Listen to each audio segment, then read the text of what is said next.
Hello everyone. In today's video, we're going to build a full-stack Airbnb application using modern technologies. First, let me show you how the application looks like. This is the homepage. I can see all the available listings, filter them based on categories, and once I click on a listing, I will see more information about this listing and also the available dates. If I want to reserve, I need to be logged in. If I don't have an account, I can create an account easily using my name and my email. Then I can reserve any listing. I can also start hosting my own properties by specifying all the required information.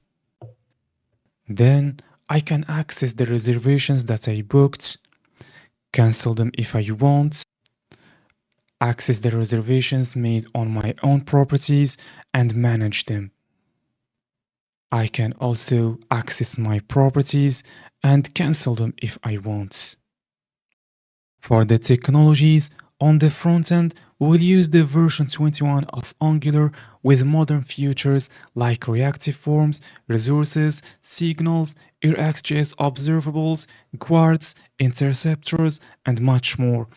We will also upload images to the cloud using Cloudinary. On the backend, we will develop a scalable API using Node.js and implement middleware authentication with JSON Web Tokens. We will use Prisma to communicate with a PostgreSQL database hosted on Neon.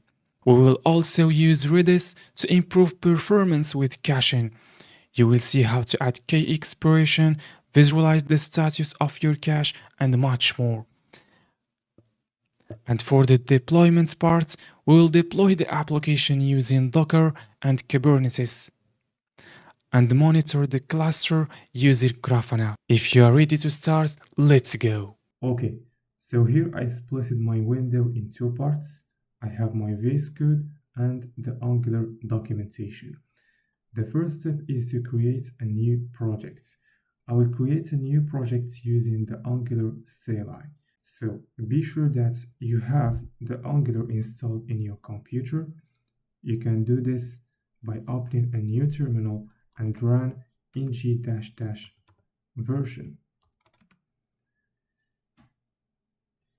In my case, it returns 21.2.1, which means I have this version of Angular installed in my computer, which is the latest version of Angular at the time of recording this video. But if you have an error, just go to the installation parts and copy paste this command. Here I specify -e, which means that I will install the Angular CLI globally in my computer. So if I want to create a new project in the future, I don't need to install again this Angular CLI. Then I can follow the instructions to create a new project. I can run this command, ng new project name. In my case, it's an Airbnb application, so it makes sense to put Airbnb as the project name. I'm already inside an Airbnb folder and this folder is empty. So I will customize this command to create the files inside this Airbnb folder. Okay, ng new Airbnb like this. Simply this tells Angular to create all the files inside Airbnb folder. And I don't need to create another folder called Airbnb. Here it asks me which style sheet system I would like to use. In my case, I want to use Tailwind. I don't want to enable server-side rendering, so I will choose no. Also, I don't want to use any AI tools, so none. And here Angular is installing all the files required to run my application. Okay, So once it's done, I can start my project using npm start command.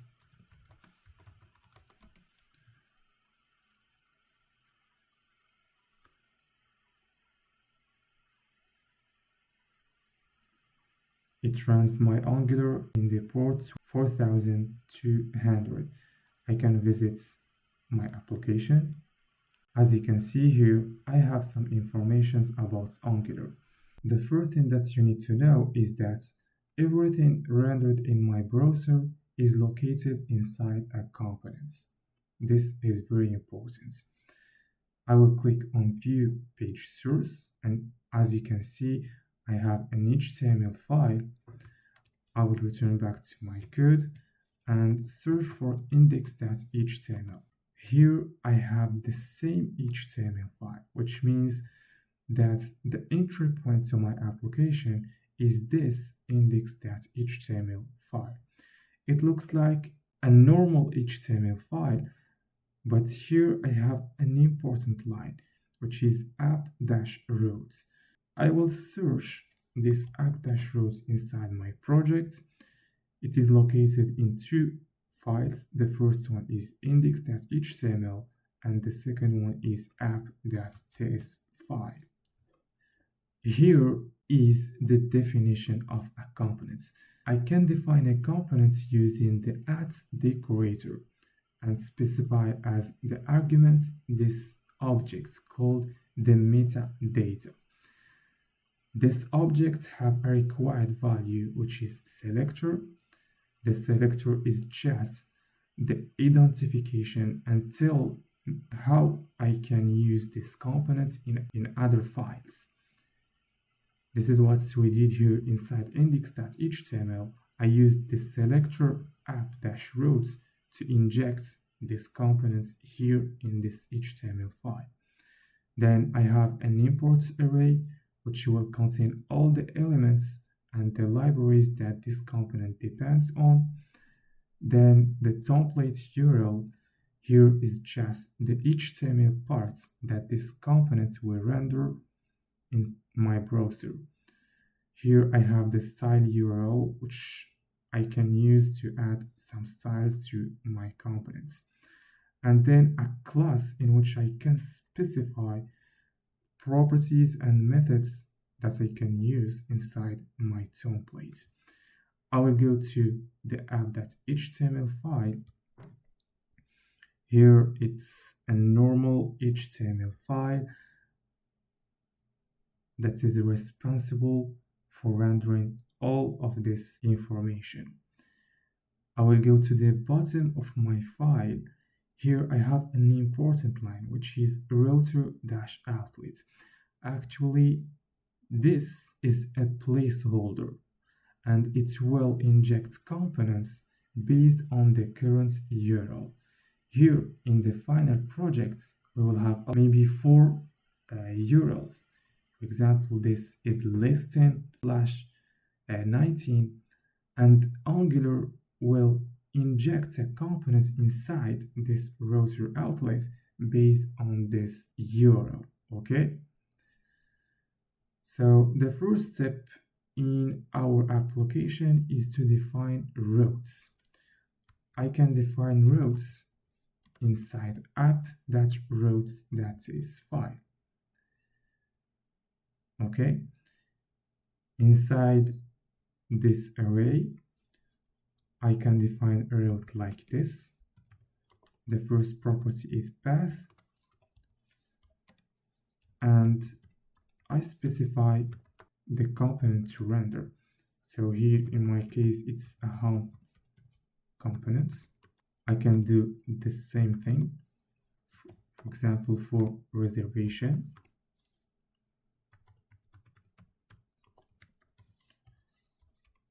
I define a component. I want to render this reservation components.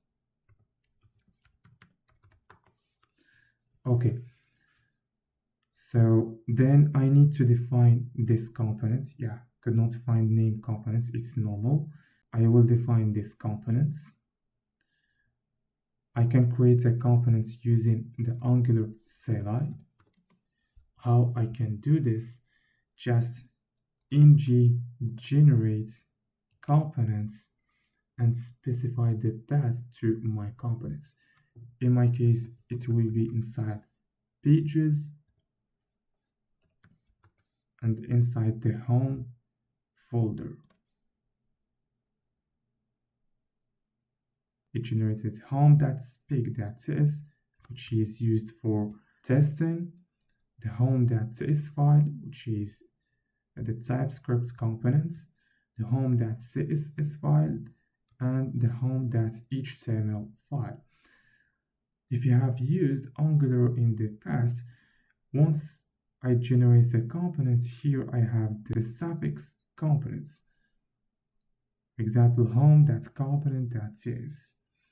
And in this version of Angular, the Angular CLI doesn't include the suffix components inside the file name.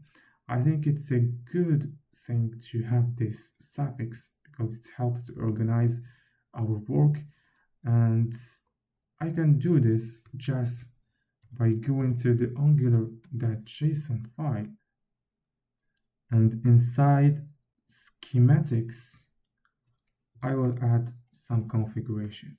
I want just to tell Angular like this.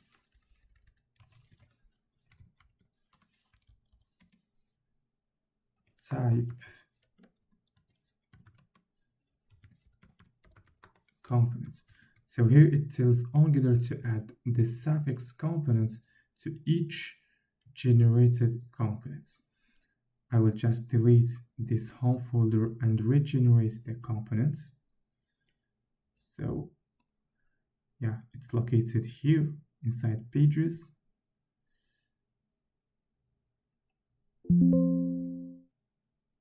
Okay, so now I can create these components, but another thing, we will not use CSS files, and also we are not interested about testing in this project. So I will add some configurations to skip tests, and also for style it will be none. Good. So here I have two files generated. The first one is home with the suffix components, and the second one is the template with the suffix components. Then I can import this component inside my file like this. The second one is a reservation, so I will first add the components. It will be inside pages reservations. I will add another component for listings.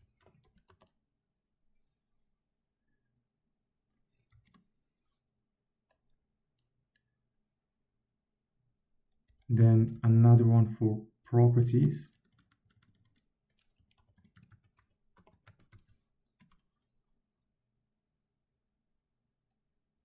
And I think the last one for trips.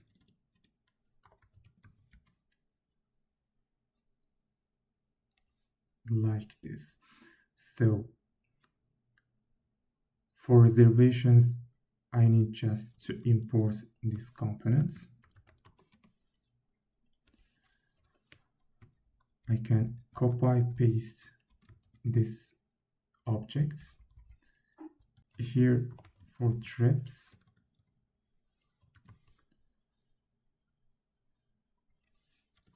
I will import the trips components. Then I have listing, and here in my final project, in the listings I have this ID, which is a dynamic URL. So I need just to specify the prefix colon with ID, which means that this ID is dynamic. Okay, I think it's good. So these are the routes that we will implement in our projects. If I return back here, home works. Why?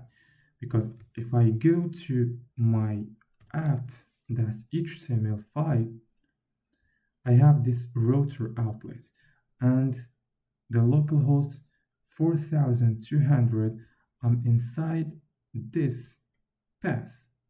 So I will render home components inside this router outlets. And for home components, it contains the HTML, home works. This is why I have homeworks here. Okay, so I will just close everything. I can test for trips. Trips works, so it's good. Now the next step is to define the home components. But let's first delete this information because we don't need it. Just go to app.html and delete all of this HTML file. I will keep router outlets, okay? Inside the home components, I have this navbar. Also, if I go to a listing, I have this navbar. Inside my reservations, trips, and also properties, I have this navbar. And I can access the login model and register model in every part of the app. So it makes sense to import the navbar here with the models. First, I will create a component using the CLI generates components. Actually, yeah, like this. So it will be inside components inside the folder navbar.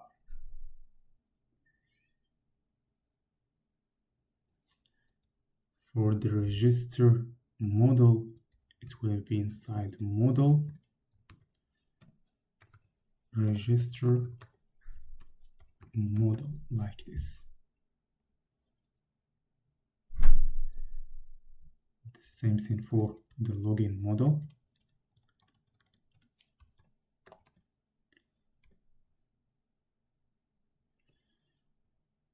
I can go to the components file and Control S to save the changes.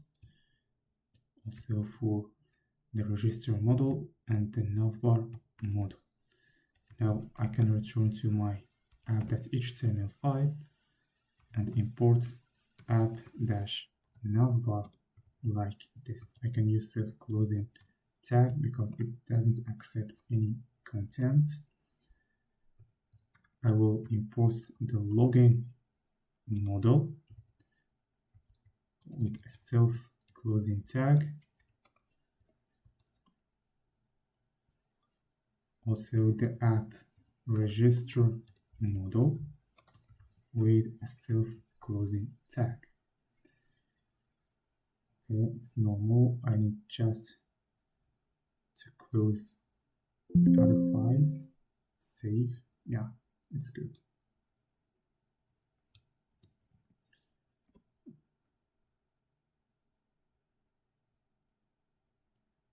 I have here an error, so I will import like this.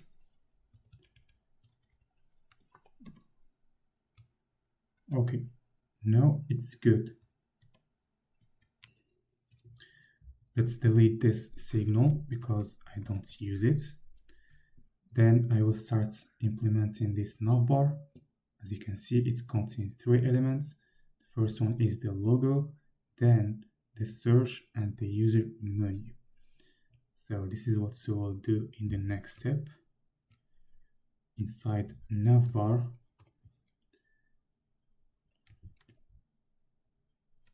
I will define a div. It will accept a class of position fixed, width full, and the background will be white with set index of 10. Inside, I will define another div. And here, I will put the categories. Okay. Inside this div, I will put max width 2520 pixel, margin x2. On extra large screens, I want to apply a padding x of 20. On medium screens, I want to apply a padding x of 10. On small screens, I want to apply a padding x of 2. And the default value of padding x will be 4. I will add some padding y of 4, border dash b, border dash gray 200. I will save. Okay. Inside, I will define another div which have a class of flex items center justify between.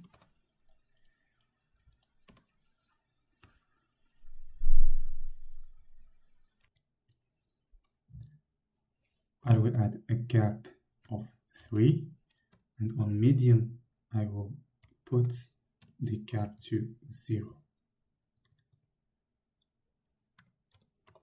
like this.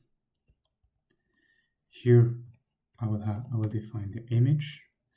The source it's images / logo.png.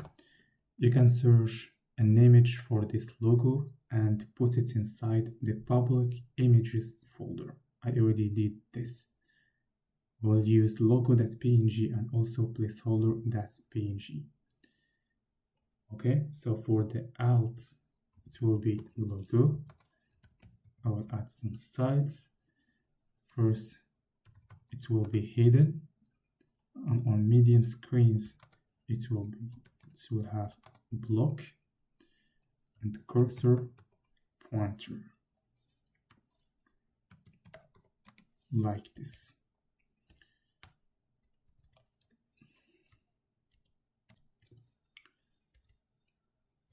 Here I will add a width of 100 and a height of 100. If I return back, okay. Here I will add a directive router link and specify dash, which means I want to return to the main page once I click on this button. If I go, for example, to trips, I click on this. I just need to do like this, and when I click, I will return to the main page. Okay. Then I will define the search components, this one, and import it inside my template. Generate this one. It will be inside navbar, inside search. I go to the TypeScript file, then I can return back here and import it. App-search. It will be a self-closing components. Okay, it's normal. And also we will need a user menu components. So let's first create it.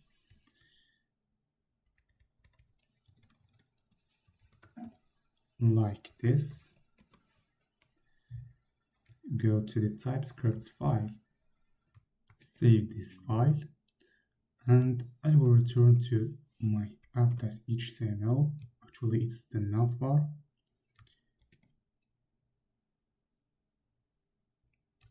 Here, I will import the app-user-menu like this, and return to the navbar here and save my work. Okay, let's go to the search components and start defining this HTML. First, it will be a div with a class border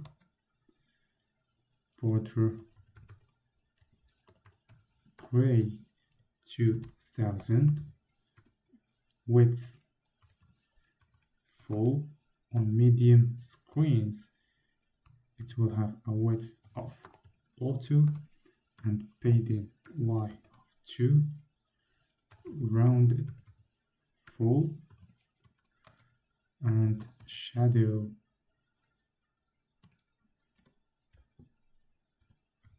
like this. And once it's hovered, I want to change the shadow to MD like this. Add also a cursor pointer. Okay, inside I will add another div with a class flex, items center, justify between.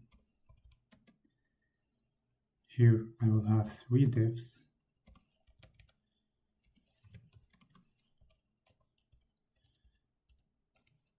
This will contain the text where to. This one when, and the last one will contain the text what is coming. Okay, let's add some styles.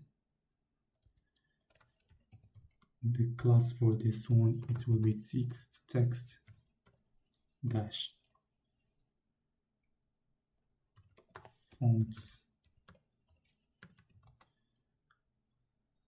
and the padding, I will apply some paddings,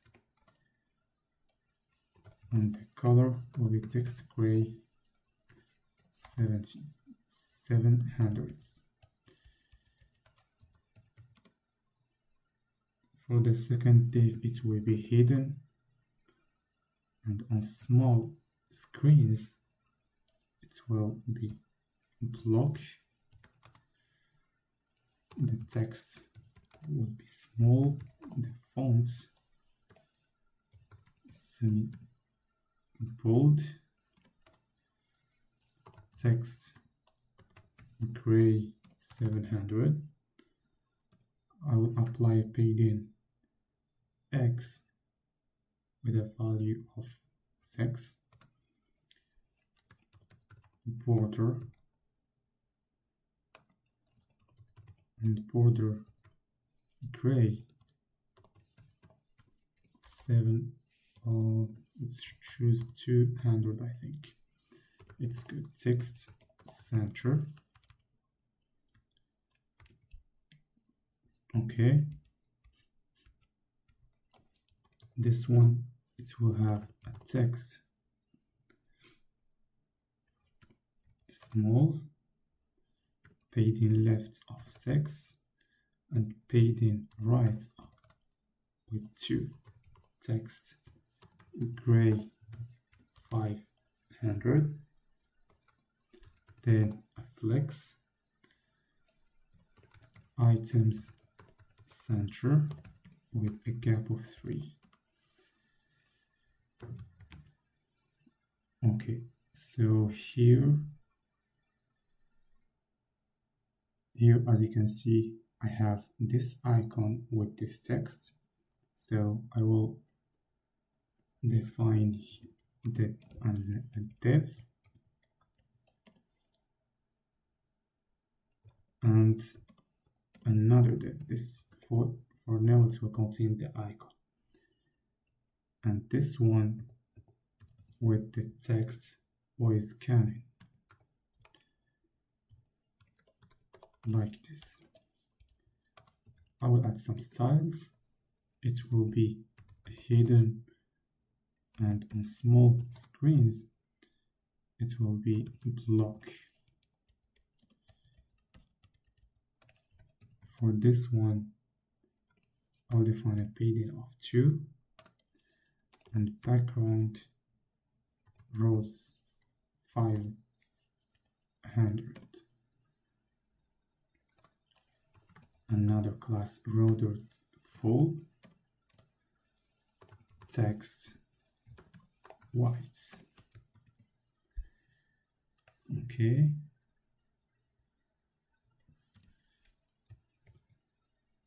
Okay, now it's good. I will return back to define an icon instead of this text. Now let's go to define the user menu components. As you see here, it contains 2 elements. The first one is the button starts hosting and this avatar with this icon. And also the third element is this login and sign up. Once I click on this button, it will show login and sign up if the user is not logged in, and if the user is already logged in, it will show the other things like reservations, properties, and trips, and also the logouts. So let's do this right now. I will go to the user menu components, return back here. I will close the other files and open the template. So I will define a div. It will have a class relative. Inside, I will add the first div and another div. This will contain, for example, sign up and login buttons. It's just to show you what I'm trying to build. Okay, so inside this div, I will have 2 divs. The first one is for the button start hosting, and the second one is for the icon. Let's do like this, and also the image. Okay, so let's first start by some styles. Here I can put hidden. This will have a flex and items center and gap of 3. The other div, which is starts hosting, will have a hidden, and on medium screens it will have block. Text will be small, fonts semi-bold, padding Y of 3, padding X of 4, rounded it will be full. And once I hover on this element, I want to change the background to neutral 100, and also a cursor pointer like this. Okay, this is the start hosting. Then I will have this icon with the image. It will have the class padding 4. On medium screens I will have a padding y of 1 and a border of 1 like this. The color of the border I want neutral 100, flex, then items center, and apply a gap of 3. Rounded, it will be full. The cursor pointer, and once I hover on these elements, I want to show some shadow to medium like this. Okay. For now, I will put this icon like this, but for the image, let's say,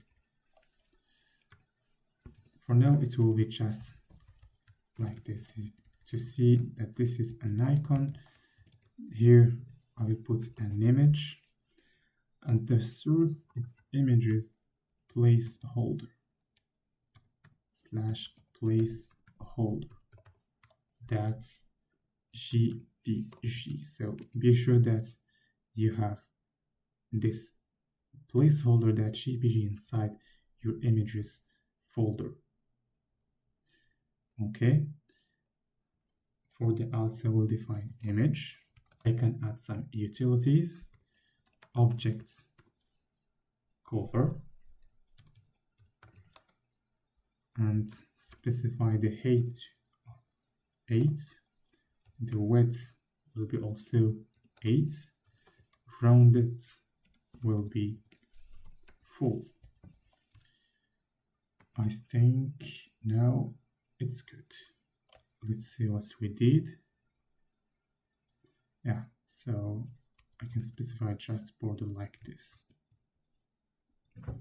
Once I hover, I have this shadow shown like this. Next, I will define this login and sign up.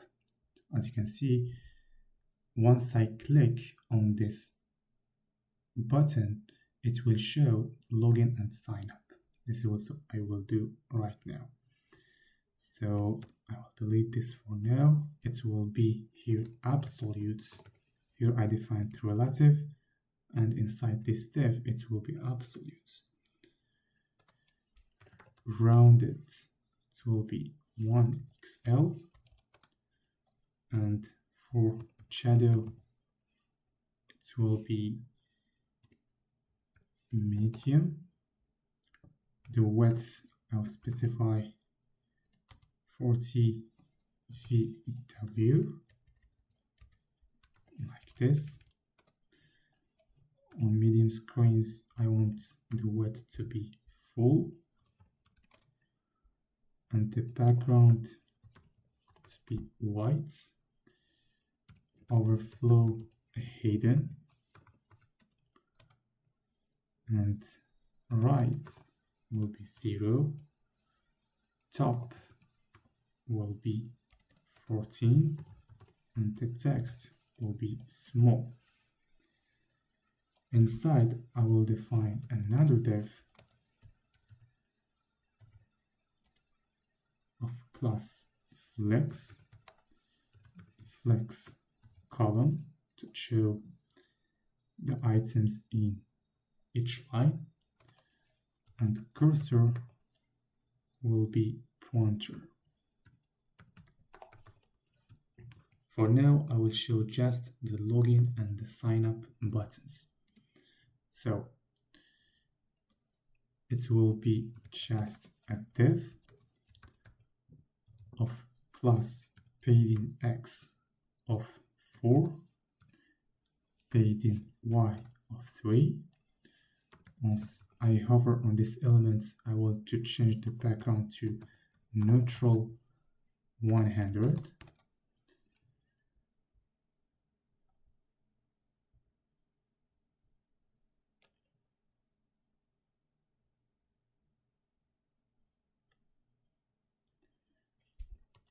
Font semi-bold like this, and cursor, it will be pointer. Here I will have the text log in. I will copy the same thing and put sign up. Okay, it is shown. Okay, as you can see here, I have the login and sign up buttons. But if for example I refresh my page, it will display the login and sign up buttons. But this, I don't want to do that. I want to show the login and sign up once I click on this icon. This is what I will do, so I need to fix that. To fix this, I will create a signal here called, let's say, is open. So it will be a signal, and the first value is false.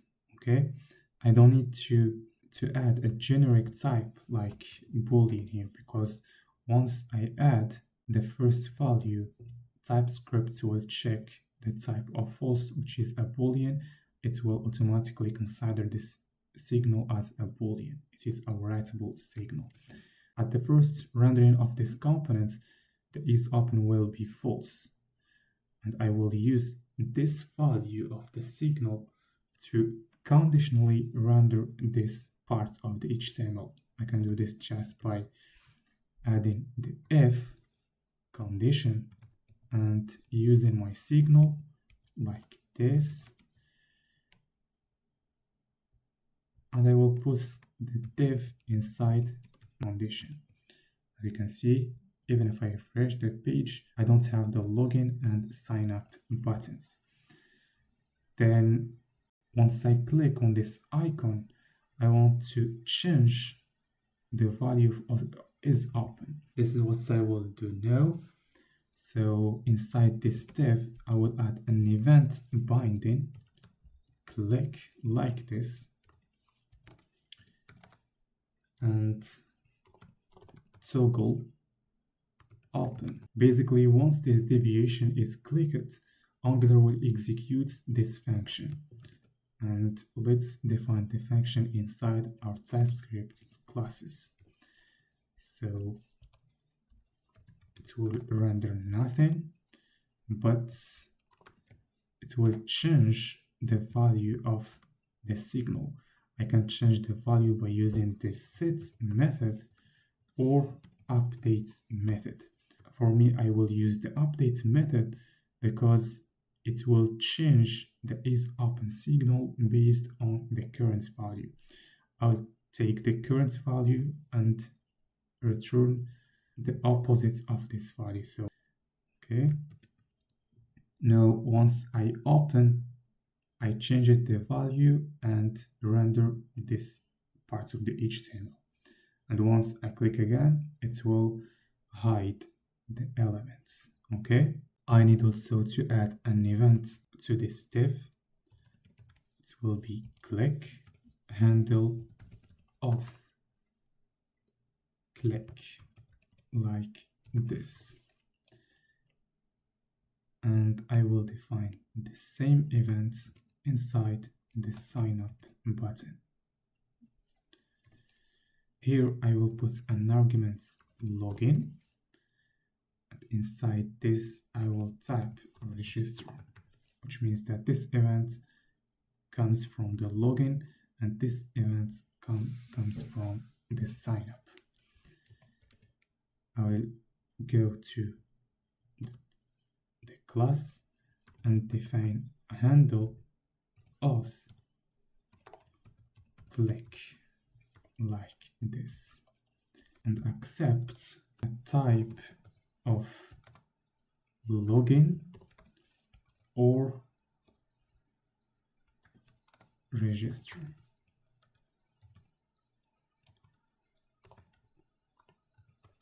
I will just change the value of the signal to false.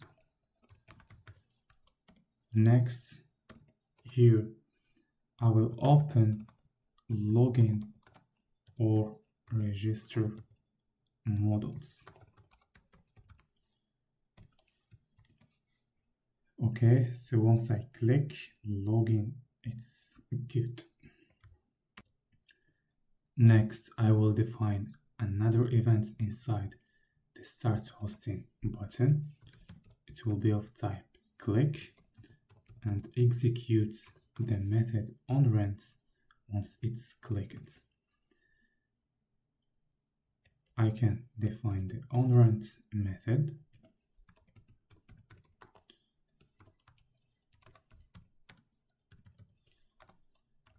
Actually, what this method will do, I need to be sure that if the user is not logged in, I will open the login model.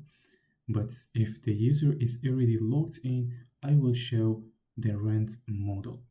To verify that the user is logged in, I can define here a method and use it inside my class. But this method, I will use it in a lot of moments. This is why I will create a Auth service and define this method inside this service and inject this service inside my components to be able to use all the methods of the service. I can generate a service using the CLI, generate service, and specify the path to my service. In my case, it will be inside services auth like this. Okay, so it generated this big file. I will go to this one and delete manually this one.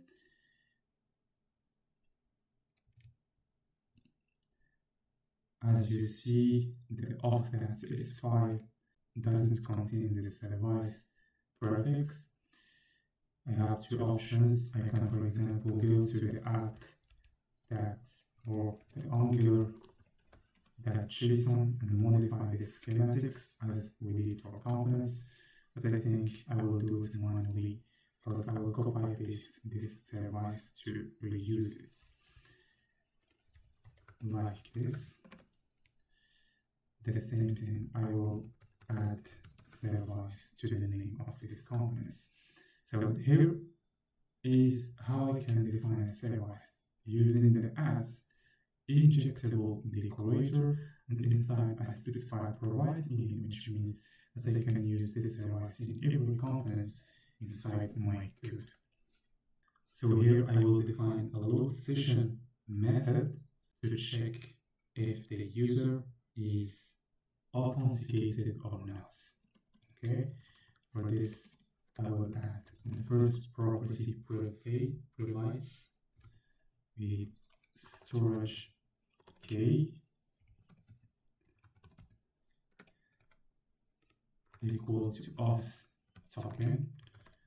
Once I'm logged in, I will receive a token from my server, and I will store this token inside auth token.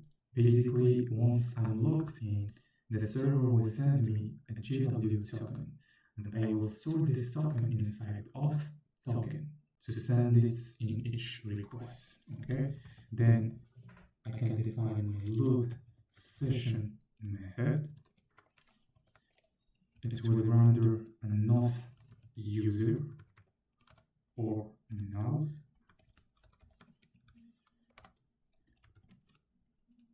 like this. Try catch error.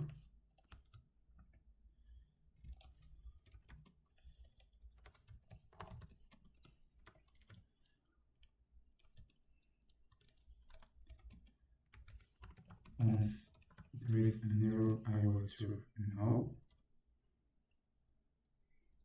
Then const row, I will get from the local storage, I will get the item which is specified here, auth token.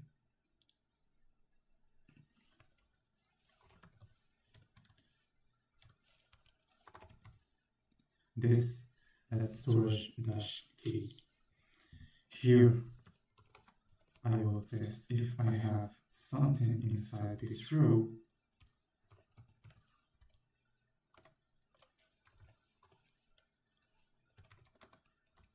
If I have nothing inside this row, I will put error or null. Otherwise, I will construct a parsed objects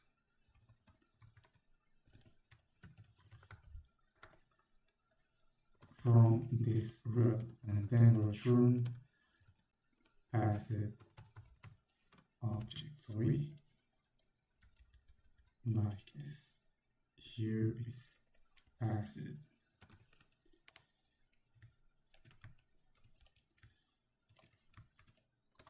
If it's null, I will just put null and run this. So here I specified that the return of this method could be both auth user and null. So let's define the auth user model.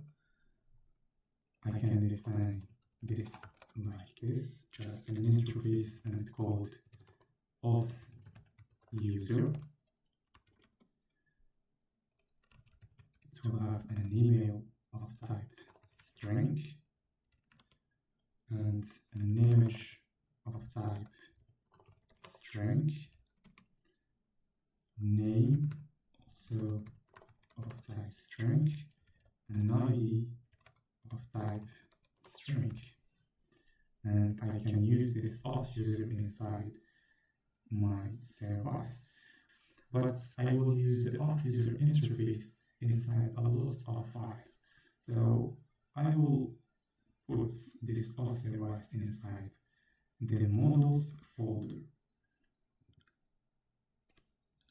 Okay, so inside app, I will add a folder called models. And this is for user model. That's this file. I'll turn back to the auth service and copy, paste this one here. And also be sure to add this export to use it inside my service. I need just to import it like this. Okay. Then I can return to my user menu components and use this load session method. To use it, I need just to inject this service using auth like this, service inject method, and specifying the path to my service. It will be auth service. So here I can use the methods of the auth service inside my components. I can go to the user menu components, and inside this div, I will add an if condition using the auth service as I defined right here. This one, and use the load session method. If you're okay, it provides, so I can, it's provides, which means that I can use it only inside the class. Will make it to protected like this, so that I can use it inside my components. If I have a session, I will not render this login and sign up. I will render this only if I don't have a session, like this. Here I will render, instead of login, I will put my trips here my reservations.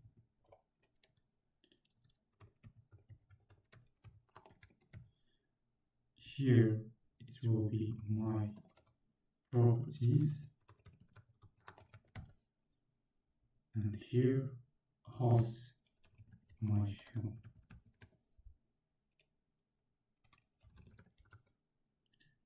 And I will add another button to log out.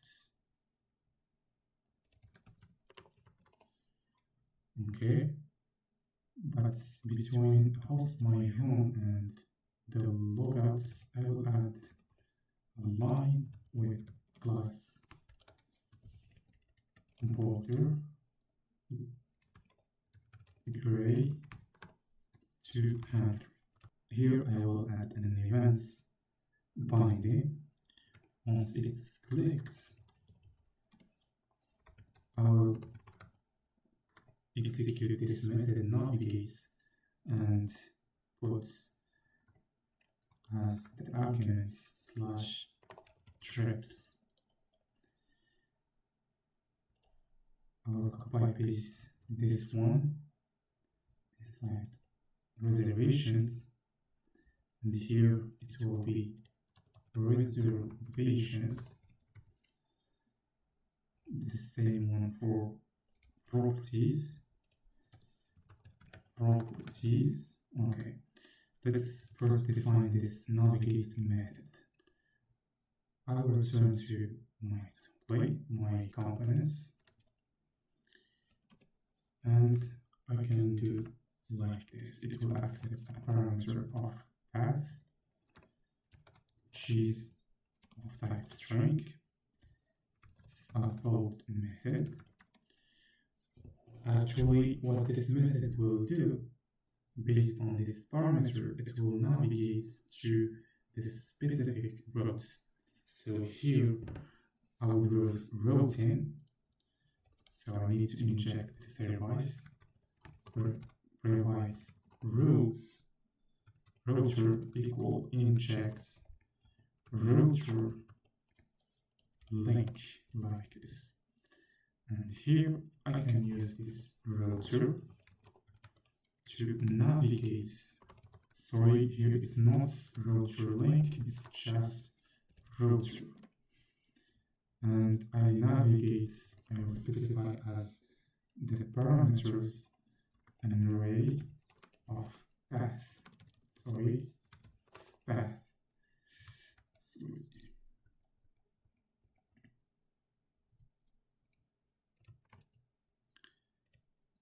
This is inside navigate. So this router that navigates,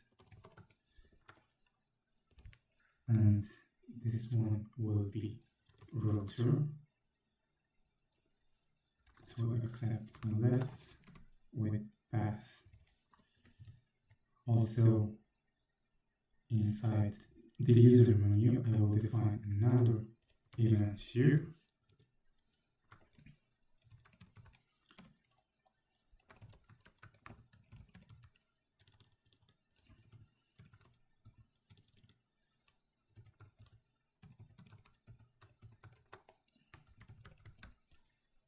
Handle open runs model. Just execute this method once host by home is clicked. I can define this handle open method. It's like this. For now, I will just add console log runs model once this button is clicked. Okay, so let's just wrap up what we did right now. Here we created the logo, the search, starts hosting with the icon that holds the login and sign up, and starts hosting. The next step is to define the runs models and also the login and register models. The next step now is to define the login and register models. If I go to my projects, you will see that I can access the login and register models using these buttons. here when I click on login, I have this form with email and my password. I can access the register model using create an account and fill out the form to create an account. Notice that here the register and login models looks the same. The only difference between these two models is here I have login and inside the register I have register. Also for the text, here I have 3 rows and here I have just 2 rows to fill. For this reason, I will define a model components and use it to render the login and register components. This is what I will do right now. So first thing, create a components using the CLI ng generates components, and then specify the path to my components. It will be inside components models model. This is the main model that I will use to define my login and register models. Also, be sure to add skip tests because we don't want to generate test files, and also style equal none.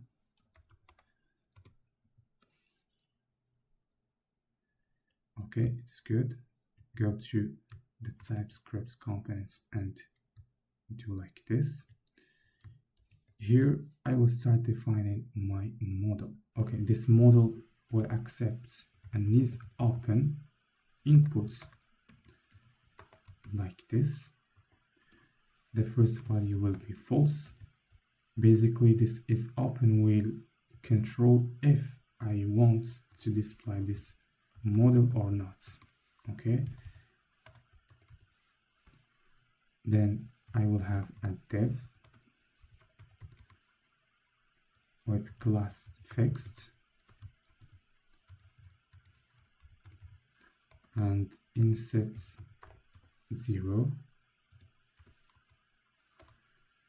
with z index of 50 and flex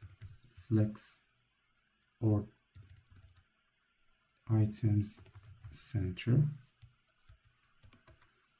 justify center. Then I will put the background color to be black like this. Inside I will have another div with the class relative and put the width to full. On medium screens I want the width to be like this, and on large screens I will customize the width. For extra large screens I will increase the width and center everything using Margin X Auto. Inside I will have another div with the class flex, and it will have flex columns. Put the width to full and the background will be white, rounded to XL, and I can show a shadow with XL. Then if for overflow I will put hide like this. Then I will start defining these parts. It will have a div of class flex, then items center, paid in X will have the value of 6, paid in Y value of 4. I will define also a border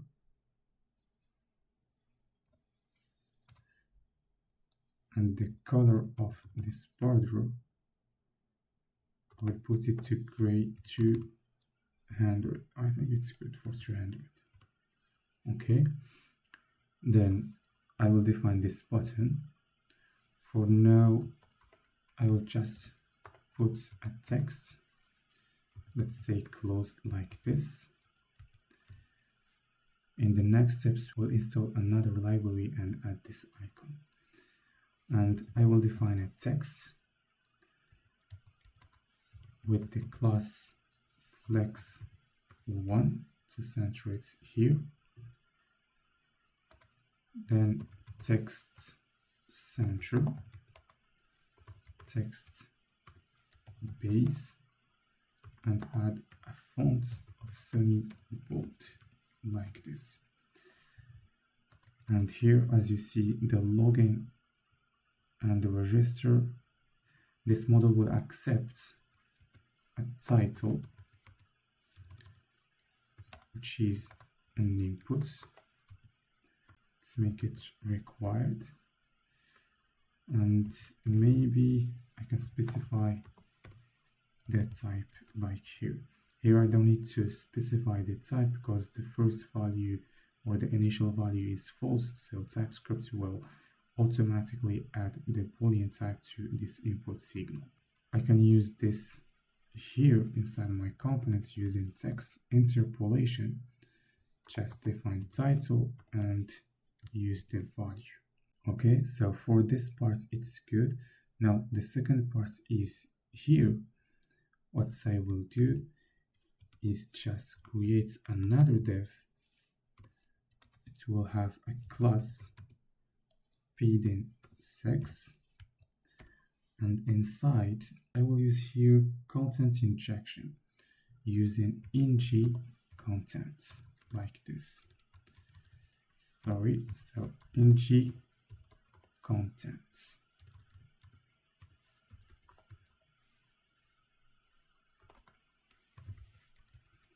And the selects will be body like this. So what does this mean? Actually, content injection, it helps me to insert contents or on these components based on the parent's declaration. We'll define the login model, it will be more clear.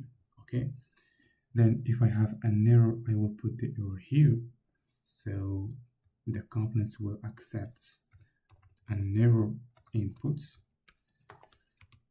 which is not required, and it could be the first value will be null, it could be string or null like this. And then I can use inputs to render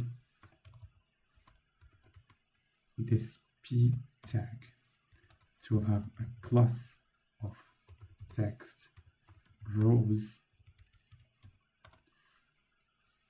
It will be small. I will center my text inside this p tag. Maybe I can put a margin top of 3 and padding bottom of 3. And here use text interpolation to render my error. Okay, then I will go to this part, which is the footer with this button. So for the footer, I will put another div. Inside it will have another div, and here I will have the button, and here I will render this content. In the login, I have first time using the Airbnb creates an account, and in the register I have already have an Airbnb account. So I will use the same pattern I used here in ng contents. I will put ng contents, sorry, like this, and specify for the selector it will be footer. We will define everything once we start implementing the login and register models. Then I will define my button. So instead of a div, I will put button. It will have a label. Use text interpolation to have this label.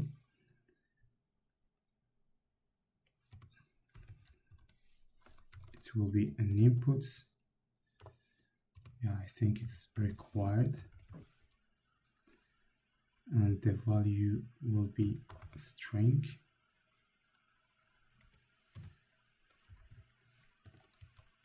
Like this. For the class, I would put, once it's disabled, I want the opacity to be, yeah, maybe 70. Also, once it's disabled, I want the cursor to be not allowed, and rounded, I think it will be LG. Once I hover on this button, I want the opacity to be 80 like this, and control the width to be full. I can add also the background to be rose like this, and also change the color for the border, and control the color of the text. Maybe I can add some paddings. So padding Y, can choose 3, and for the text and the font also, and a border of 2. Just right now, if I save my file, nothing will be appeared because here I didn't use my model components inside the login and register models. Okay, now I think it's good. We can start implementing our login model. Just notice that I didn't complete the implementation of the model components. For example, in the future, I will add here another component when I want to use it inside my rent model. When here I will use back or next, but I think we can for now start implementing our login model. To do this, I will add another component called login. So here inside models, I will add a component login model.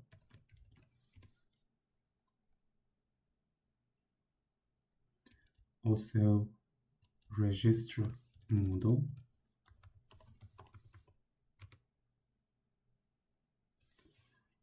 And I can start with the login model.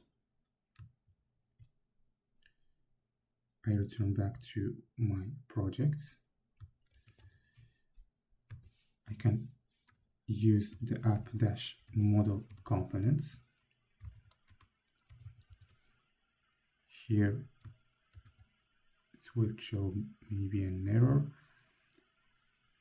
Required inputs, title, label from components, model components. Yeah, we'll define it right now. So the first thing is the is open. For now, I will put it to true to show something inside my browser. For error, I think I will put it like this.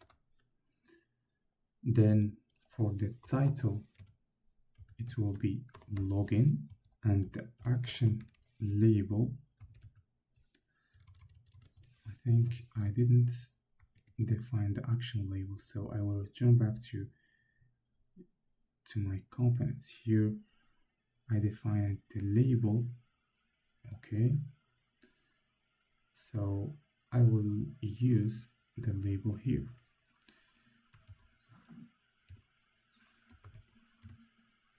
It will be continue. inside this components, I will inject the body here in the ng contents. What I want to inject is a div. It will have an attribute of body to tell Angular that I want to inject this div inside this ng content. It will have a class of flex and flex column gap of 2. Then I will start implementing my form, return back to my login model components, and inject the form builder equal inject form builder. Then I can use my form, or can define my form like this. So it will be form equal to this, that's form builder.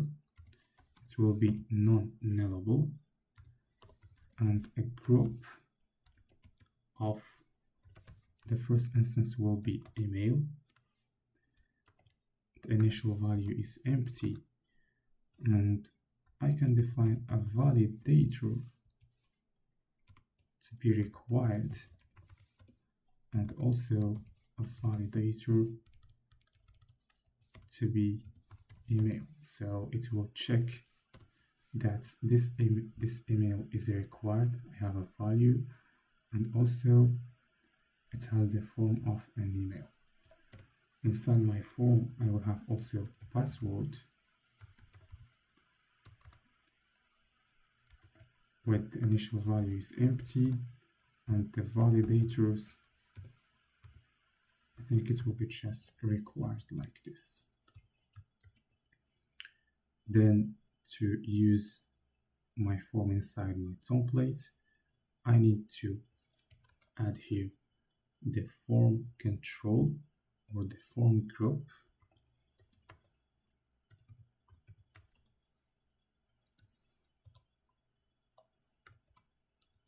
And it will be form. Okay. Here I need to import reactive forms module.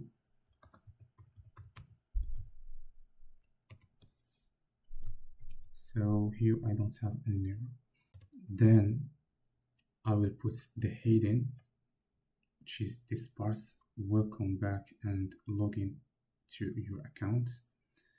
I think for now I will define the heading, welcome back and log into your account. I think for this one I will define a component and using this component inside my login model components. So I will create components inside the folder shared heading like this.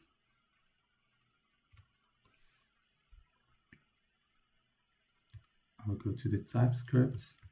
This heading will accept this title and also the subtitle as inputs.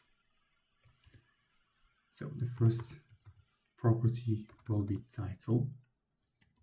Inputs, it will be required if I want to use this component, and of type string. Sorry, I need to put it as a generic type, string like this. Here it will be subtitle. Yeah, but it will not be required, and of type string. I think I can define another one, which is center. The type will be Boolean, and the first value will be false. So I don't need to add this Boolean because, as I told you, when I specify the initial value, TypeScript will automatically add the type to this input signal. Then I can use these signals inside my templates.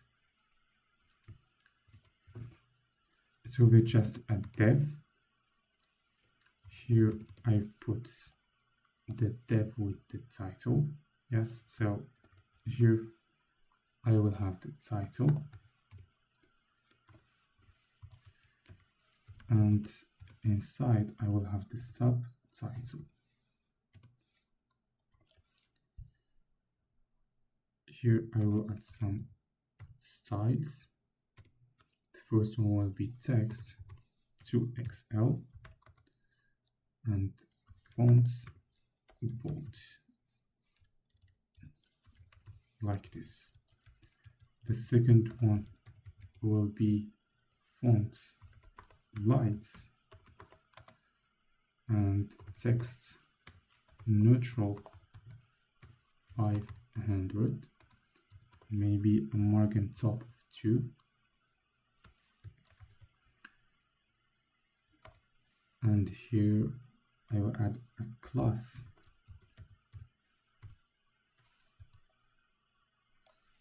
and for the center, so the prop or the input that I defined here, if it's true, I want to add some classes. So if the value of center is true, I want to center this dev. If it's not true, I will put it here at the start of my dev. So I can conditionally render this. So here I need to put it here. So here, if center is true, I will put the class to text center. If it's not true, which means false, I will put it to text starts. Then I think I can start using my hidden components inside my templates. Just I will delete or close this. I can use my hidden components. It will be a self-closing components with the title. Here it's welcome back, and the subtitle will be login to your accounts. Then I will specify a center to be true because I want to center this dev inside this form. Then I will start implementing my form. The first I will have a dev with class width full and padding top of 5. So it will be a label for email. Here I will put the text email, and here I will add a class of text -md origin left,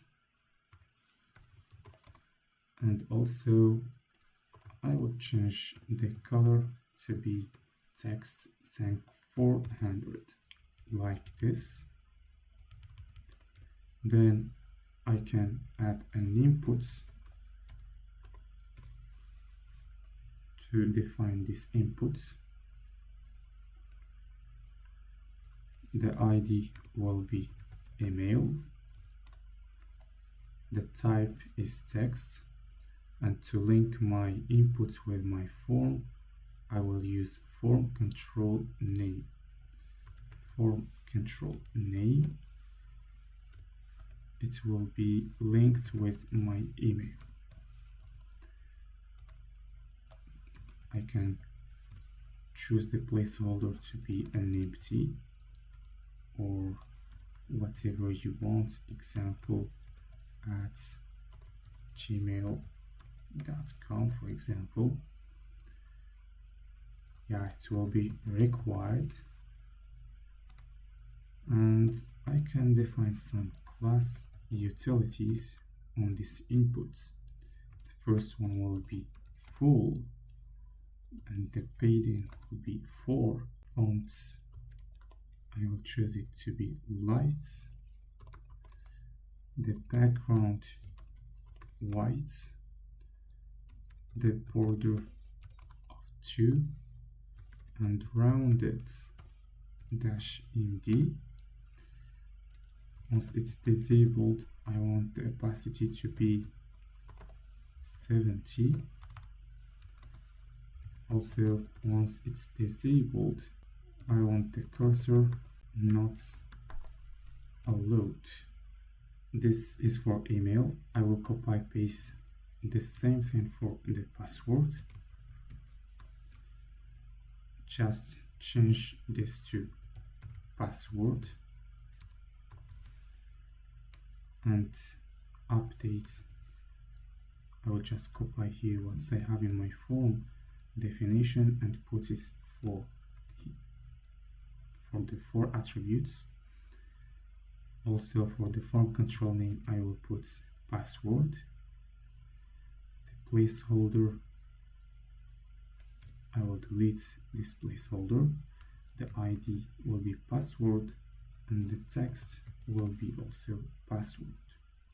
Okay, so once I defined my form, I can then define my footer. So I will define just the div with footer attributes. Actually, this is what you are trying to build. This line with this text. So the line will be like this, with the class border gray 200. Inside I will have a div. It will have a class of text neutral 500 and center this text with a margin top of 4 and fonts of light. Then inside I will have another div which is flex, items center, gap of 2 and justify center.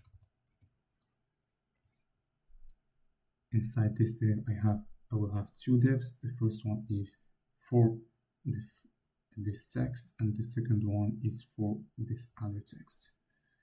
So this one is for first time using Airbnb and the second one will be for creates an account. This will have a class of underline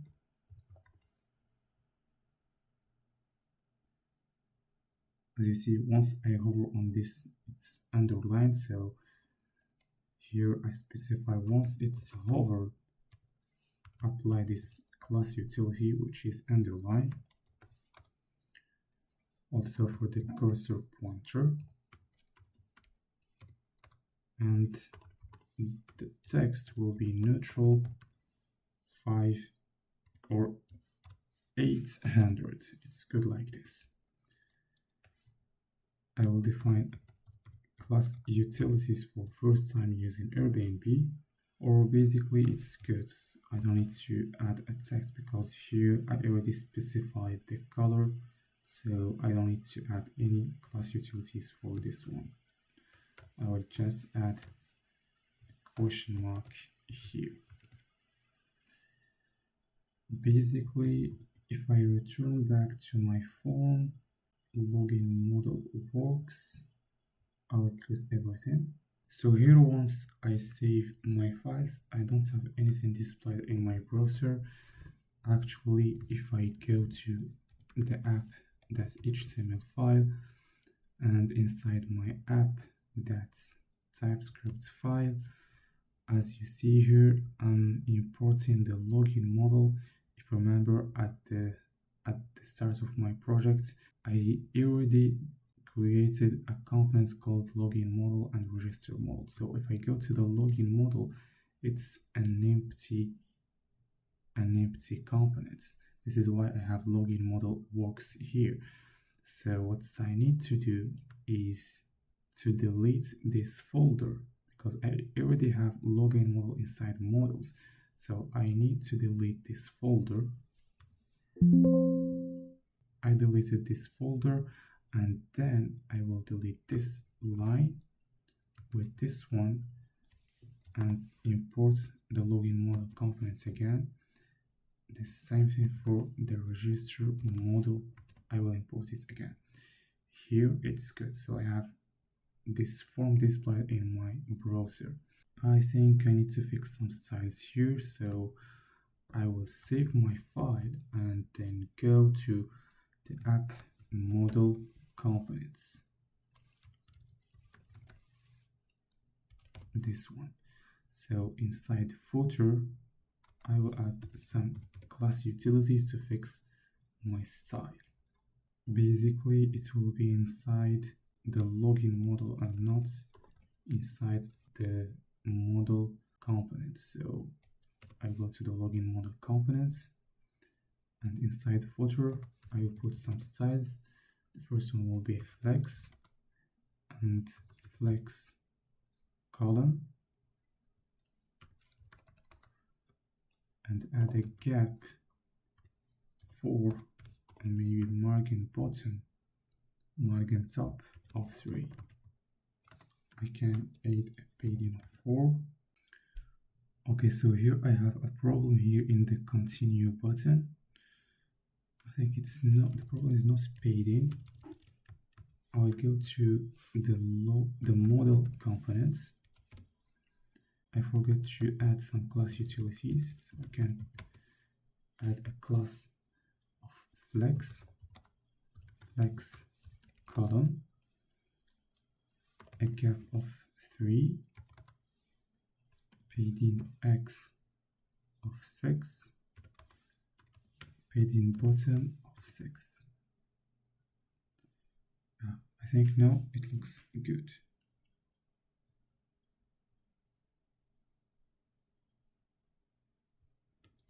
Okay. Now once I click on this button continue, I want to execute a function. So here the button is defined here. I will add an event binding, which is click. And once I click on this button, I will execute the handle click. Then inside my model, I will define this. It's a vote. Actually, what this button will do is to emit an event. So the model components will accept a non-submit output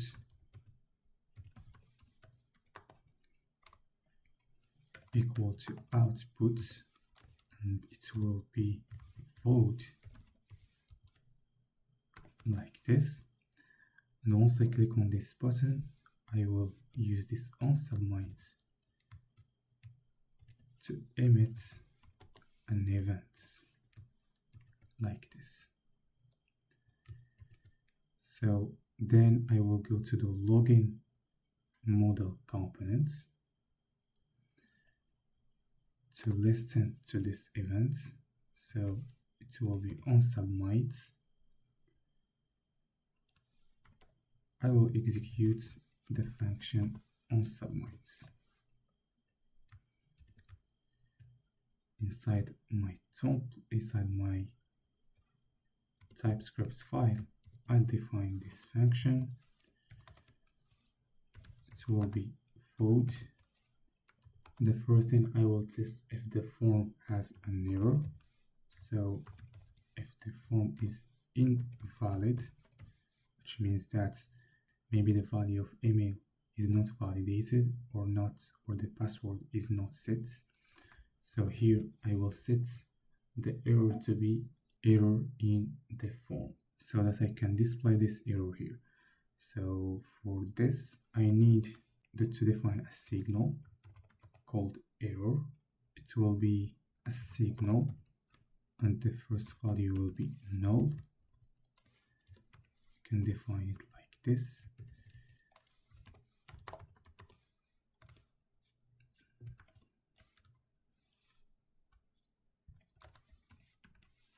Okay, here once the form is invalid, I will set the value of the signal to be just error in the form.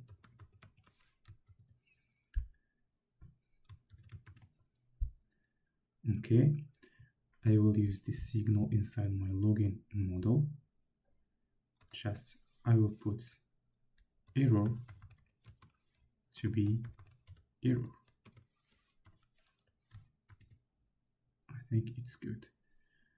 I will return to, and also if there is an error, I will return nothing. Here for now, I will extract the value of email and password from my form using this form that gets row value. I think I will just console log my email to show what I have in this file, and the same thing for my password.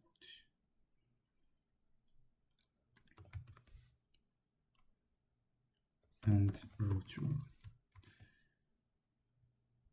Okay, so now I will test if I receive the email and password inside my onSubmit function. To test this, I will just open inspects inside my console. I will write tests Gmail 1 2 3 4 5 6. Okay, it's good. So once I click on continue, I receive the email and the password inside my onSubmit function. In the next steps of this video, I will define an HTTP request to test if the email and password are correct using my database. Now what I will do is to make this close button functional, which means that once I click on the close button, I will close this model, because as you see in my login model, I'm passing is open true, which is I'm hard coding the true value of is open. I want to display this model just once the value of is open is true. So for this reason, I will create a service called login model and register model that holds the state of is open model and use it inside my login model components. So I will go to the services I already defined. I will close first the others, close my inspects, and then I already defined the auth service. I will just copy paste this one and change the name to login service like this. And here, instead of service, I will define login model service. Here I don't need this one, I don't need this load session function, but I will define here just a signal which is open equal to signal, and the first value will be false, and a method called onOpen. It will just change the value of the signal to be true. So this point is open.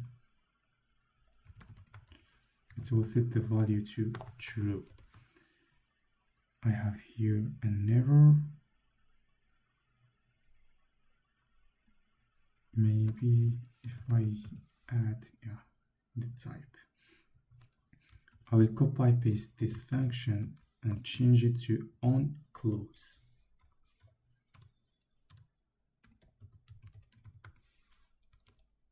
And it will be set the value of the signal to false. Okay, I will copy paste the same one for the register. Sorry, I will save, and for the login I will copy paste for the register model.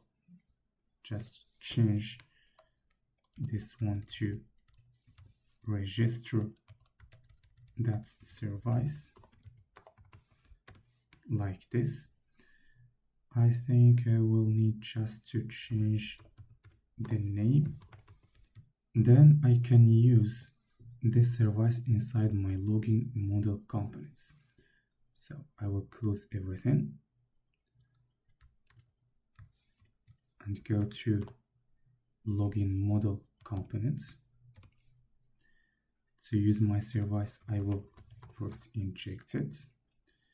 It is login model injects login model service.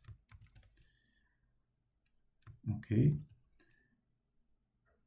I will put it to protected because I think I will use it inside my templates. So here, instead of is open to true, I will put login model is open. And once I save this file, as you can see, the login model disappeared from my browser. If I want to display the login model, I need just to update the is open to true. So if I make true, I have this model. But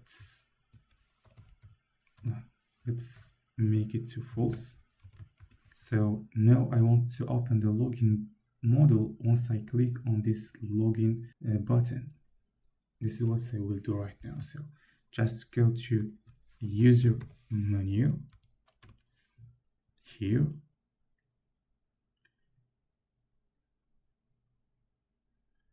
and close the other files.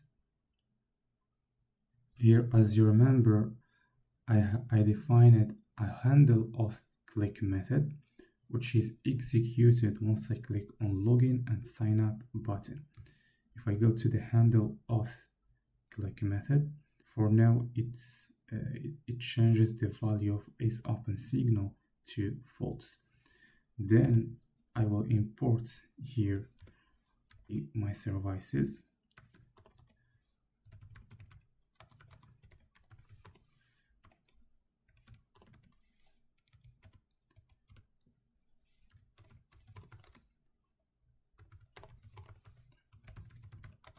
For the register model,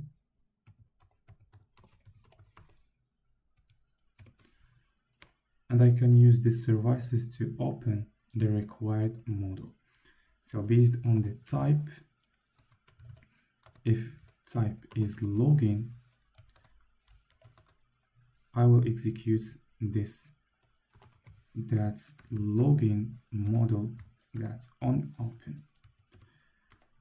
And if it's register, just I will do the same thing, but for now for the register model like this. Okay, maybe I can delete this one. So if I click on login, as you can see, I have the model or the login model displayed in my browser. Now once I click on close, I want to close this model. To do this, I will return to my model components.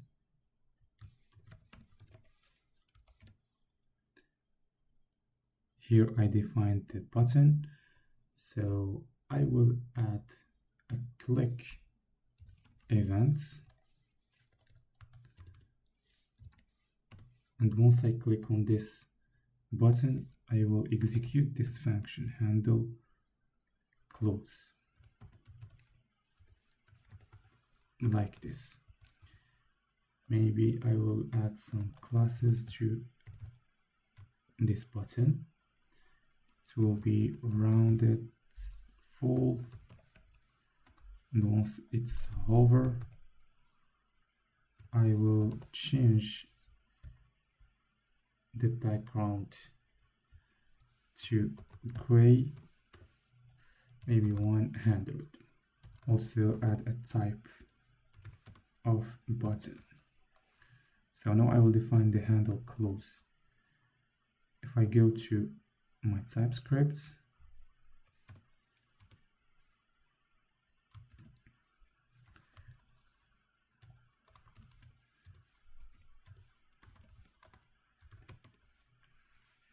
this model components will also accept a non-close output like this.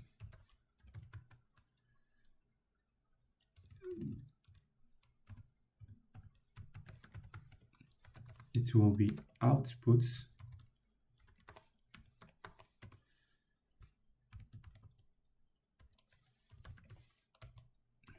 and once I click on handle close, I will emit an event.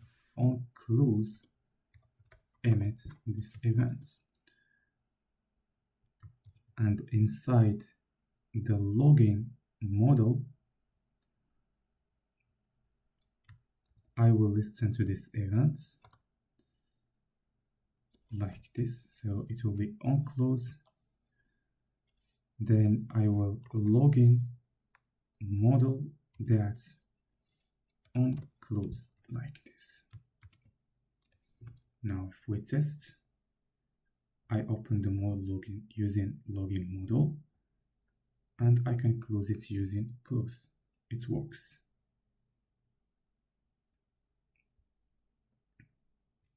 The next step, I will define the register model, because right now if I click on sign up, I don't have nothing inside my browser. So I'll close everything and go to the register model. Also, I will open the login model and also my template and the TypeScript file, because I will do the same thing. I think I will copy the login model, and inside the register template, I will try to do like this. So here, instead of login model, I will put register model. Let's do like this.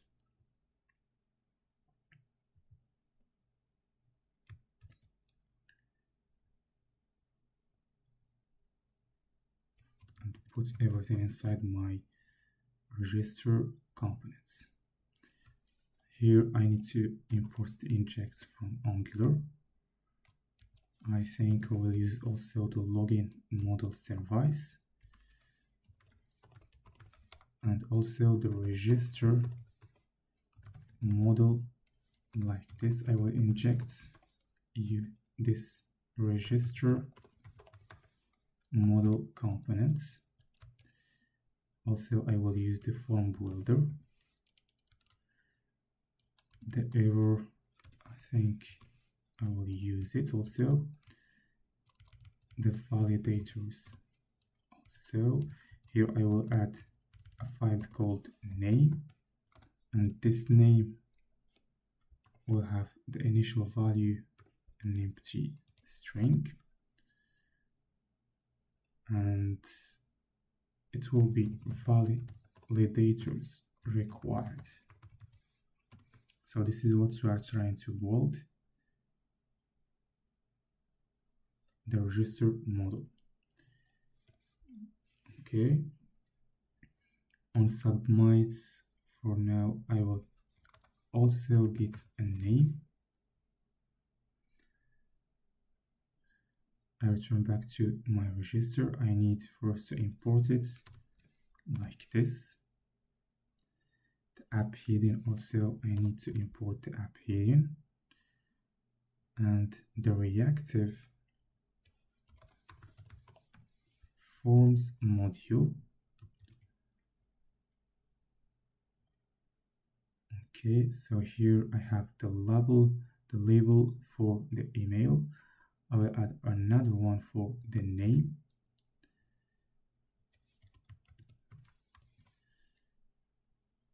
So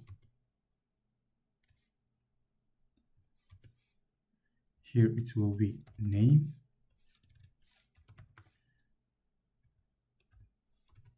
And name also here. The ID will be name. Form control name, I think, yeah, it will be name.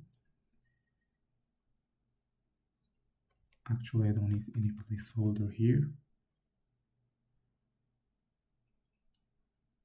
And instead of login model, I will put register model that is open.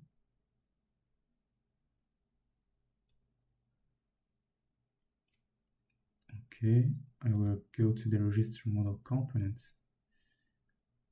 Now here I need the register model service. Okay.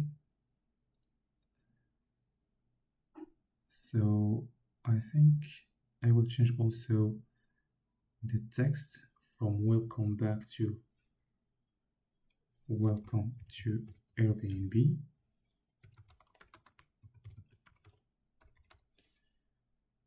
Here I will put the text creates an account. In the footer also I will put already have an account, this text.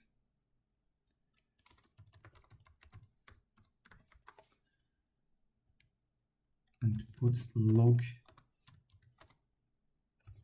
in. Okay.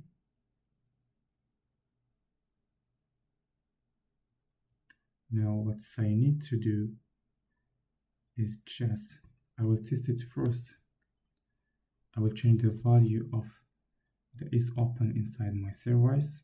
So I will open the register model service. If I put this to true, yeah, I have the model. If I close,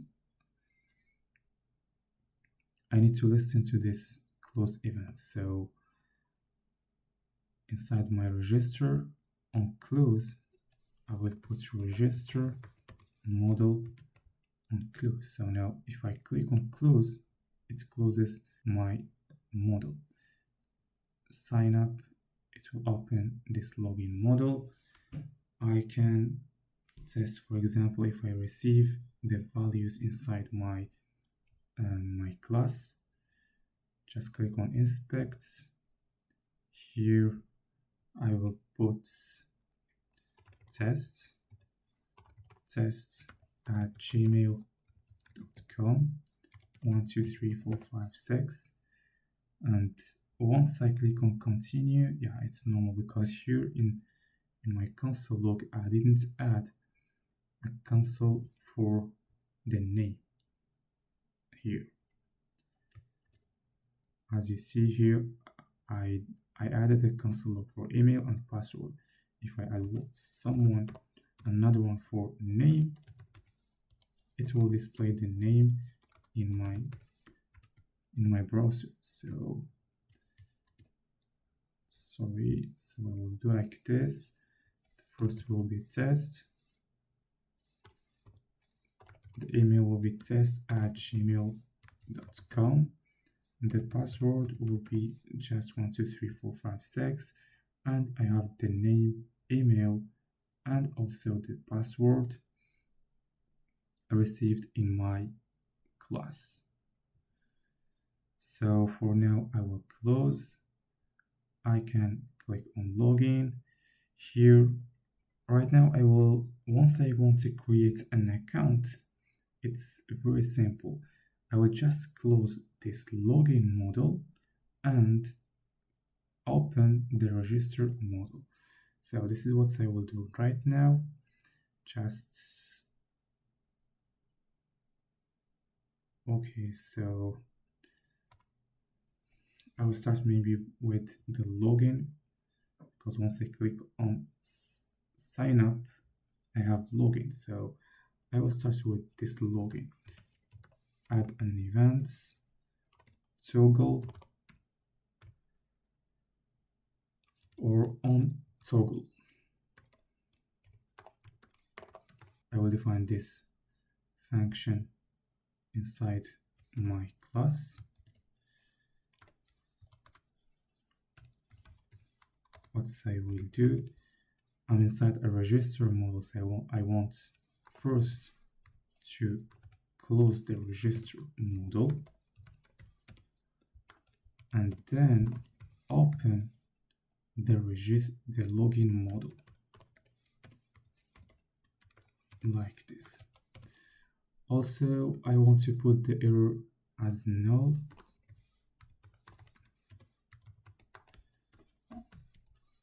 I will see it more in depth later, because here, for example, if I have an error, I will put it to null.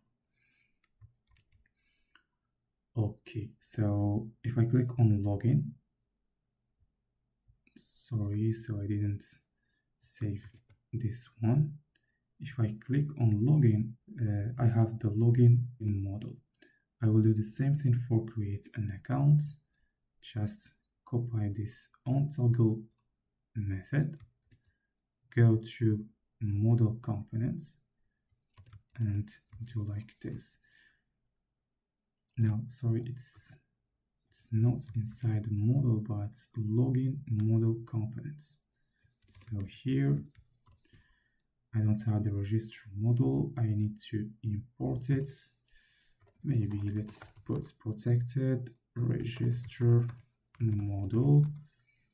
I will inject it using, I will inject this service, register model service, and take this register model.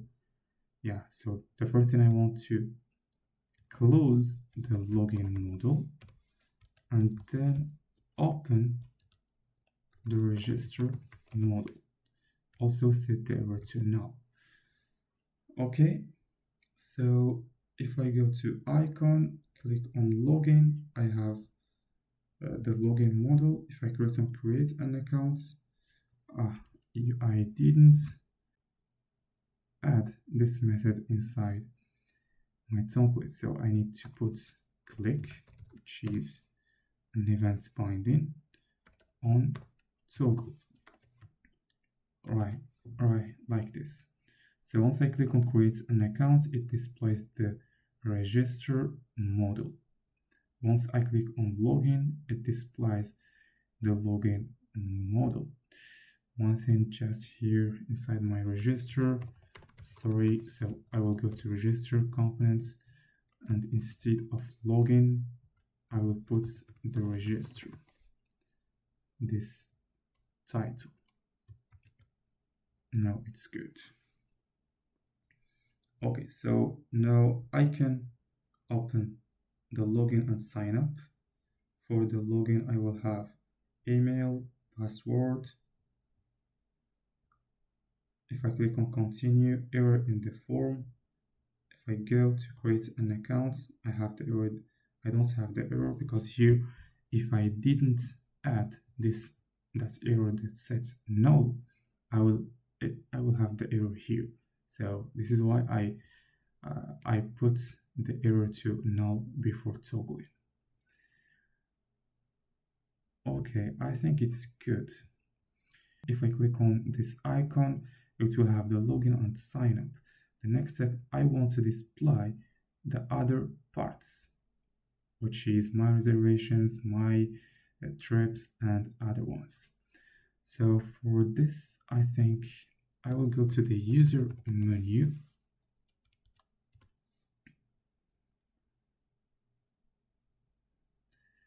For now, I will put like this. No, sorry, it's not this one, but this one. Yeah, so I have my trips, my reservations. Once I click on my trips, it goes to trips, reservations, it goes to reservations, properties. It's good. I will close everything.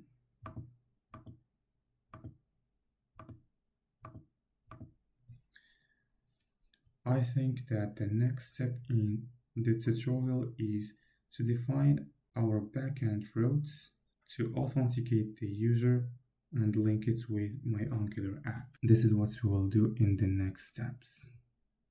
Okay, so let's close everything. Alright, so now let's start with the backend of our Airbnb clone. First thing, I will initialize an Express application. Just create a folder API. In my case, I have inside the YouTube folder, I have two folders. The first one is Airbnb, which holds the code of my frontend, and API. I will start developing the backend inside the API folder. So just enter the API folder and execute this command npm init-y. Okay, it's good. Here it generated the package.json file. Inside this file, I will add a type module. Basically, this will tell Node.js to use modern JavaScript. So instead of importing modules with require, I will use imports and exports. Okay, then I can install, I will say first, then I will install Express.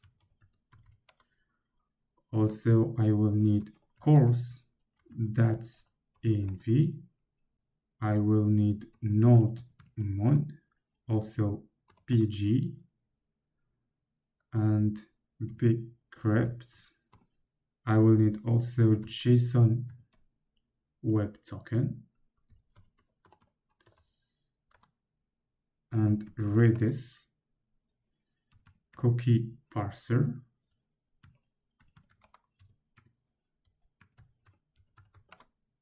Like this. Okay, once it's done, I will just create a new file called index.js. Inside this file, I will import Express.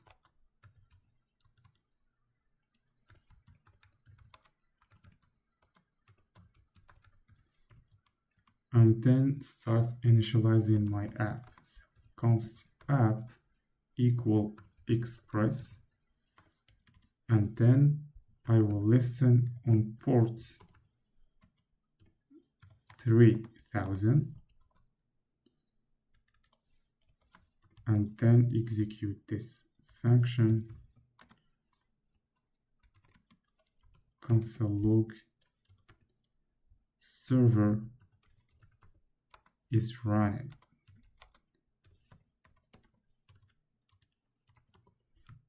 Okay, then I can start my server, but before starting the server, I think I will go to the package.json, and here I will add a dev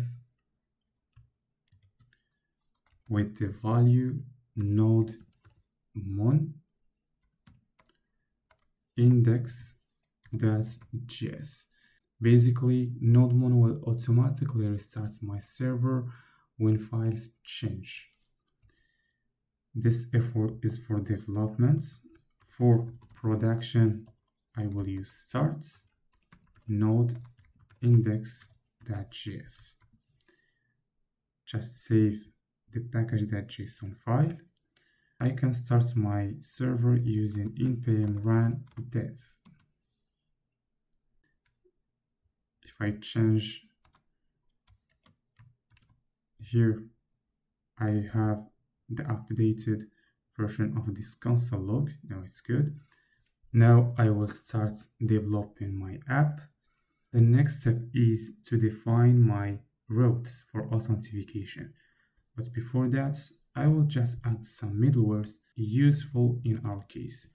The first middleware is cookie parser. So just type app.use cookie parser.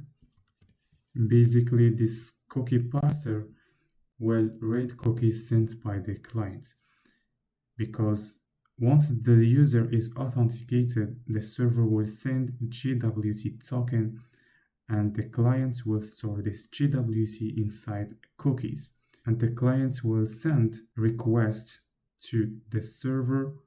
Okay, then I will add app.use course.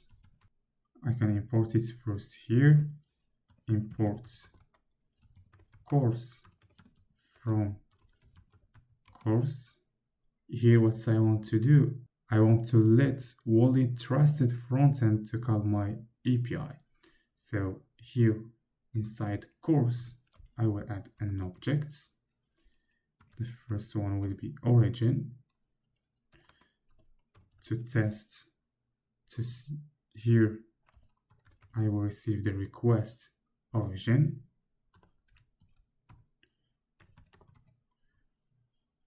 And a callback.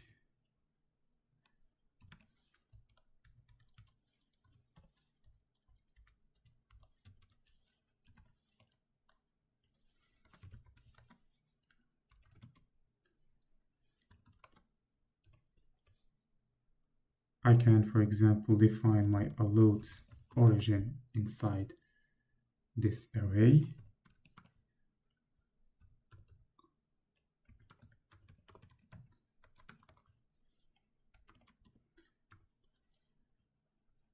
This will be for our clients in development. Local host 4200, and maybe in the future we'll have this for production.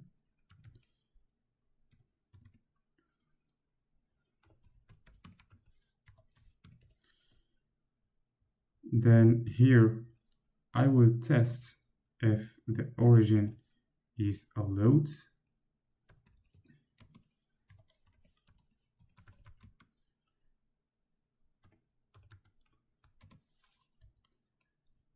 I will just put null so there is no error inside callback.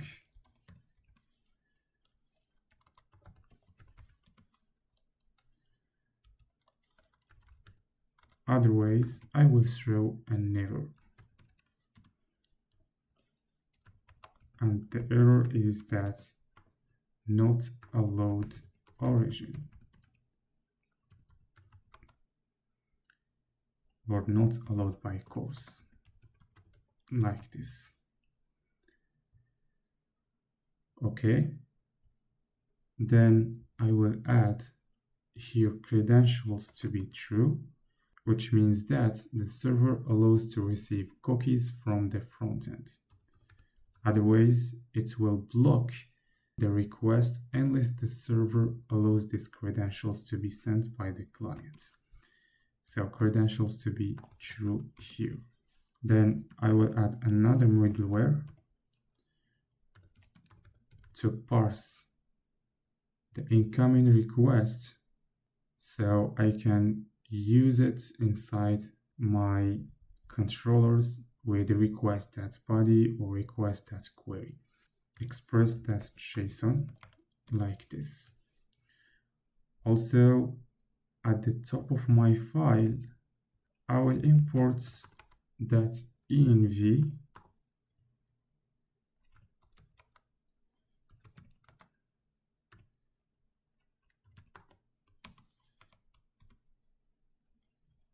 and use .env variables inside my file. also create another file called. Here I will store all the variables that I will need inside my application. Now I think everything is good. Now I will define my routes. So I create a new folder called routes. Inside, I will create a file called auth.js. I will import express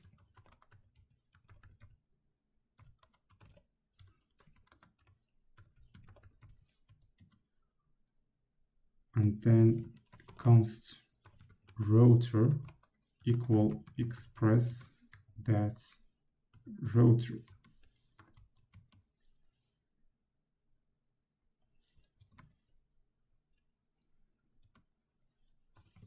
And define my first route, which is get, or I think post with register, and I will call this controller register. I'll do the same thing for login. Here I will need to add slash like this. Then I can define my controllers inside of my API.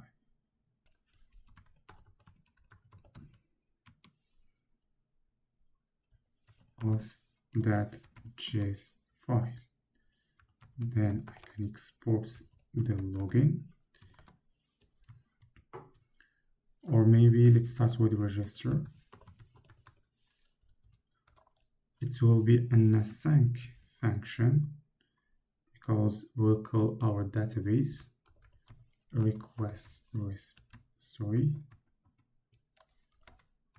response like this. I will have here a try catch error. For now, I will just send status 200 and with JSON message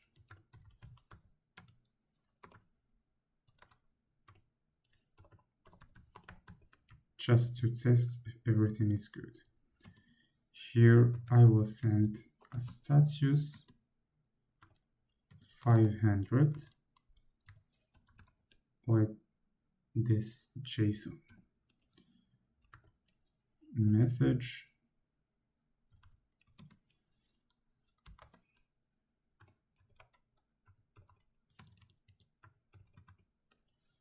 like this. Maybe I will put return. Here I need to add const. I will save the file and then return to my routes to import this register method. And be sure here to add .js, the extension of my file. Then I will open the index.js file and use the middleware use with the endpoint API auth routes. And here I can import auth routes from auth. Basically it will be from that routes / auth.js. I have here an error. Okay, so just return to this file and here add an export default router. Okay, I will just add a comment here because we didn't define the login method for now. Now it's running. I will just test this method, but instead of post, I will put gets to test that everything is good. But before that, inside this middleware app that use cookie parser, I need to specify parentheses to say that this cookie parser is a function like this. Then I can just type localhost and specify the port. In our case, it's 3000, and specify the routes. It will be auth register. Here we have the register message. This is what we did inside register. Okay, so it works. I will close these files.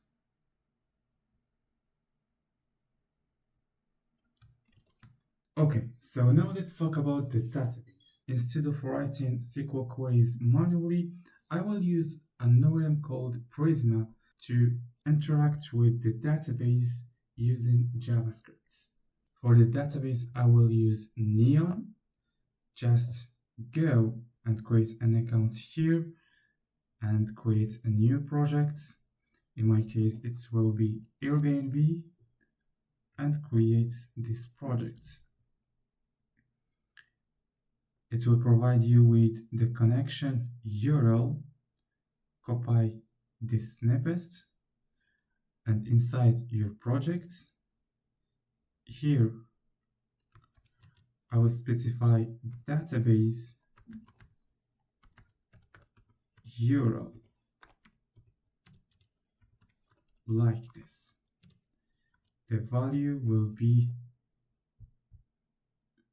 PostgreSQL and the string that I copy from Neon. Then the next step is to set up Prisma. Open a new terminal and install some libraries. The first one will be Prisma.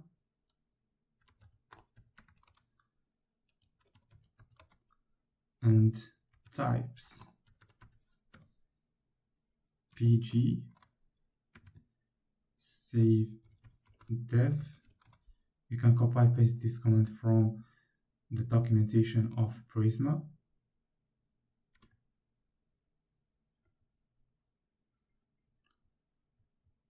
Okay, then I will install Prisma clients.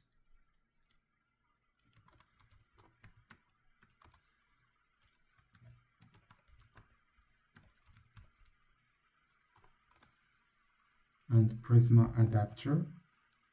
This is from the Angular, the Prisma documentation. -pg.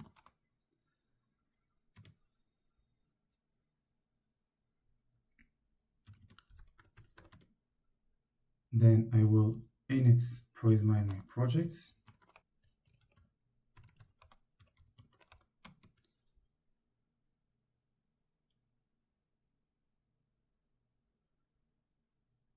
This will create a folder called Prisma, and inside you will have schema Prisma. I will just delete this line, and here I will define my models.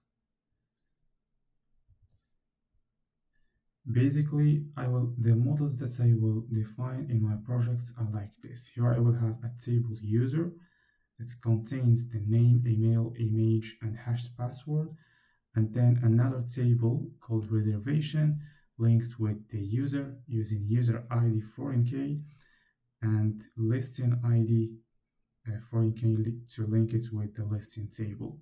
Here I will store my reservations, and here all the listings. Okay, so to define these models, just copy and paste the code from schema.prisma file. Then I will start my first migration using this command npx prisma migrates dev, and the name of my migration will be init.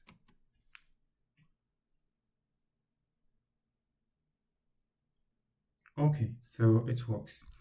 Here I have a migrations folder that will contain every migration in my database. And if I go to neon and refresh my page, I will have the list of tables. This is the Prisma migrations. Here I have the user table and the reservation table with listing table. The next step now is to connect with this database so I can store the registered users. For this, go to index.js file. Then before the initialization of my application, I will add const pool. It will be from pg like this. I can import this at the top of my file, import.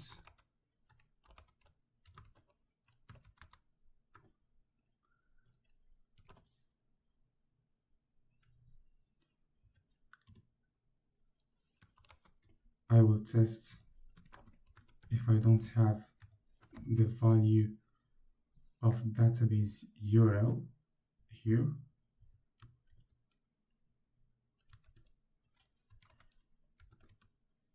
In this case, I will throw an error.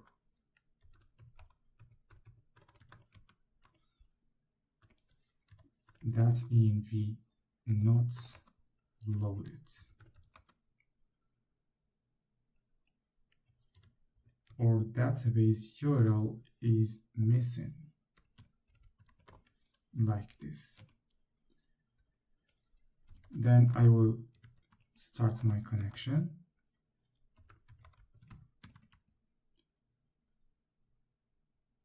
And the connection string will be process that's env that database URL. Then create an adapter equal to new Prisma client. Basically, I will import the Prisma client first.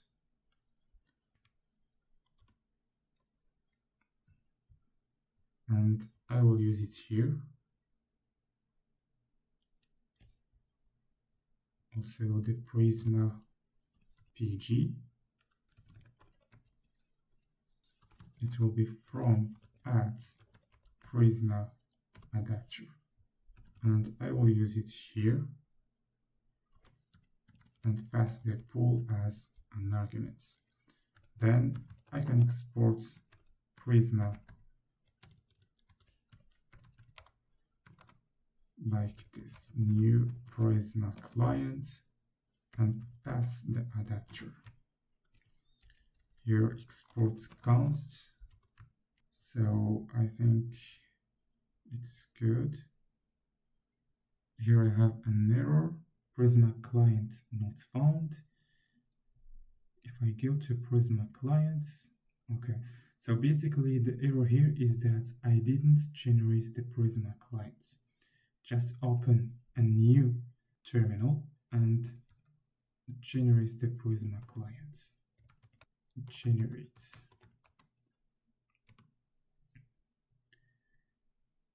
This command will create another folder inside Node modules. Here I have an error. Okay, to fix this, just go to schema and add here -gs. Okay, if I execute the command again, okay, now it works. So here I added the Prisma folder, and this will contain all the JavaScript files to communicate and query my database. Now, if I return to my index.html,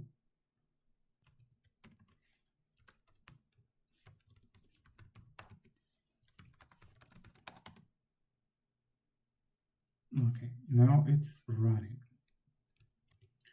Now I will start developing my register controller. Inside the controller and the auth.js file, here I will extract the email and name with the password from the body. Then I will check if the user or this email already exists in my database. So existing user equal awaits, because here I will query my database Prisma that user. Here I will need to add index.js file, and here I will specify where, filter by email. Then I will test if there is an existing user. Just I will return a response with status 400 with a message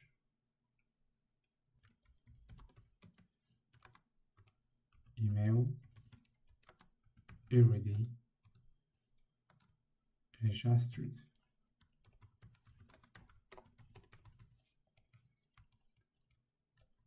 Then if there is no user, I will first hash the password using the crypts.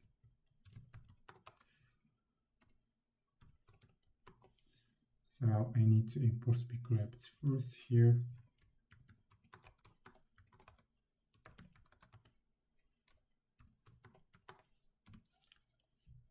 Then inside I will put bcrypt gen salt 10,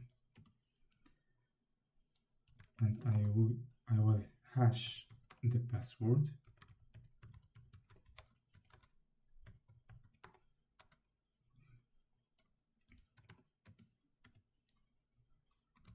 Using the hash function and using this salt. Okay. Now I will create a new user and upload it inside my database. It will be in awaits, connects with Prisma, and user creates. It will accept as a parameter the object data. Inside I will put the name, email, and also hashed password, this one. So maybe inside user I will make like this. I will just verify inside my models that I have hashed password. Okay, just copy this and return to auth controller and paste it like, okay. Inside my schema, I will copy and paste the value here. Okay, so once it's good, also I will generate a token to send it to my clients. So here it will be a token.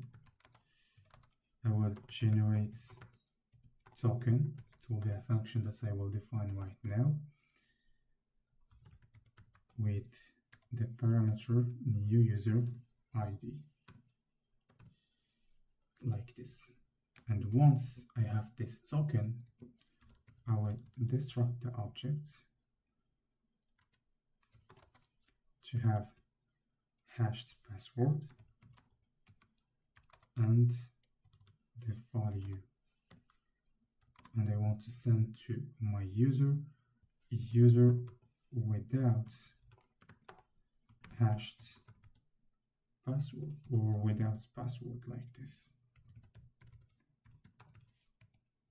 It will be from new user.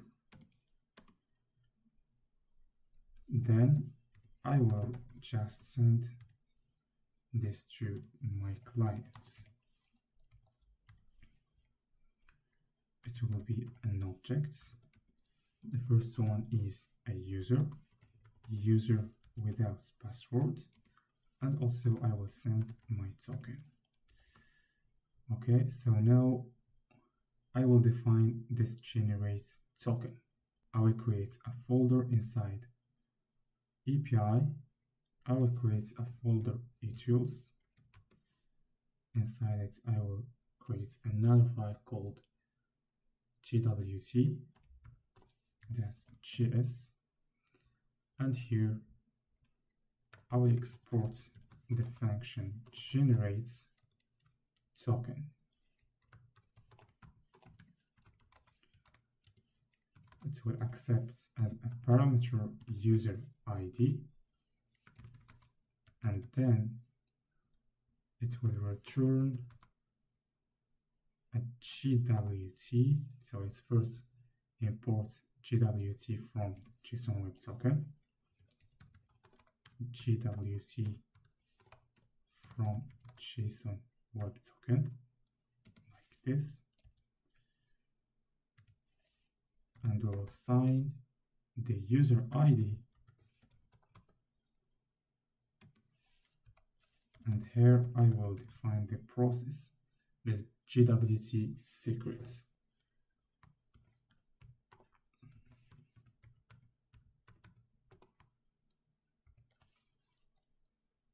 I think it's good with the expiration also.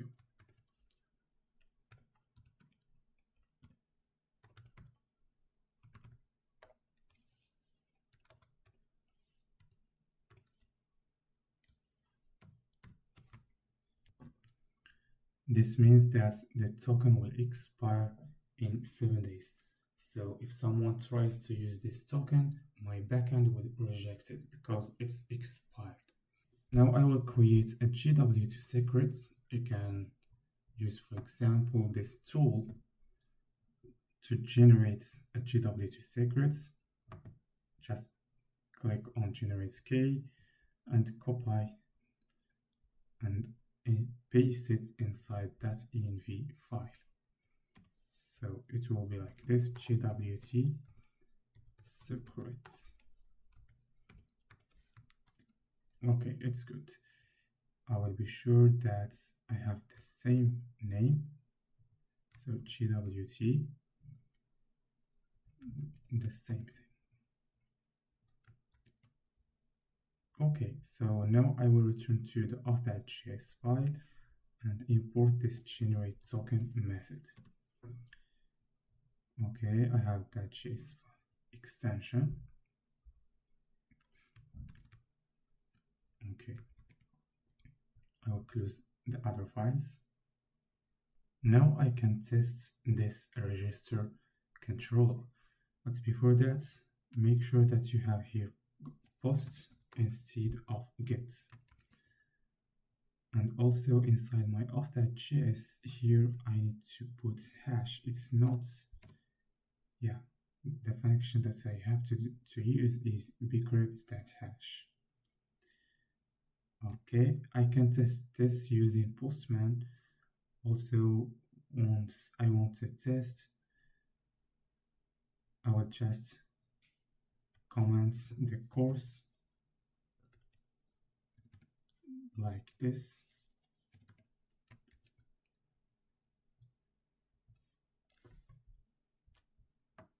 And then using Postman, you can test. For example, here I specified the post with localhost API auth register, and here I will create a new user with the name test and email.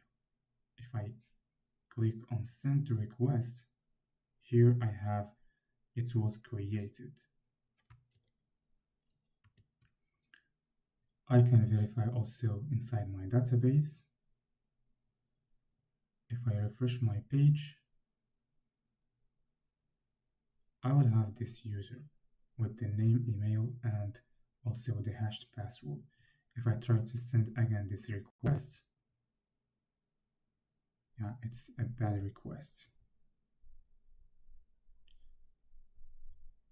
The email already registered. Okay, now I will go to the login parts. So inside my routes, I will just increment this line of code, and I will define my login controller. it will be the same export const login equal, it will be an async function.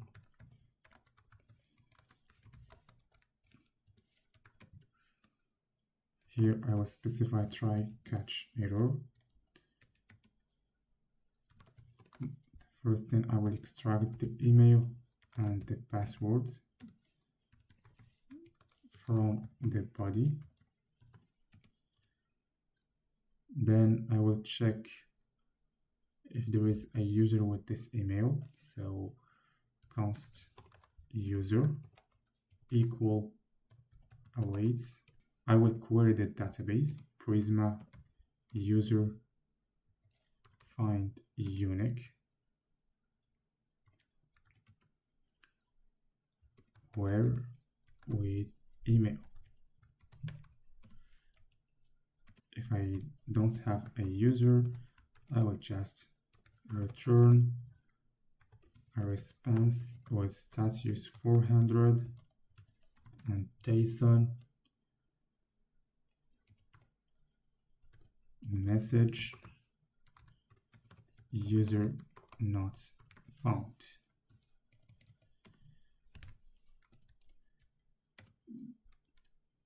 Then I will check the password with the password that I have in my database. So const is password correct.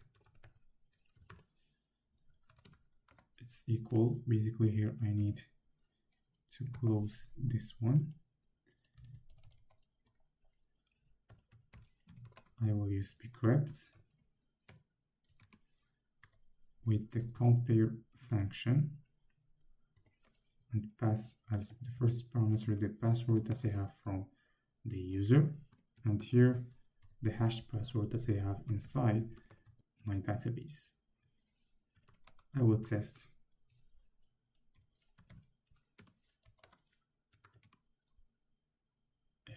if these passwords are not the same. I will return an error res status, or maybe 401 JSON is in the message. I will put wrong password like this. And if the password match with the hash password that I have in my database, I will generate a token. The method generates token because I already defined this method as I did here, and pass as the first as an argument user ID.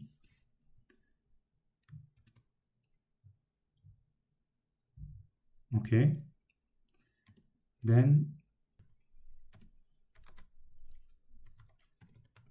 I will send to the user just the user details. I don't want to include the hash password inside the information that I will send to the clients. So here I will have user details, and here the user.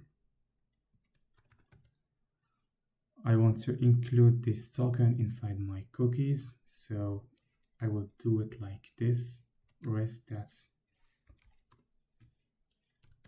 cookie, and the name will be access token. Sorry, it's access token, and the value will be token. Specify HTTP only.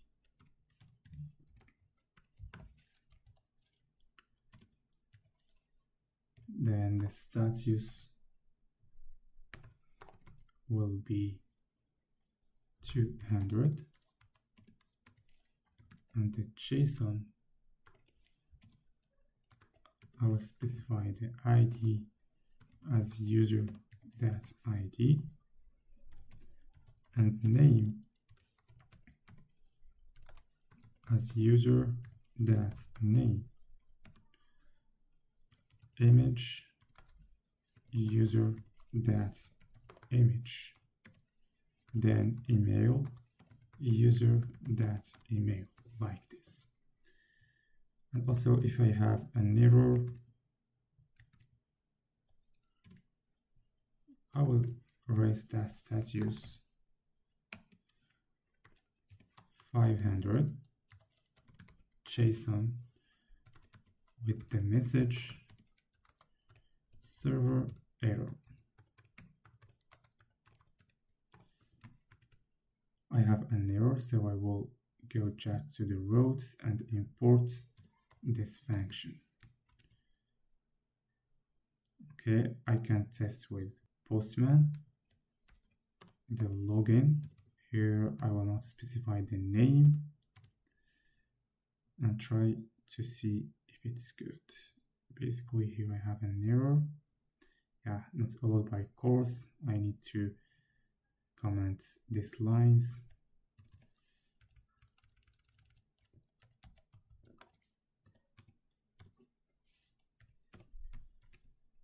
If I return back to Postman and send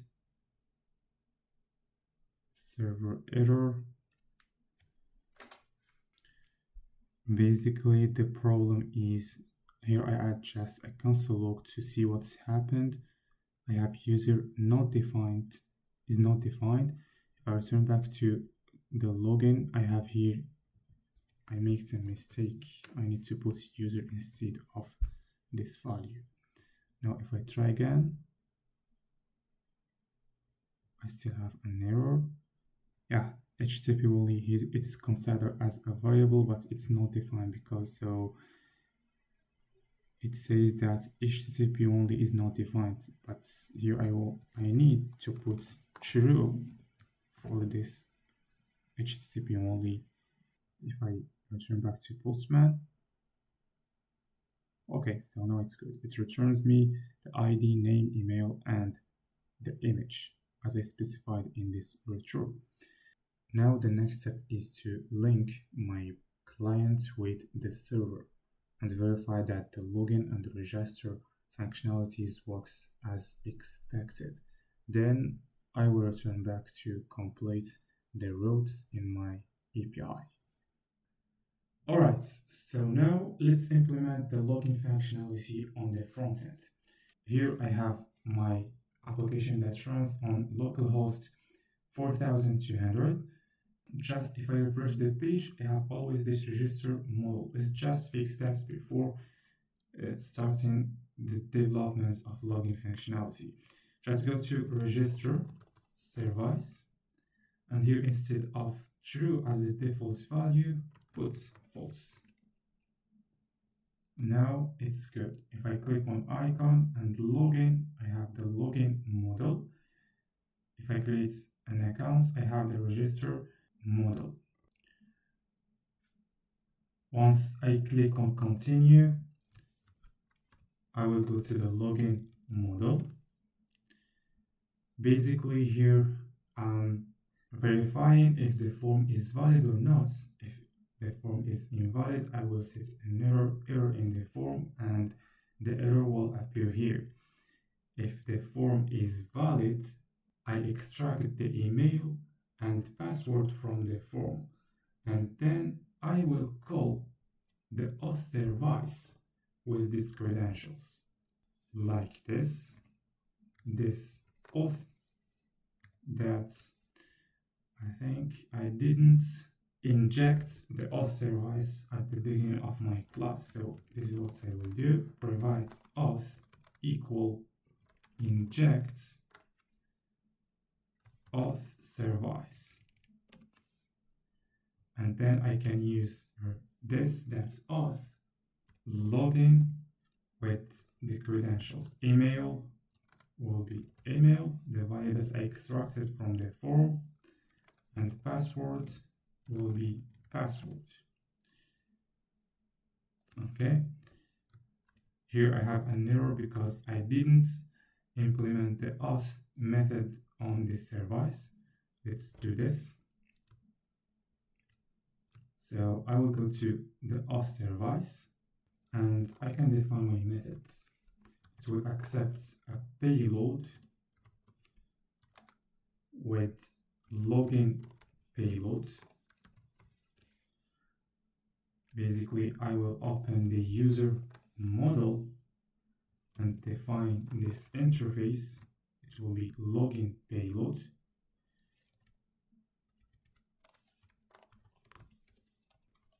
It will have a property email value string, and the property password will be string as well. I can define also the interface for register payload like this.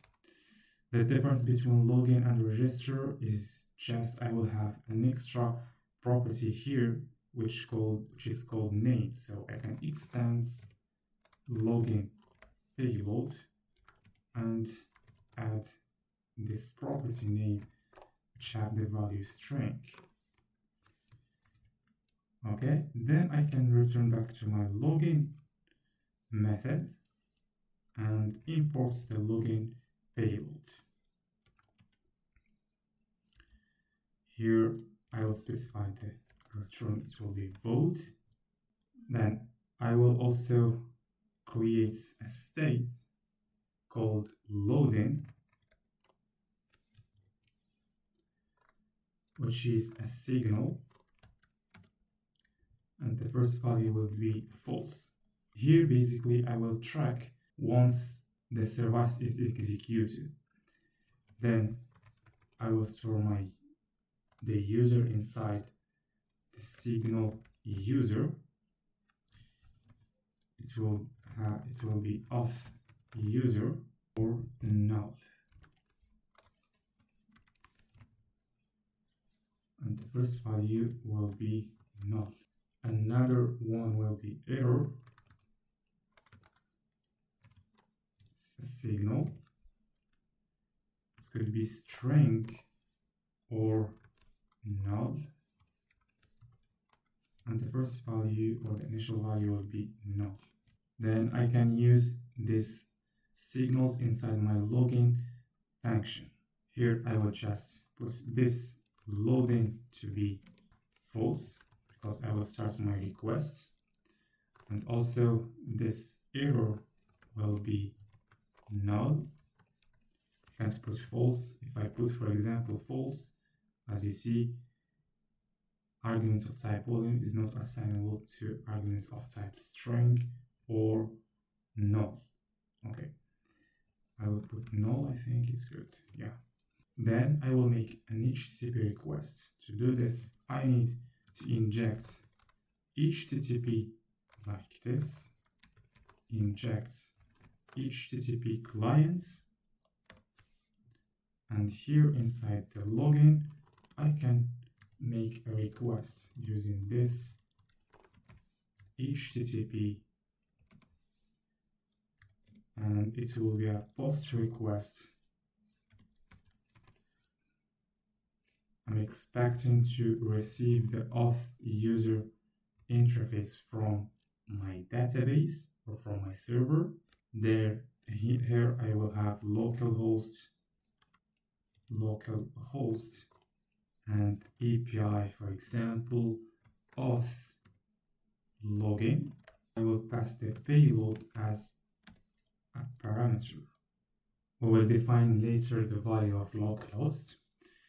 But here, as you see, if I hover post, it returns an observable.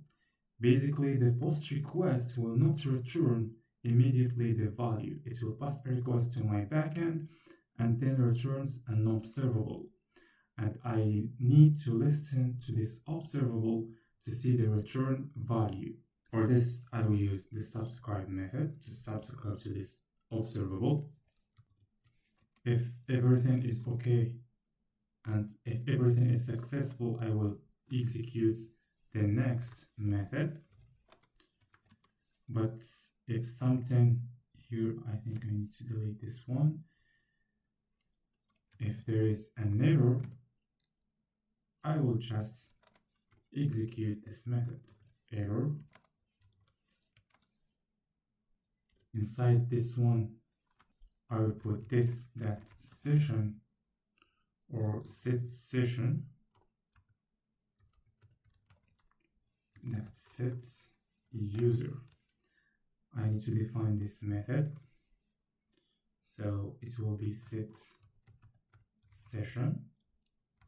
Basically, it's not set because it's not a signal, just like this. It will accept as a parameter user, and this one will put the value of user inside my local storage. Local storage set item to this, that storage key JSON stringify, basically to transform the value to a string user. Then I can use it inside my next method. I will set the session to user, and for loading, I will basically put loading to false, and this register or this login model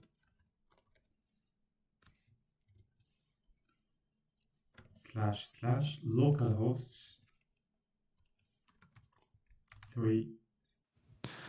Sorry guys, so when I was editing the video, I found that I missed this part.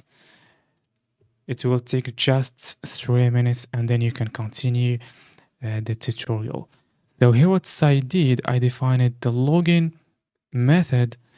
It's the first thing, it will set the loading to false and error to null. Then it will make an HTTP request with the method post.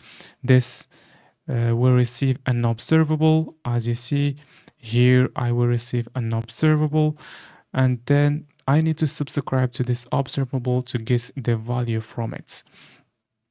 So here I'm applying subscribe to the observable, and I have two options. The first one is that I receive a successful request from the API, so I will execute the next function. And if I receive a bad request or an error from my API, I will execute this error function. So if everything is okay, just I will set this session to the user. So this is the user that I received from the API.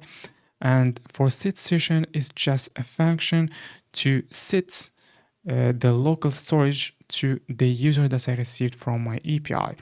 And also update the value of the signal to false because here the request has finished. And also here close the login model and navigate to the main page. If I have an error, I will just update the value of the error signal to error while login. Then I defined the register method. It's just the same thing. Here I did the same thing as the login.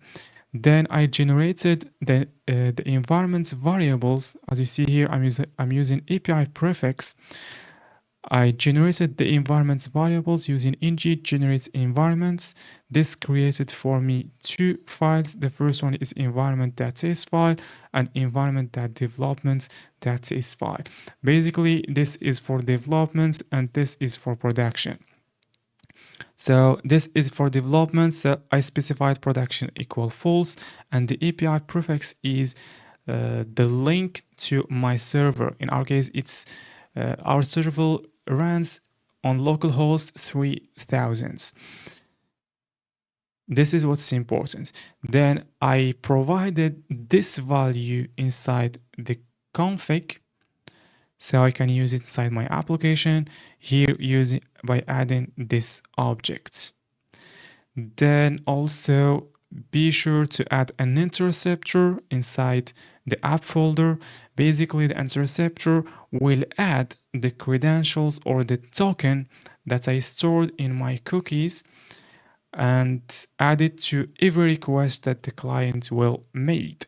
But before submitting each request, I need to be sure that the request is not for Cloudinary. So if it's for Cloudinary, I will not include the credentials. But if it's not for Cloudinary, I will include the credentials.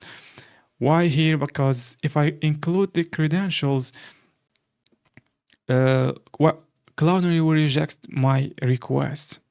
So this is the reason. Then I think you can continue the application. Sorry guys for this problem. Thousands. Then I will create a custom dependency injection token. It will be inside services here. I think, yeah, it will be inside services. I will create another file called tokens.ts file, and I will export the value of API prefix, which is called new injection token, like this. Value is string, and specify API prefix, like this. And then inside my service, I can inject the value. So it will be provides API prefix equal to inject, define it as API prefix. Here inside localhost, it will be, here I will add a $, and this API prefix, I will add API auth. I'm inside login, so login, and copy paste the same URL for register.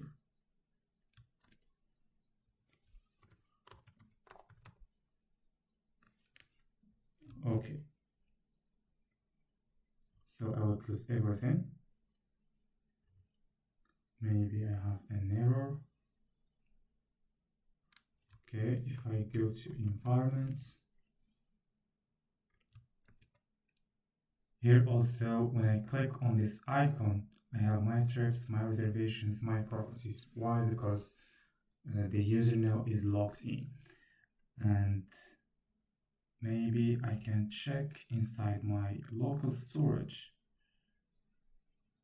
Inside my application here, I have the auth token. Then once I click on this one, it's good. If I refresh my page and click on this icon, I have these options with the logouts button. If I click on the logouts button, I have this model, the login model displayed in my browser. I think I will go to implement the logouts functionality. Just go, I will close everything, and then inside user menu components, I will see what I have inside my templates. Here it's logouts, it's handle auth click. Basically, I don't want to do that. I want to make logouts and execute this function. I will define it inside my user menu components. I already injected the auth service in my components.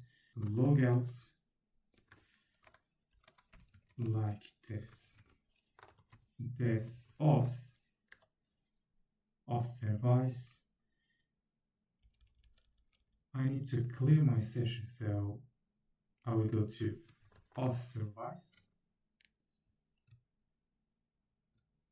and define a method to clear my session.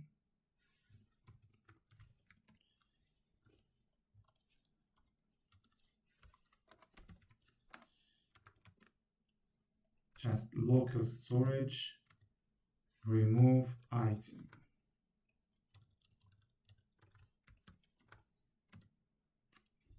and I will specify this storage key. And also for the user, I want to set the value of user to null, because then I can use it inside my components just like this.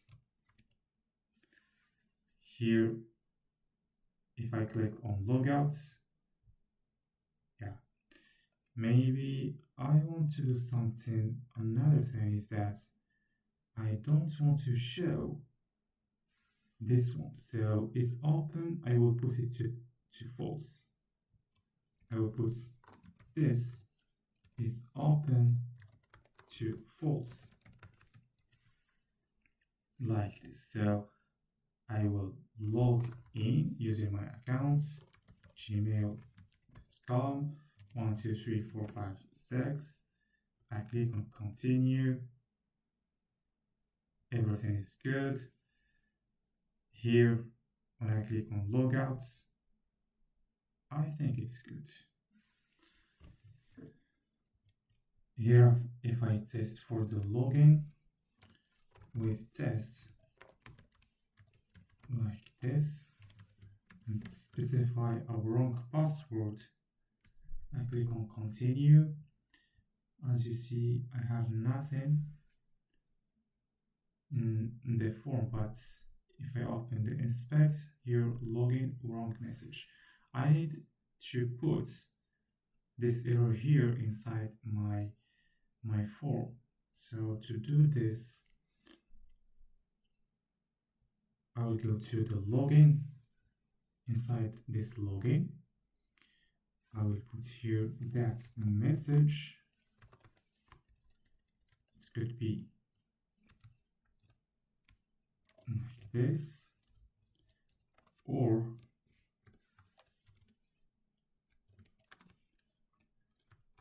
error while logging. Copy paste this one for the register.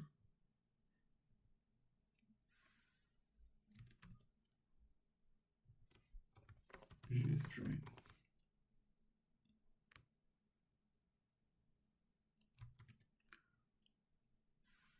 I will open login model components. If you see here, I defined the error as a signal.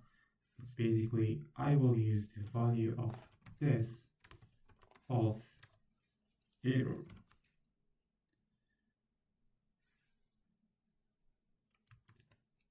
Like this.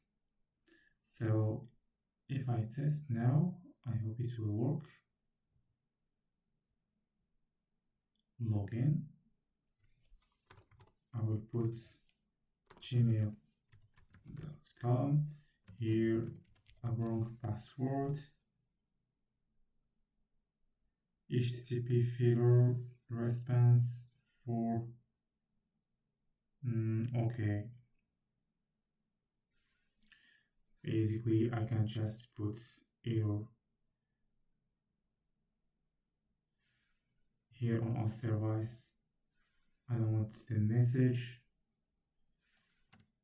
Just put error while registering. Also the same thing for login, just like this. If I try again, test at gmail.com and put this password, error while logging. That's it. And if I tap the correct password,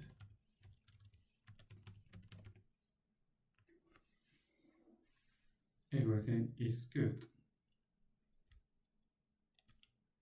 Okay, so the next step is to start implementing the start hosting model. If I go to the final project, as you see here, once I click on start hosting, I have two options. If I'm logged in, I will display this login, this register, this rent model. If I'm not logged in, I will display the login model. So to do this, I will need to define another service as we did for login and register models. So it will be the same thing as login service. Just copy and paste, and then change the name to rent.service.js file. And here I will change the name to be rent model service. Is open is false on open, so I will put the same methods. Then inside my rent model,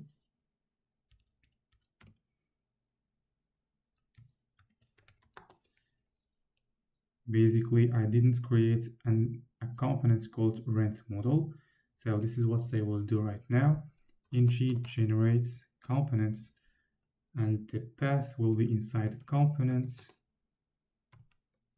/ models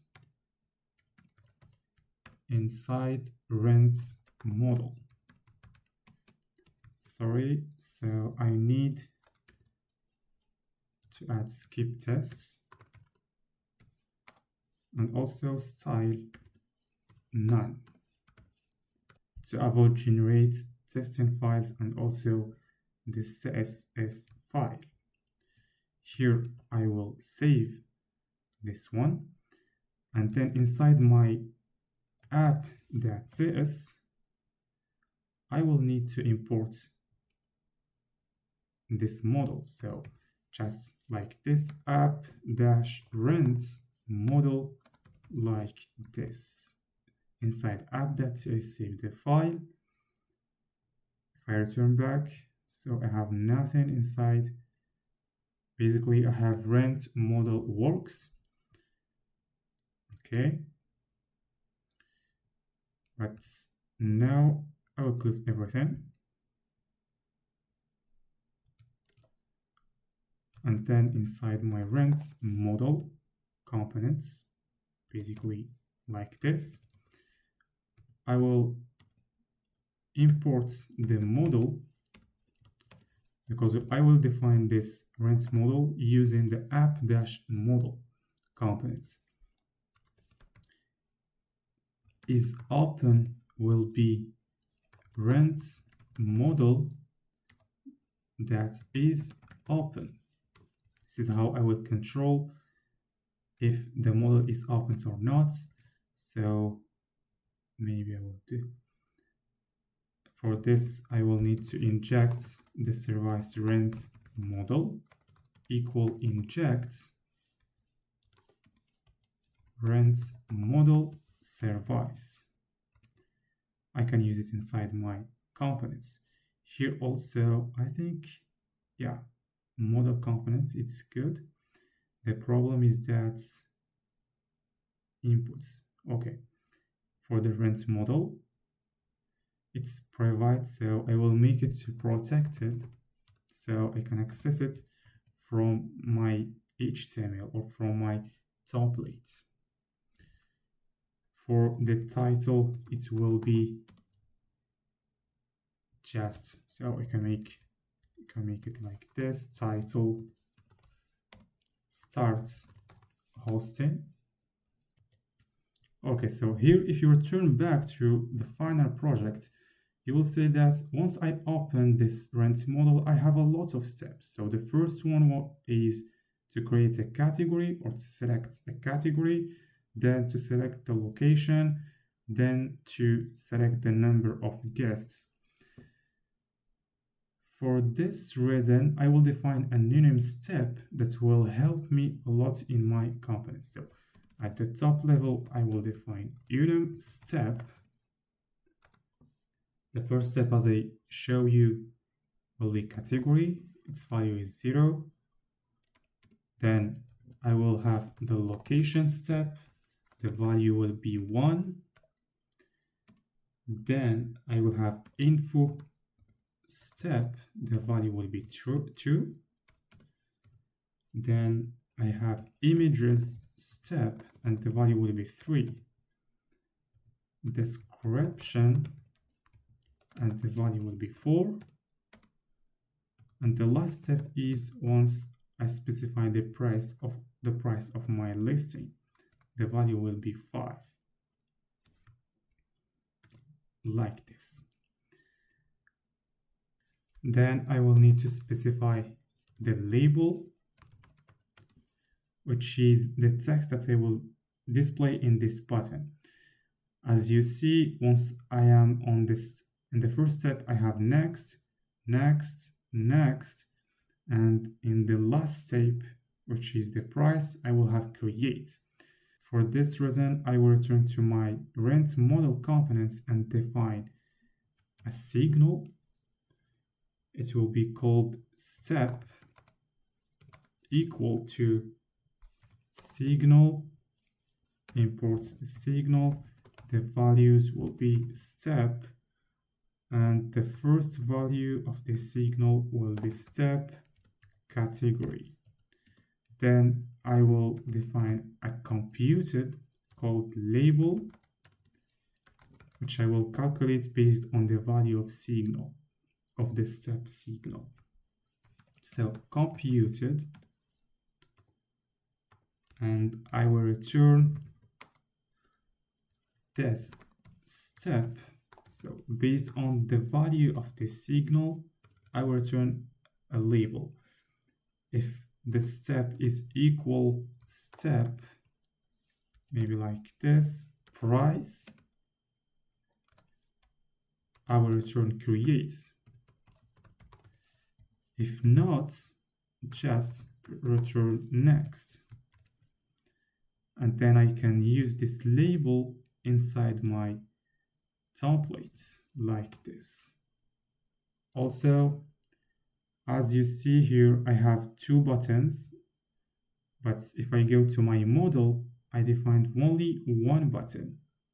So I will define right now, I will add this button to my model components. Here in my model, I will add an input called secondary label. It will be an input. So the value will be string like this. And then I will define a computed called has secondary label. It is a computed, and the value of this computed is based on this secondary label.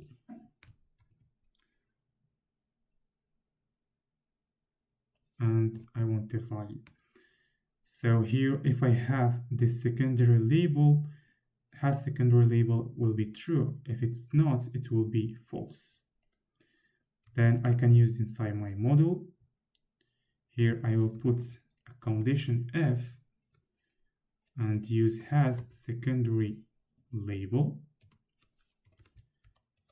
If it's true, I will add another button called, so the button here, maybe I will put the same classes.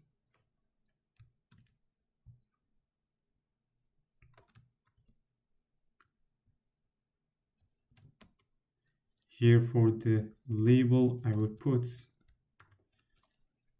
secondary label. And once I click on this button, here I click events, execute the function handle selects or handle secondary label like this. So for now, I will just define it inside my components.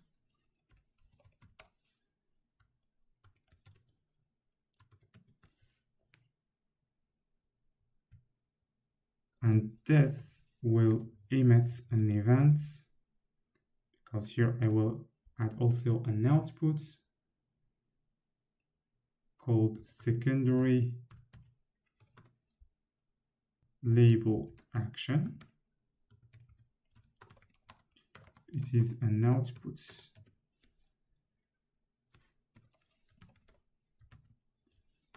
And once I click on handle secondary label, I will emit an event.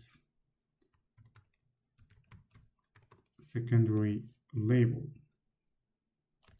Basically, it will be secondary label, yeah, that emits like this.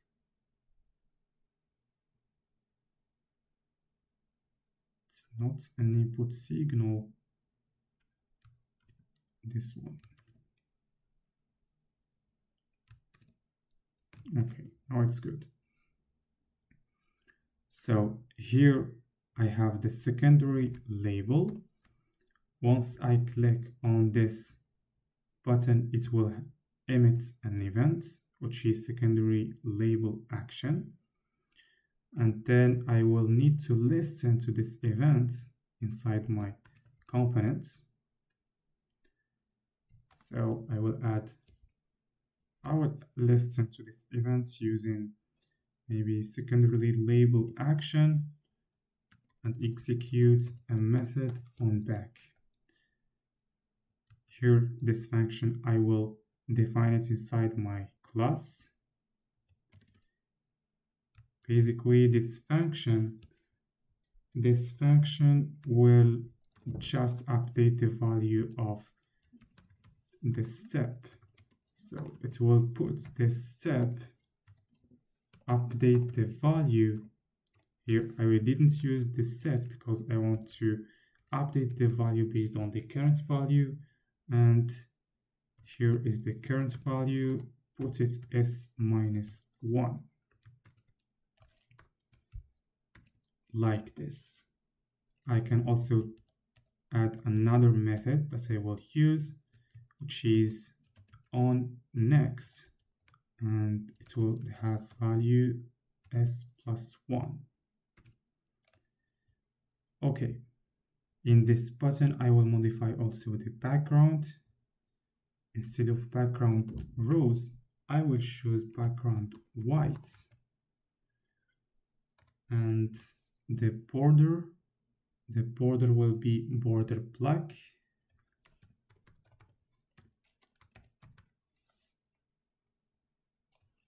And the text will be black, like this. Then once I click on the start hosting, I will open my rent model to see the results. Okay, for this I will open the user menu, and inside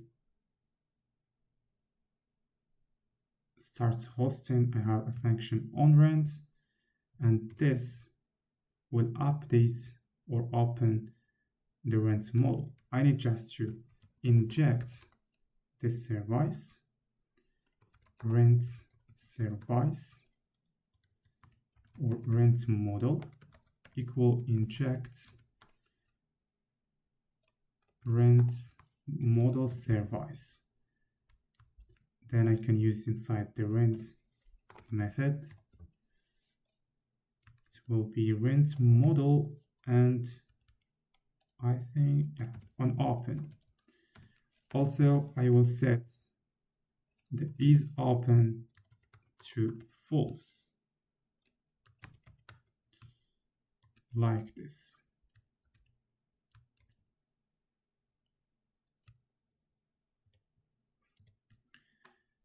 But before opening the model, I need also to check if I have a user. So I will use the load session method from the auth service. Here I already injected the auth service in my component, so I can use it.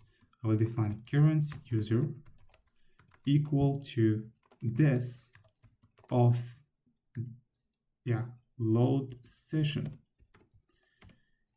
If I don't have a user, so current user, I will return this that login model and on open, which means that I will open the login model.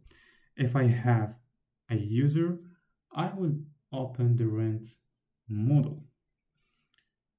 I think here, okay, so I can do like this. So if I return to my app and click on start hosting, yeah, so I have the model start hosting. Now what I will do is to define this body. For the login and register models, we did that with ng content. This is what I will do. So I need to display the body here. Okay, so I will close everything, and then here I will open my rent model here. As we did for the login and register models, we defined a div and used the body attributes. And based on this step, I will display something here. So just if this step is equal to step that's category like this, I will add some text. Here it will be div. I think I can access this step. Okay, so here I will open my class and define a step variable. Here it will be step equal, or maybe, yeah, it will equal step like this. So I can use it inside my rent model component. So here, if step equals step, that's category, I will render category and copy paste the same thing. For here, when step equal location, I will just put location here. I will copy paste for the other steps to see the results. Like this, like this. So here, instead, I will have info, and here I will have images. Here it will be description like this, and copy. I think for the last one it will be the price.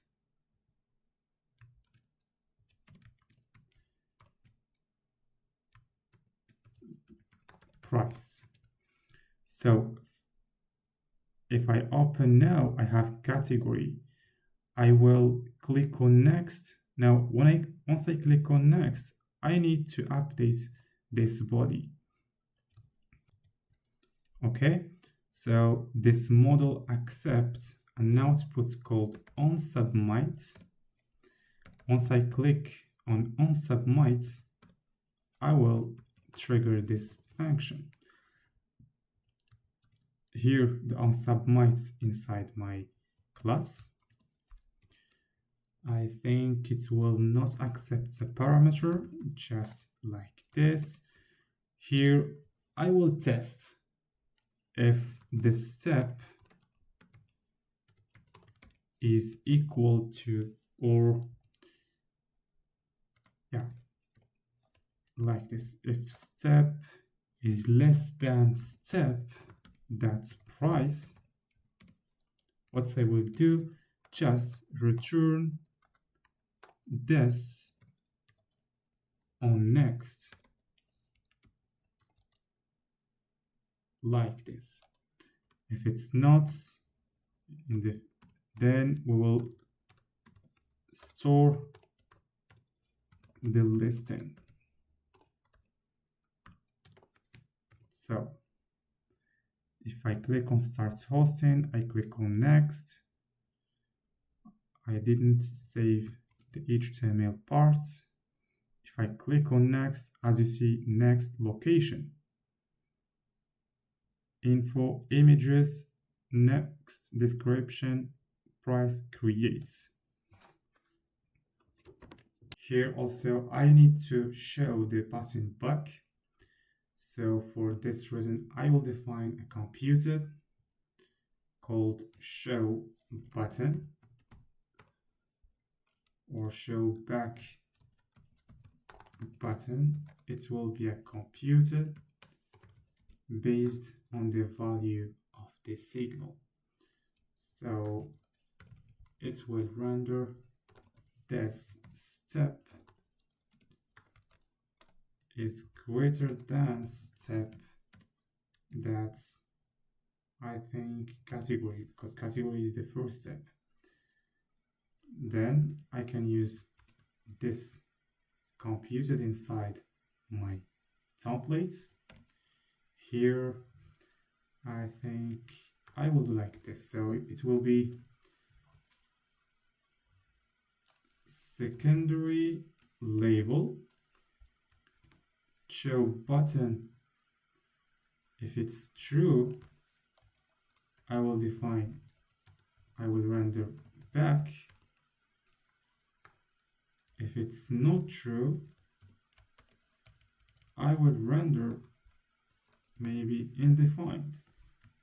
So if I save and click on start hosting, next, okay, it's good.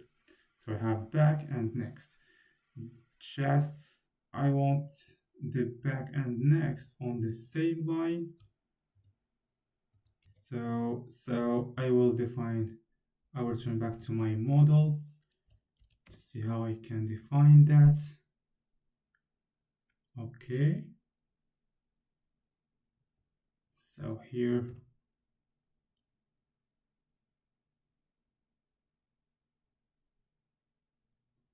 I have a dev, flex column, gap 3, and padding X. I think I can have another dev inside and define flex like this with a gap of 3, and the width will be full. And put the buttons inside this dev. Okay, now it's good. But if I click on back, it returns to category. If I click next, next, next, next, next, if I click on back, it returns to images, info, location, and category. It's good. Now, once I click on close, I want to close this model. I think it's very simple. Just I will go to the app-model, and it accepts an event on close and execute rent model on close like this. So now if I click on close, it will close my model. Okay, it's good. Now I will define the category, this category.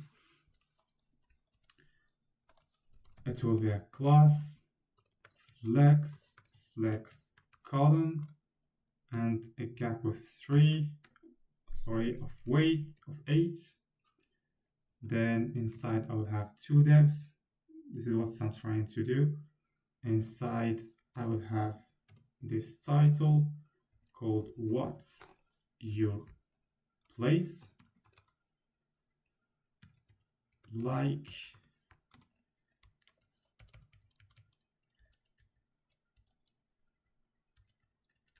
then I will have a p tag which selects a category that fits like this.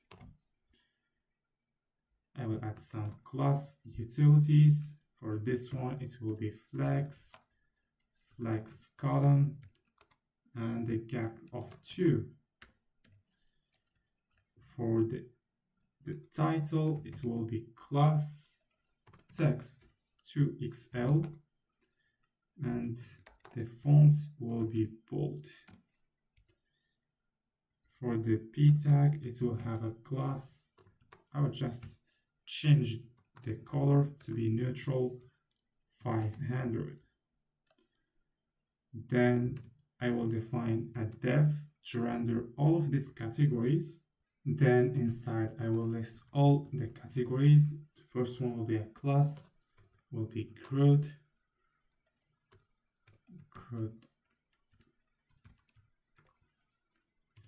on medium screens. I will have the number of columns to 3.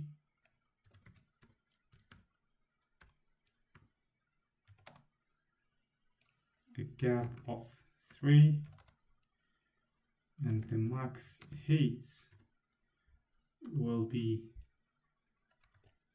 50 feet like this, and overflow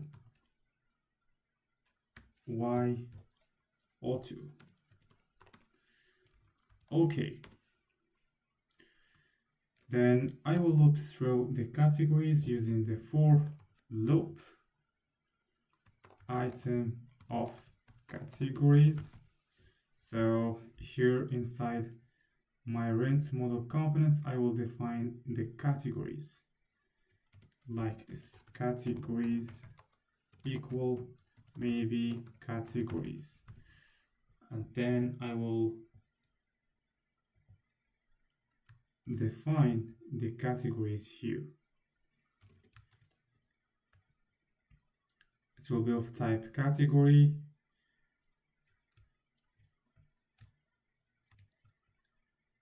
I can maybe define this interface here like this. And the first one will be label.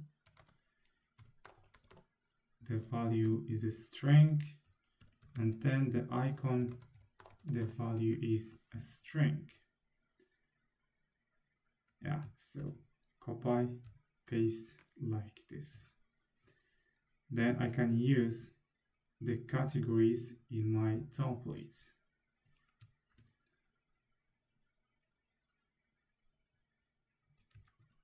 Okay, so here I will add a track to track the values of my categories. I will choose a unique value, which is label, and then I will define a button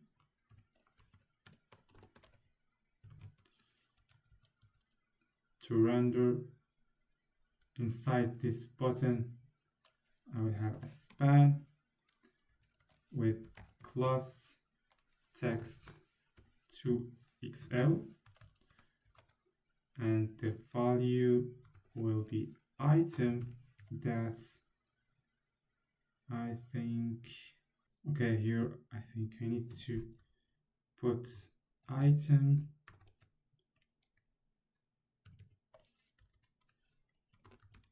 that label,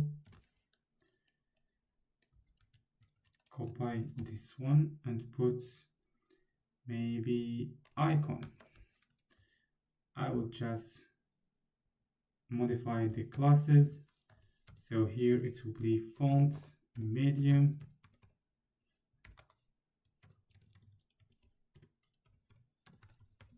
and for the text it will be small. Also, I will add some classes for this button. First thing, the type is button, and once I click on a category, I want to execute set category method with the item that label as a parameter. Okay, it's good. So here what I will do, I will first define the form, because every value that I will select here, I will store it inside my form. So return back to the rent model, and I will start creating my form. First, I will inject my form, which is if p equal injects imports the injects, it's already imported, form builder, and then I can use the form. So it will be form equal this, that's fp non-nullable. I think I will not add it. Group, and here I will add the controllers. First one will be category, like this, category, and the initial value will be an empty string. Then I will have location. I'll define the value later. Then guest count.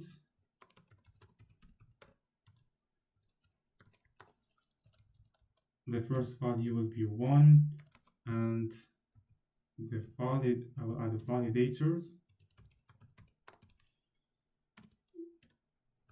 I want the mean value of the guest count to be 1. Here I have the room counts, so maybe just do like this, and room counts. Here I will have bedroom counts. Then I will have image source.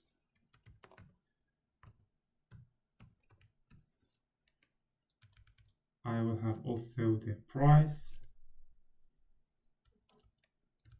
Put it like this. The price, the initial value will be 1, and it is required. So I will put validators required like this. I need here, I think it's, yeah.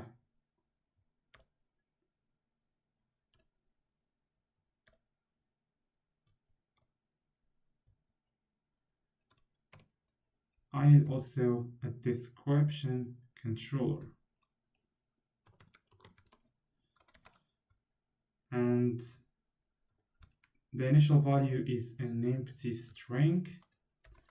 Validators I can make required.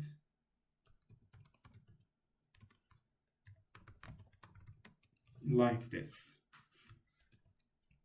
Then I can use the form inside my template. So once I click on one of the categories, I will execute the function set category. Now let's implement the set category function. First, it will accept an item of type string like this. Okay, the error displays from my, no, I still have the error. Why? Yeah, okay, it's no, I think, yeah, I need to copy, paste the value. Now the error displays from my template. Just what I will do is take this form, the control that I want category, so it will be category set value. Here to change just the value of the category controls. So it will be category. Maybe I will change item to category like this. Okay, so I will return to my templates, and I will add some classes to this button based on the selected value. So for this, I will have ing class attributes and access the form that controls,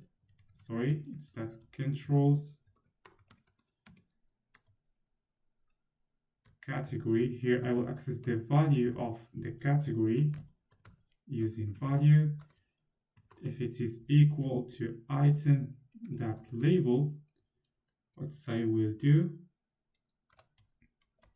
here I will define my classes. So like this. I will have a border black and also background neutral value of 50, like this. If it's not selected, I will have just a border. Yeah, as you can see here, I have a border black, but here I don't have this border black. So border neutral, and the value, I think 200 is good. Okay, I can add some classes to my button. It will be rounded XL, and the border will have the value 2, padding 4. I have a flex. The items, I want to center the items. I think you can apply a gap of 3. And once I hover on this, I will apply a border of black. Border black. As you can see, once I hover, the border color change. Also, I can put a cursor pointer. I will add an attribute to this button based on the selected item. I can do that using attribute area dash pressed, and I will evaluate the value of this expression, which is, I think you can copy and paste the value like this. So when it is selected, I will apply this attribute, which is area pressed. Okay, if I return back to my application and refresh the page, here I need to click like this. Here I have an error. Yeah, ing classes. I don't want this one. I think here I will use reactive forms module and common module.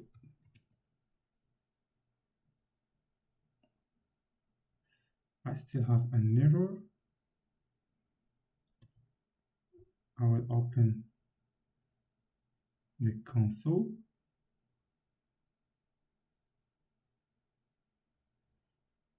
To fix the error, I just put the validators inside an array.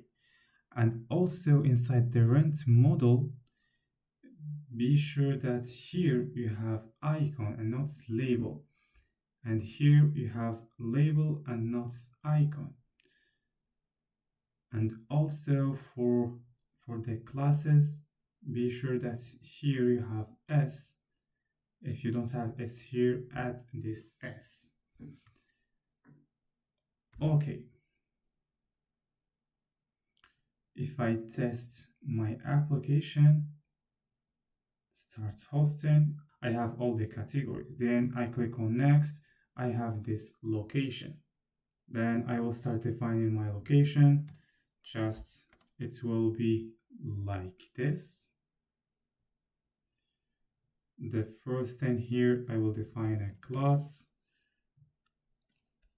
of flex column. I apply a gap of 8 inside a dev. I will have a class of flex. I'm trying to define this text, this title with this p tag. Flex column, and a gap of 2. Inside, I will define a title. Where is your place located? And a p tag, help guests find you, like this. I will add some styles. It will be text to XL and font bold. It's the same thing that I defined for the category step. Basically, and I can copy and paste for the p tag. Okay. Then I will define this country selects as another component and then import it inside my rent model components. To do this, I will create a component called country selects. It will be inside the shared folder, inside country selects, like this. Once I click, it will generate this country selects.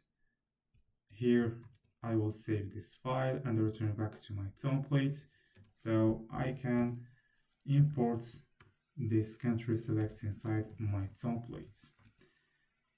Here in the country selects, I will use all the countries in the selects. So I will create a service to import these countries. Just here, I will go to the country or the login, and I will create another file, or maybe copy paste the login and change the name. It will be country service.cs.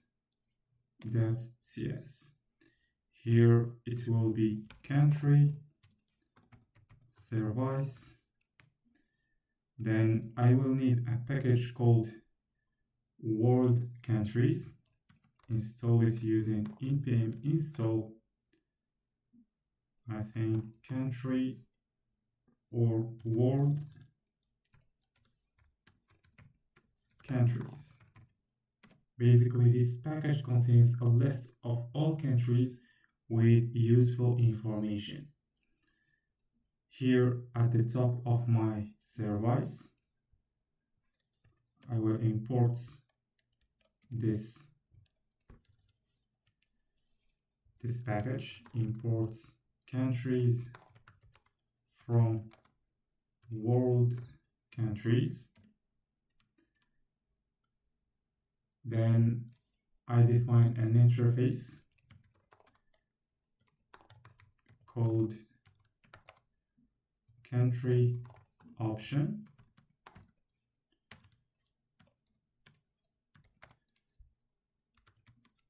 The first property will be label, which is of type string. The second one, value, of type string as well. Then I will have the latitude and longitude, lat, like this. It will be an array of type, and inside I will have number. Maybe I can put number also like this. Then I have a region, which is of type string. And the last one is flag with type string. So here each country will contain the label, value, and these other properties. Here I didn't specify the type like this. Why? Because here I want exactly two values. The first one will be latitude and the second one will be longitude. If I specify number and then an array, the latitude and longitude value can take a lot of values, but for me I want just two. Then I will create a list called country list. The value will be an array of countries. I will map the countries that I imported from world countries using the map method. And for each country, like this, I can specify the type to be any. I will just keep the files that I want. I want the value. It will be country like this. I want also the label. It will be country name that's common. The flag country that's flag. Maybe for the region I can do like this. Here. Then I need to specify also the latitude and longitude. Country that's latitude and longitude. I can also specify that it will be number.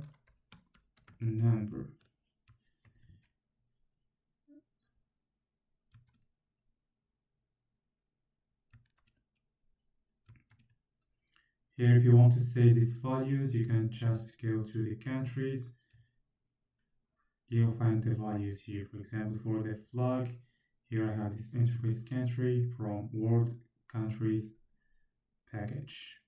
Then I will return to my country service and define my first method inside this service, which is find all. Basically, this method will render all the countries.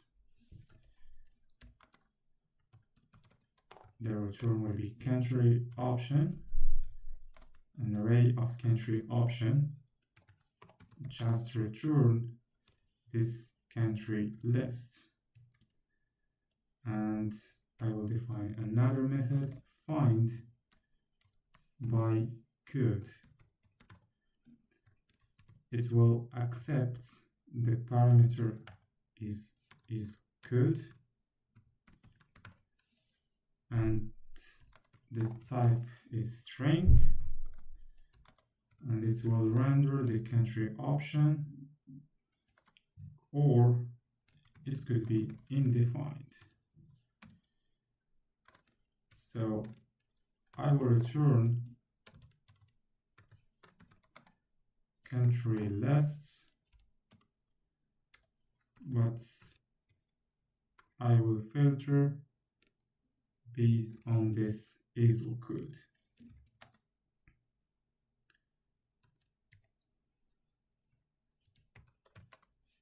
Equal ISO code. Okay. So basically here, if I type, for example, beer is the ISO code of Burundi, it will render this country option, of this country. Then I can inject this country service in the country selects components. So close all of the files and then open the country select components. I will define some signals that I will use inside my top list. The first one is to inject the countries like this. It will be country service Then I will define my first signal, or maybe I will define selected country, which is an input. This component accepts an input called country, selected country. Here I need to specify the generic type to be country option or null, and it could be also undefined. The first value is put undefined. This component will emit an event once the country changes. So let's define an output country change, which equals to output, and it will emit a country option here as the generic type country option. Also, it could be null, like this. Then I will create a signal called filter text equals signal. I need to import signal,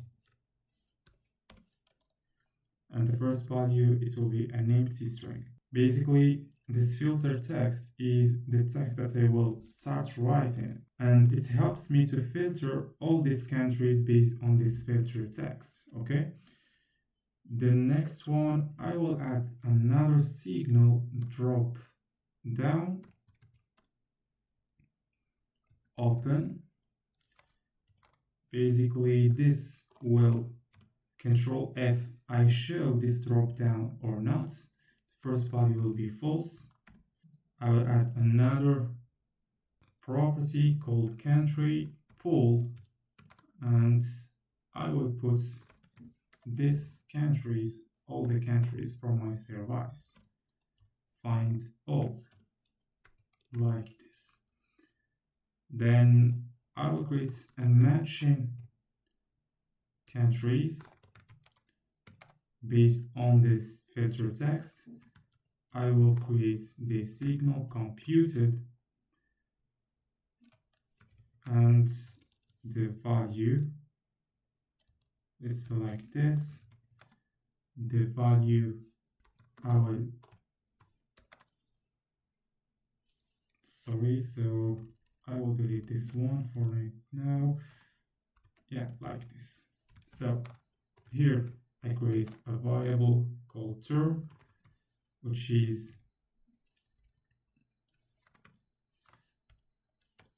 depends on the filter text, like this, to lower case, and also deletes all the empty spaces. If I don't have this term, I will return this, that's country pool. So here I'm trying to filter what I will render inside this dropdown. Okay. Otherwise, I will filter this country. Sorry, so here I need to specify country pool. Yeah, country pool, like this. This country pool, I will filter it based on the signal filter text. So take each one and take the value of label to lowercase, like this, and test if it includes this term, or I will just copy this one and paste it, but here I will change to region, like this.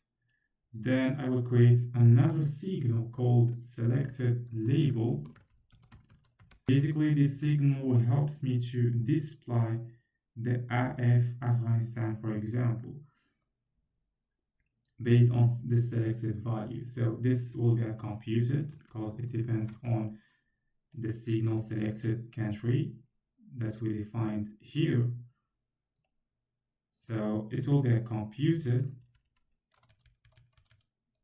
and here I will just create country equal this selected country signal, and what I will return, if I have country, I will return this one. So the country, I will open country, sorry, it's country flag, which is this one with the country label like this. So I will copy this one and paste it like this. Label. Okay, otherwise I will just render an empty string. Then I will add a method open drop down to open this drop down. So like this, basically this just will change the value of selected or drop down open. It will put it to true. And also for the filter text, I want to set it to an empty string. I can also define close drop down, and inside it will change the value of drop down to false like this. Then I can define another method called clear selection that will be executed once I click on this SVG icon. So it will accept an event of type mouse events, and then events, I think I don't need these events, just like this. I will just emit an event, country change, emits no. Okay. Now let's start with the templates. The first one will be a dev of class relative,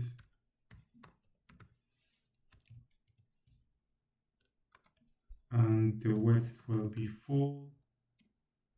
Inside I will define another dev. Here I will try to move fast. It will be of class combox. Sorry, it's not the class but the role.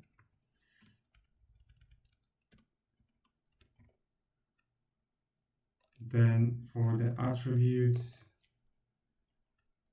area expanded, here based on the value of drop down, area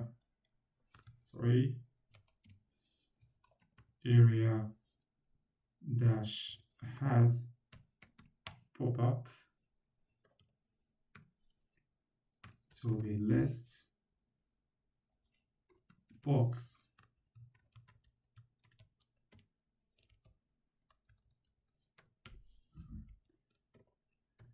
then I will have area controls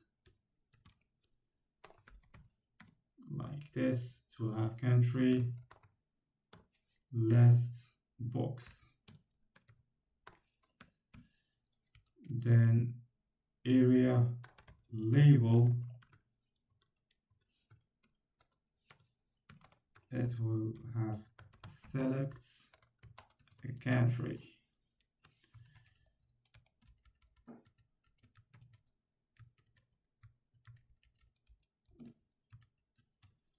Like this. Then it will have a class relative, flex, cursor, pointer, items center. Then I will put rounded to be -md.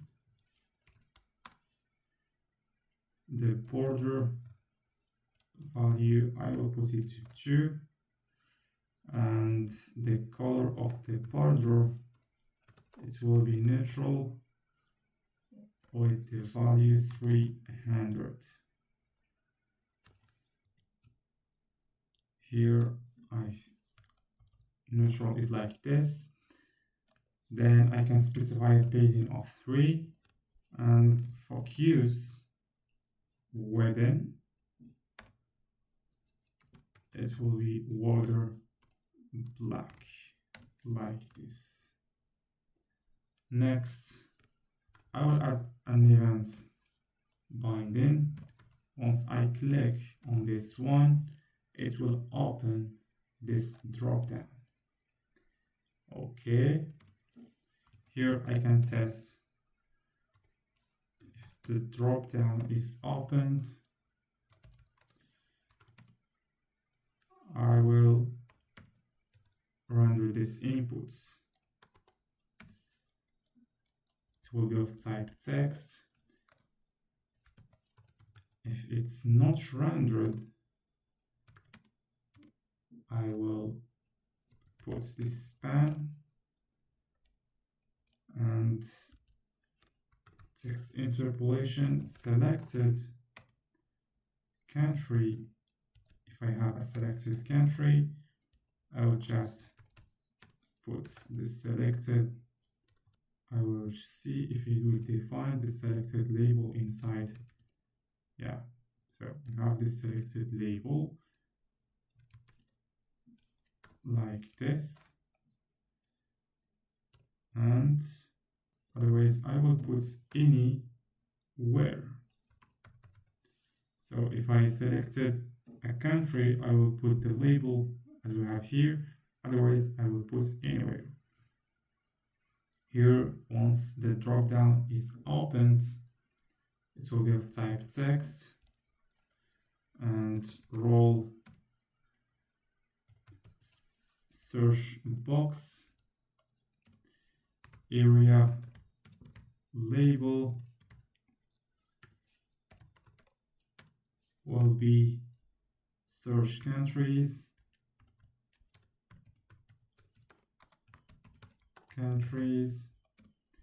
then the placeholder I will put search. I can add some class utilities. The width will be full, the background transparent, and then text maybe will be large. The outline, specify it to be none. Here I will use two-way binding, ng model. I think basically here I will bind what site type or the value of ng model to filter text. So filter text signal that I created. I think here I need to add the common module inside my inputs. Okay. Actually, it's not the common module, but the form module. like, okay, it works. Then I will put ing model change. Once I change, I will put filter text to be this events, like this. Here, blur, I will close my dropdown. Here, the blur events will execute the close dropdown once this input will lose the focus. Then I can continue.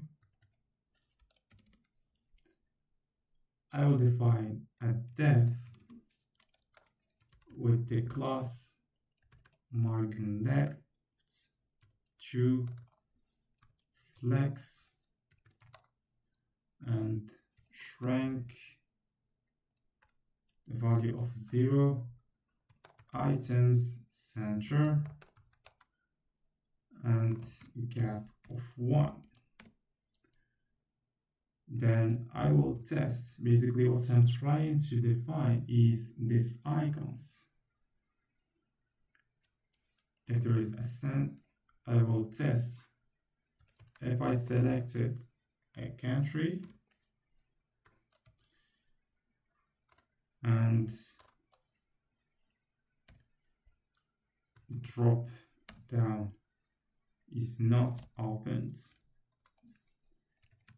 I will render a button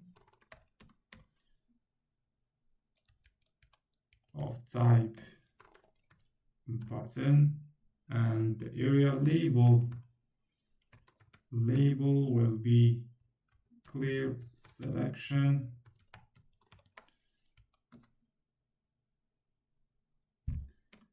Add some class utilities, flex each 5 items center, justify center, rounded to be full, the text neutral, and the value I will choose 400. Once I hover, I want to change the text to neutral, but for this time it will be 700. And once I click on this icon, it will clear my selection. Inside, I will just copy paste this SVG, and inside the button I will put span with class text neutral. I will choose the value 300. Then what I will render is just this line. Then I will render another SVG, which is this one, like this. So it is an SVG.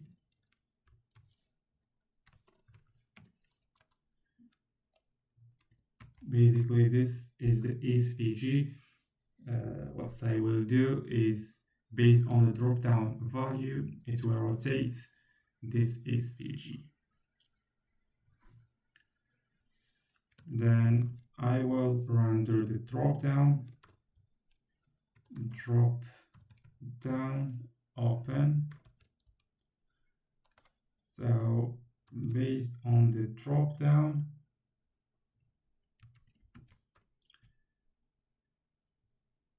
basically what this will do here, I defined if I have the drop-down opened, I will render this a list, this country list box. If I don't have a matching country, I will render no results found. And if the length is greater than 0, I will render these matching countries inside this dropdown. And once I click on a country, I will execute this function pick country. So I will need to define this pick country inside my class. Accepts country option. Maybe add fold. And then what I will do is that this country change emits the value of country, and also the drop down open, I will set it to false. I want to close this drop down. Also, for the filter text, I will set it to the initial value, which is an empty string. I think we have done with this list. I can return to my rent model components to see if it works or not. So here inside location, I will add selected country. The value will be form, that's control, that's location, that's value. Okay, so here I will need to change the type of location in my form. To do this, I will go to rent model class, and instead of an empty string, here I will render this if maybe control like this, and specify the type, which is country option. Maybe it could be null also. And I will specify the initial value to be null, like this. And if I return back to my rent model type templates, the error displays. Okay. And I will define a function country change to set the location based on the value that I received from these components, like this.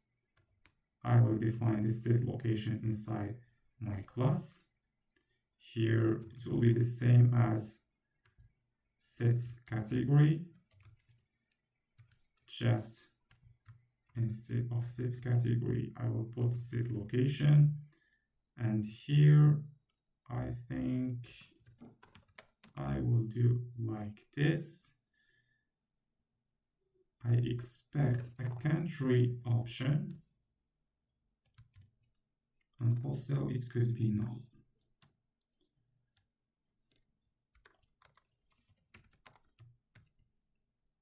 No, I think it's good.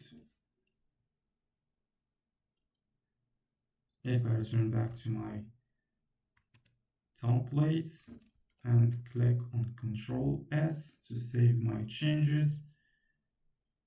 Okay. Here I will click on Start Hosting. This is good. Okay. I think I have just some errors.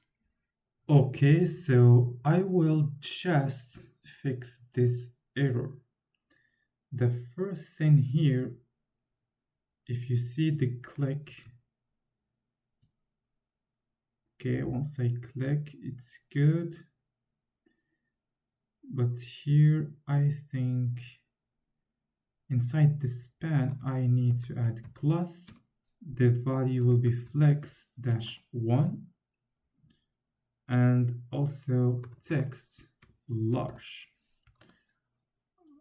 I would add some class text neutral dash 400, and the value will be selected country. I think it's like this. Yeah, it's good. So now it works. The next step here is to define. Now let's talk about how I can display this map inside my step location components. So the first thing, I will need to install a package called leaflets like this. I will also add its TypeScript file, which is at types dash leaflets.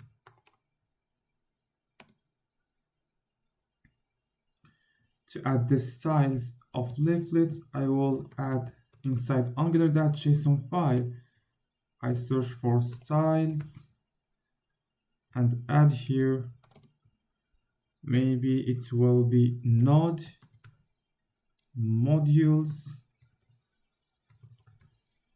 Basically, you can copy paste from the documentation like this. Then inside this step, I will create a component called app-map and use it. So let's create this component.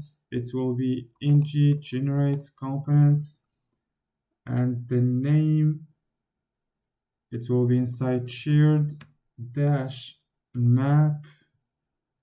I think it's good like this. I will add skip tests, and for style I will put none.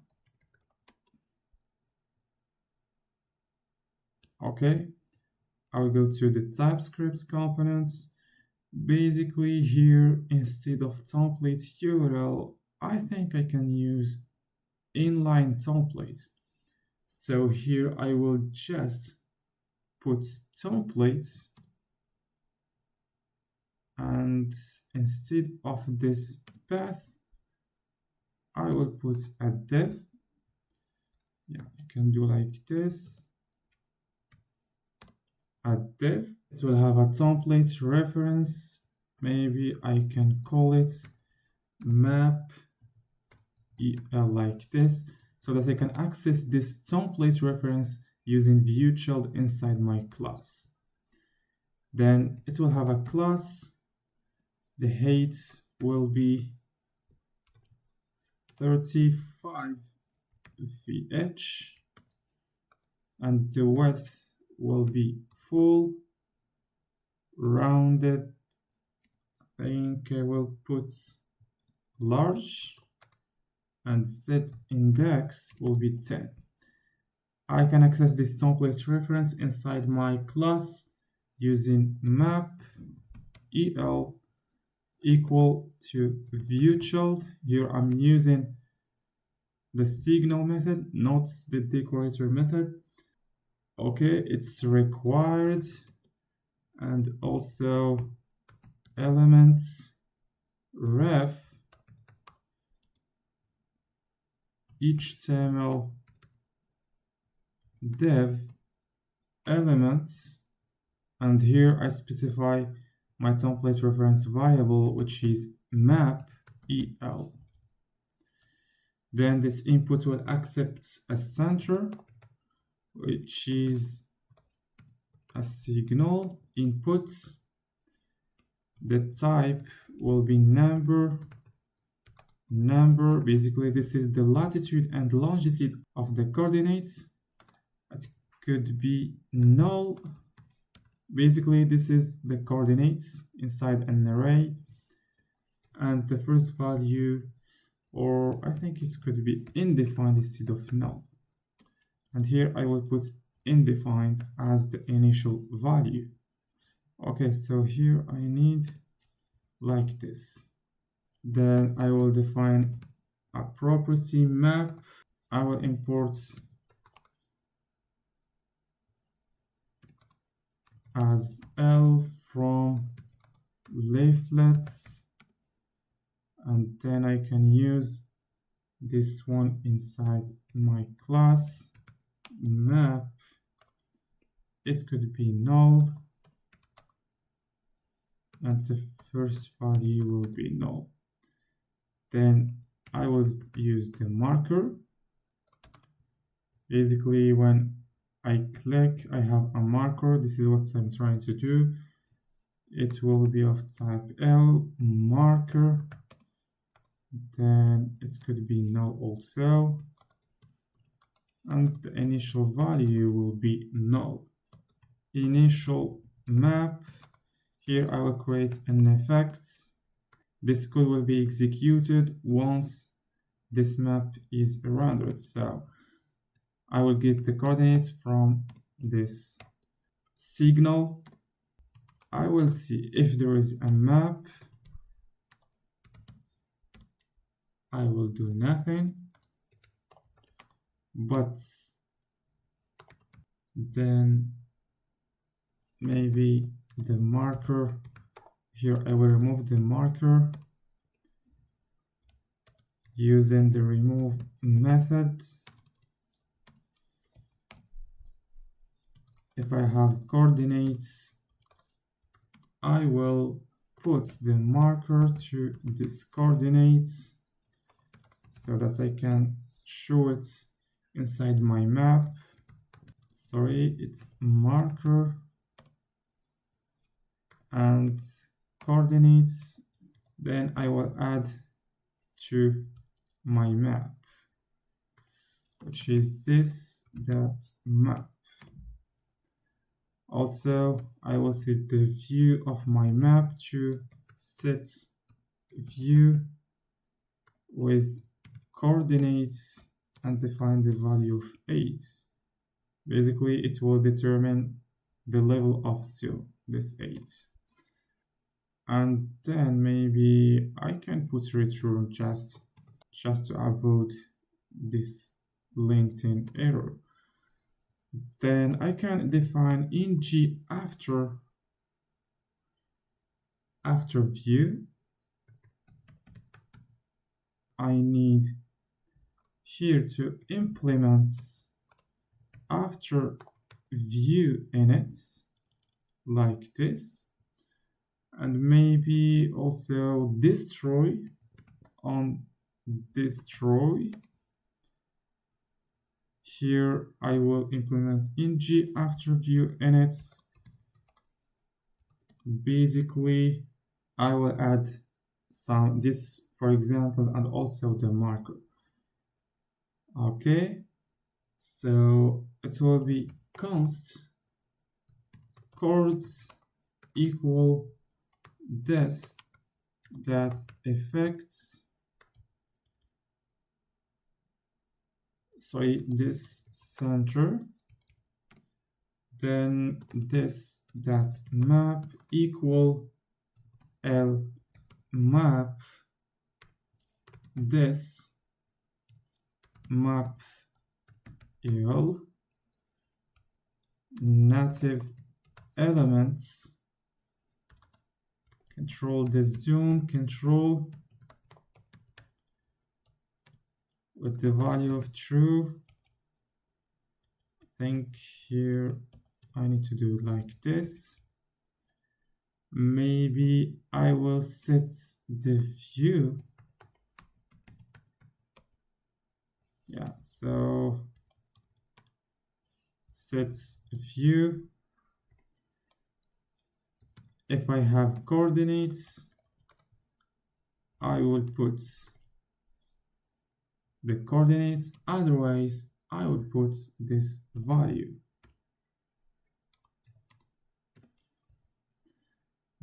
Then I'll have another one, chords. I will check if I have a coordinates. I will put the zoom to 8, otherwise it will be 2. Then I will add a title layer like this. Maybe title layer. I will just copy paste here basically to add. You can just copy paste this from the documentation to add this layer. If chords this marker will be L that marker chords add to and specify our map. Then the last thing that I need to do is to destroy my components once I leave this location step. So for this, I will do ng on destroy. It will be executed once I leave this step, just this map, and I will remove it from my templates or from my browser. Then I can, I think, use this one inside the rent model.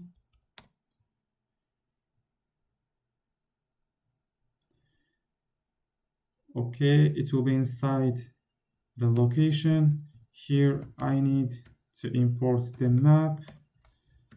I will specify the first value, which is center. It will be from my form. Controls,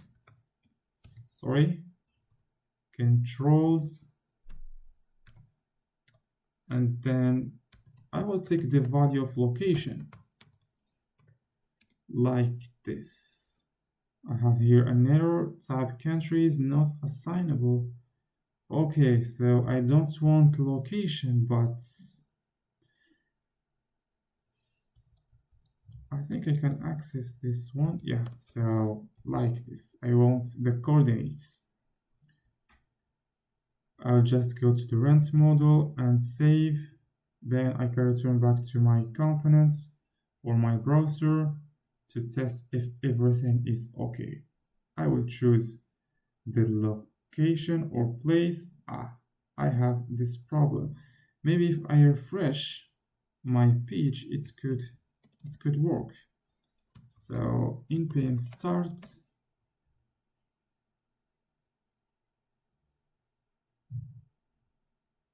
Okay, so I will close this one and open another one. If I do like this, now it works. So if I select for, as you can see here, in the first time, this is the code that I'm executing. I return back to the map like this. By the way, I can delete this one because I don't use it inside my components. But just here, I'm accepting a center or a signal input from my components. And at the first time, the value is null or undefined. So here, I will not display something. For this reason, the coordinates are these ones, and also the zoom level is 2. But once I choose something, here the zoom level is 8, and I'm setting the view to the coordinates. Basically, this is what I do. I think it's no good. I think I need to define a click event. Sorry. So here I am controlling the value in my form using this input. So this map is just here to show the location that I choose in my dropdown. So I don't need to define an event listener here once I click, because I can't click, I can't. So here is just to show the location that I choose from my dropdown. Okay, so now the next step is to define some information about my hosting. I will return to my rent model. This is what I will try to do next, this part. So it will be just a dev, and I will define some classes, utilities. First one will flex column, and this will have a gap of 8. Then inside I will define another dev. It will be the same flex column and a gap of 2. Inside, maybe it's not a dev, but it will be a title. Each 2, it will have a class text to XL. Then the font will be bold. And yeah, I will add some text, add basic details. This is what's about your property. I can basically copy and paste. Then I will have a p tag, class font light. Then the text color will be neutral without E, the value 500, and I can copy paste this text. It's good. The next one is to define each of these files. As you can see, I will define a component called app counter and use it because use it here 3 times. So just go and create a new component. So it will be inside shared and here counter. I can close everything and then go to my TypeScript. It will accept an input count, which is an input signal. The first value is 1, and the generic, basically I don't need this generic type. So then I will have a title, what I will display here. It will be an input also. Here I can specify the type to string, maybe a subtitle. It will be also an input and of type string like this. And once I change the value, I will execute this method. So count change is an output like this. I need to import it. Basically, it will accept a number, I think. Yeah. I will define on reduce method once I click on minus. Like this. I will emit an event count change and the value will be this counts -1. I will add another method on add. Once I click on the plus icon, it will be on add. Basically, I will just add 1 here. Instead of minus, I will put plus. Then I can open my templates. It will be a dev, a class flex, or no need to flex row, items center, then justify, it will be, I think, between. Inside, I will define another div. It will be the class is flex dash column, and here I will define the title.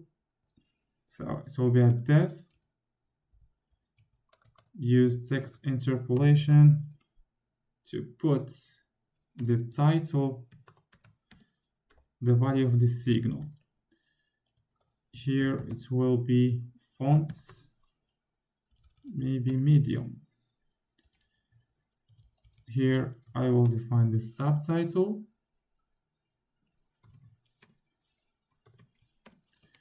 And I can modify the font to be light and also the color to gray, maybe 600. Then what I can do, yeah, so here I will define this one. So it's a div. Inside this div, I will put the counts, the value of counts, and maybe I need to put the first div here and minus, and here another div with the plus.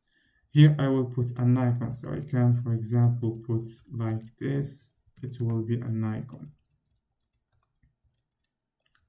Class flex. I want items center and apply a gap of 4.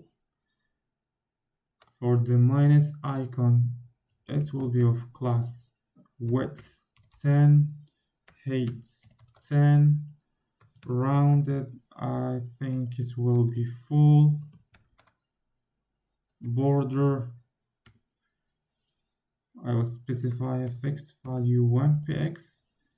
Basically, I can just put border as it's recommended by my ID. Then I will put border neutral to specify the value or the color of my border. I will put flex items center. Then justify center text neutral, maybe 600, and cursor pointer. Once I hover, I will put the opacity to be 80. I think it's good. I will add an event. Once I click, I want to execute this method on reduce. Maybe I will just copy and paste. Here, put the plus icon. It will be on add.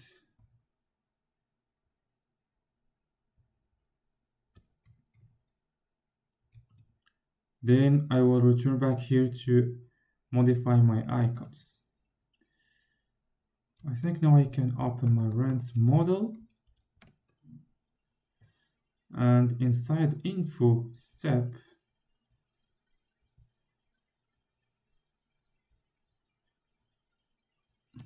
I will import these steps or this one. So first I will add a line like this, then app counter.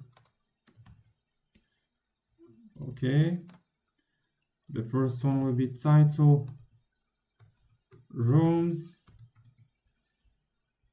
I will just save my component like this, And if I open my start hosting, cabins, next, choose a value, next, okay. Then I will turn back to this one, rooms, subtitle, it will be total rooms, and the value of counts, it will be from my form, controls, I think it's guest counts, I think. No, it's room counts, and post the value. Then I will have count change, or I will see what, yeah, it's count change, set counter. Okay, so here set counter, I need to define this one, and I will put as parameter, the first one will be room counts, and the second one will be the events that I received from the component. So just like this. Then I will define the room counts inside my components. As a parameter, it will accept a field. The possible values will be guest counts. The second one will be room counts, and it could be also bathroom counts. Bathroom, basically this one. And the second parameter will be value of type number. Then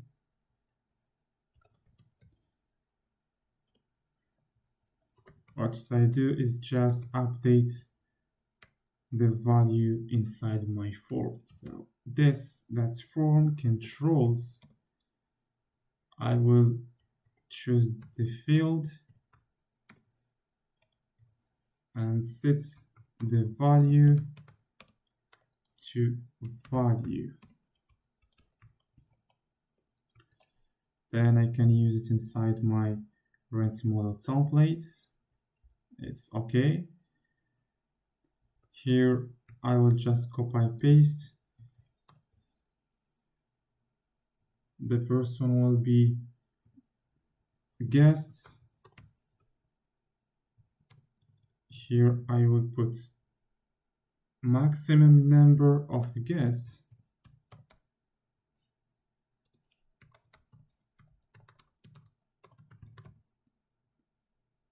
And also here I will put the guest counts. Maybe I will put another one. It will be for bathrooms. Total bathrooms. Like this. And here I will put bathroom counts. Okay, type number is not assignable to type number. Basically here, I think if I add like this, yeah, because here I'm sure that I will have the first value of this room count, and here, by the way, I need to put guest counts, and here it will be room counts, here bathroom counts, and I'm sure that the first value is 1. So as I specified here inside my form, I'm sure that the first value of guest count is 1, the room count will be 1, the bathroom count will be 1, and yeah, so I think now it's good. If I click on this, next, choose a location, next. Okay, I think I need to use an icon for now. Or maybe if I go to the counter components and delete icon, yeah, it's good. So for now, I will just delete these icons. Okay, but maybe I need another each area. So here,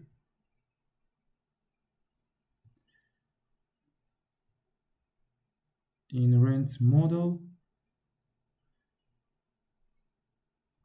between these ones, I will add a line class for maybe border gray 200.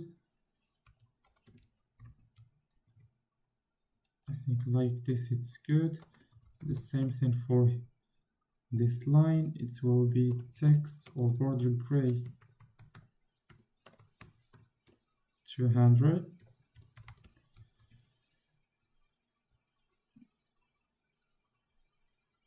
And then I will copy paste the same line inside.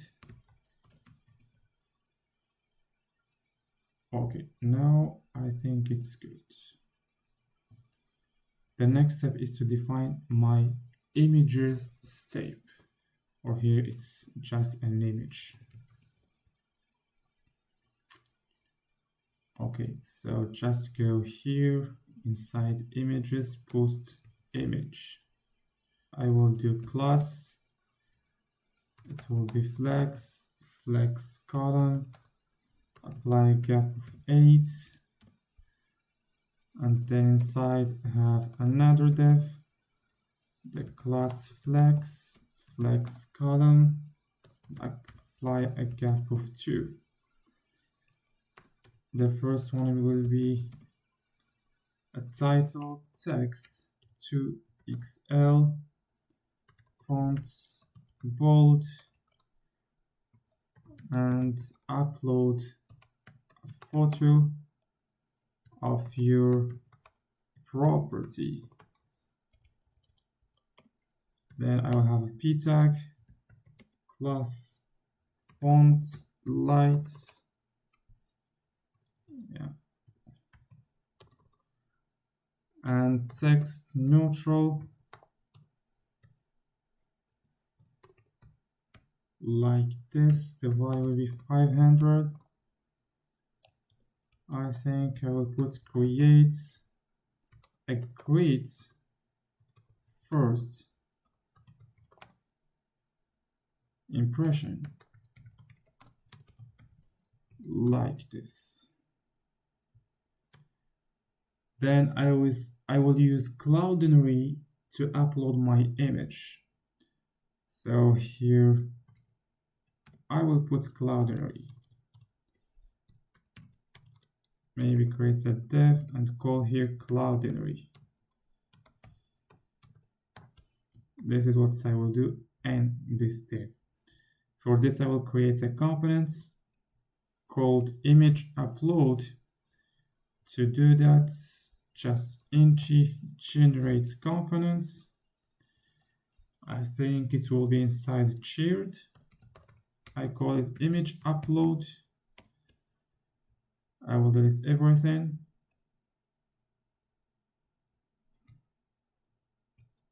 Then inside this file, I will use basically 2 variables. The first one is const Cloudinary upload presets. I will show you how you can get these variables from Cloudinary. For my case, it will be Airbnb, and the second one, basically, it says Cloudinary cloud name. For me, it's DS9 EMBH9B. Here, just go and create an account using Cloudinary. Once you have an account in your dashboard, you will have, so inside dashboard, you will have cloud name, copy and paste the cloud name here, and also create a preset using the settings. It's inside upload. Here, add upload presets. Choose the name that you want and be sure that you put inside as a sign-in mode. So for me, I already have a preset called Airbnb and its mode is inside. And this is what I used inside my components. So the Cloudinary upload presets and the Cloudinary cloud name. Okay, so then I will inject I will inject HTTP clients. I will make a request to Cloudinary. Here I think I will need inject instead of, I can delete this one. It's HTTP clients. Next, this component will accept an input signal, which is image source. Basically, I will display an image here if I already have an image. For example, if I go next, I return back, here I will display this image. So it accepts an image source as an input. I need to import it, and the value will be just an empty string. Maybe I don't need to specify string. Okay, it's undefined, but I will specify the type as string. Here I will have an output. Once the image change, I will emit an event to my components with the value or the URL of my image that I uploaded to Cloudinary. Then I will have is uploading signal, which is equal to signal, and the first value will be false. Once I select the file, once I click to upload, I will execute this method and select a file, of course. On file selected, I will receive an event of type events. Here I can add vote. I will choose the file. So it is events that targets as HTML inputs elements. I have just one file. Yeah, I will just take the first one. If I don't have any file, I will return nothing. But if I have a file, I construct a form data, which is equal to new form data, and I will append to form data the value of file, which is file, and also I will put maybe the upload presets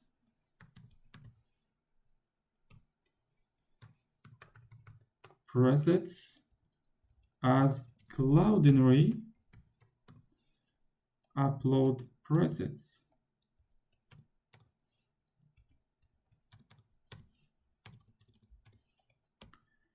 Then what I can do, I will put the value of the signal to true, because I will start to making my request to Cloudinary. So that is uploading, set it to true. Here I can start my request. It will be an HTTP request with the post method. I'm expecting to receive the Cloudinary response. I will define this interface at the top of my file. It will be Cloudinary response, and it will have the property secure URL. Basically, this is the URL that I will receive from my template from Cloudinary, and it will help me to access the image. Okay, so the request that I will pass is like this. I will specify the form data, and one thing that is very important here, you must put with credentials to false. Why? Because here, once I will pass a request, I will use interceptors, and in each request I will use with credentials to be true.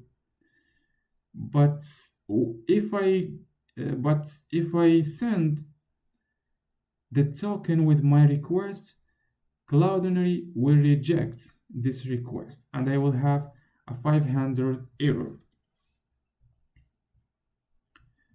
Then I will have an observable. I need to subscribe to this observable, and once the request is successful, I will just execute the next method. Once I have an error, I need to execute the error method. For this, I will just console log error, and maybe to have an idea of this error, and also is uploading, it will be false. If everything is good, I will emit an event with image change, and as a parameter it will be res secure URL, and also puts the value of is uploading to be false, like this. Then I will open the templates.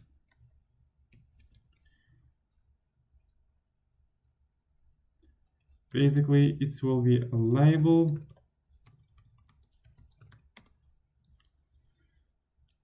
So inside this label, I will have a class. It will be relative, cursor, pointer. Then once I hover, the opacity will be maybe 70. Put the border to dash, and the size of the border will be 2. I'll have a padding of 20, and maybe the border neutral, and the value will be 300.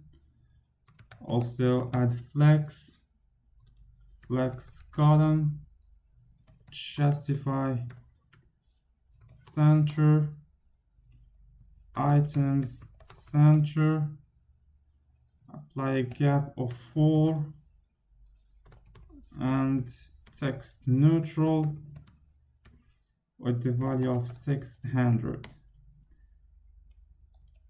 I think I would add an attribute here to apply an opacity of 50 if the is uploading is true. So like this, is uploading is true. can also define another attribute,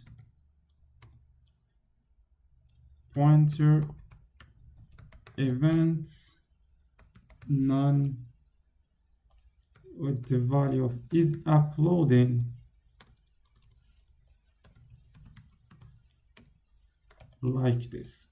Then I will have an input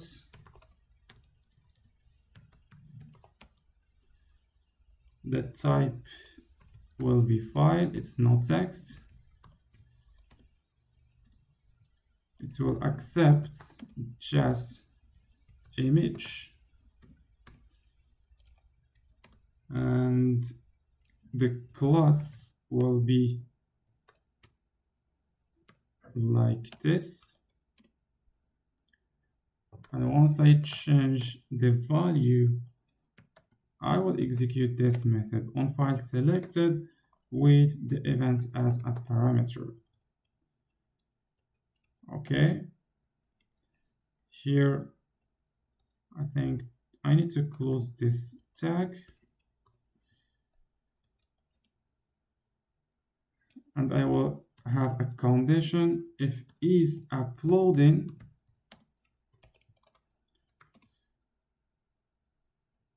here. I will put just an SVG for the is uploading.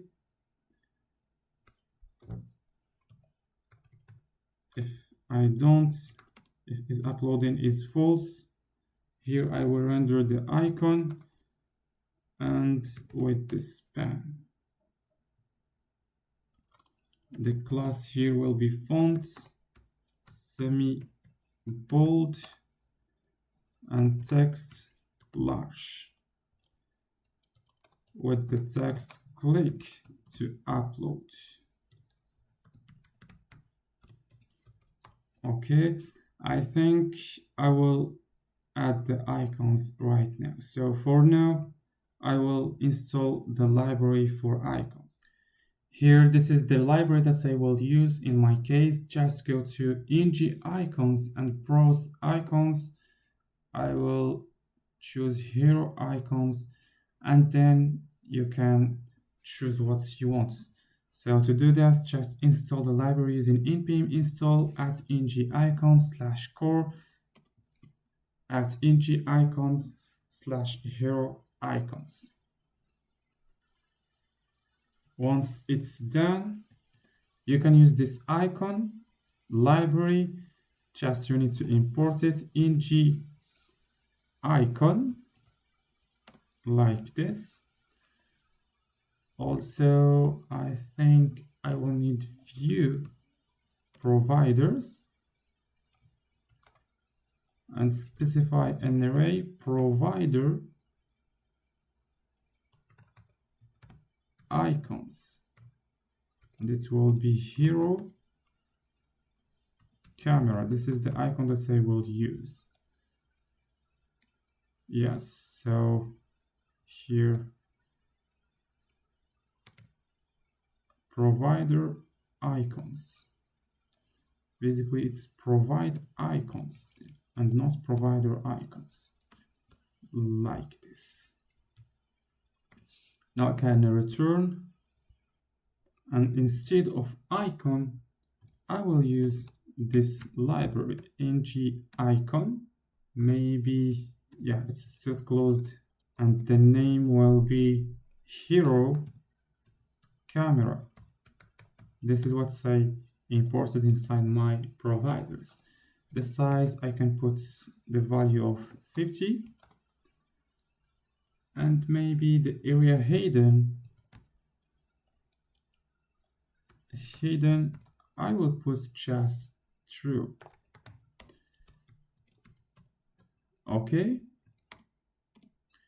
then if I have an image source, I need to display this image source inside a div, and it will be of class absolute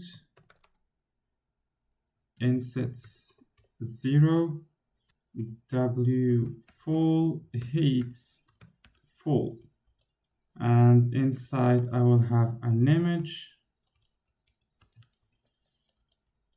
the source will be, maybe if I use ng source, it's for optimization. Yeah, ng source is for optimization.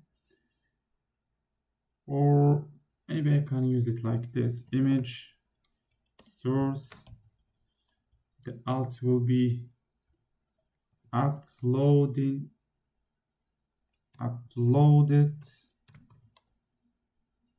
photo. I will add fill and class utilities, objects, cover, and with the value of rounded. Add a priority attributes like this. I think now it's good. Now let's go to test if everything is good or not. For this, I will here add a console log. Yeah, so console log image rest.secure URL. Maybe I can use it inside my rent model. Instead of this deviation, I will put app dash, I think, yeah, it's image upload. It will accept the first value, ng image source. As I did here, I will just copy and paste. So the first value will be controls, but it's image source value. What I have here, string. Basically, I can put image source null to avoid this error. So I can add this exclamation mark, or just inside the image source add the null tip. Then what I can do, yeah, to listen to the event image, to set the image source maybe like this with events. So I will just copy and paste or define my set source image inside my components. So it will accept the value of type string, it's a void, and inside I will change the value of the form controls like this. It will be image source. I will set the value, it's value to be value like this. I have an error inside image source. Why? Okay. So here I will not use string inside rent. Maybe I will put an exclamation mark. Now if I go to test this functionality, just refresh the page, start hosting, cabins, next, choose, and then click on next. I will open my inspect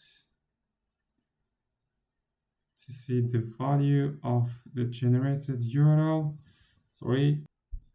Click to upload, and I can specify an image, for example this one.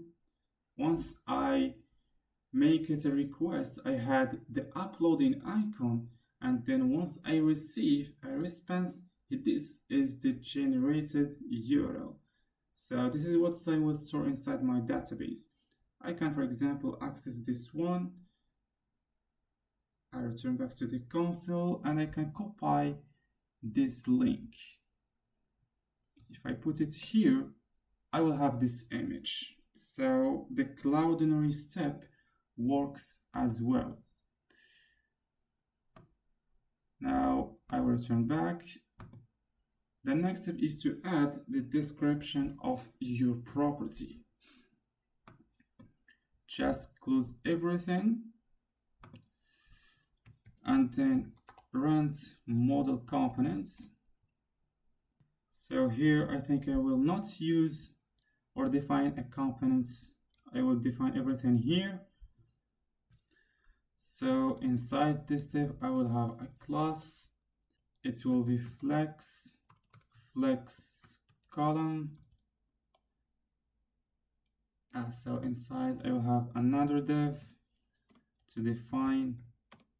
It will be of class flex column also. Then I will apply a gap of 2. Here I will put the text, add a description of your property, and with the class text to XL, fonts bold,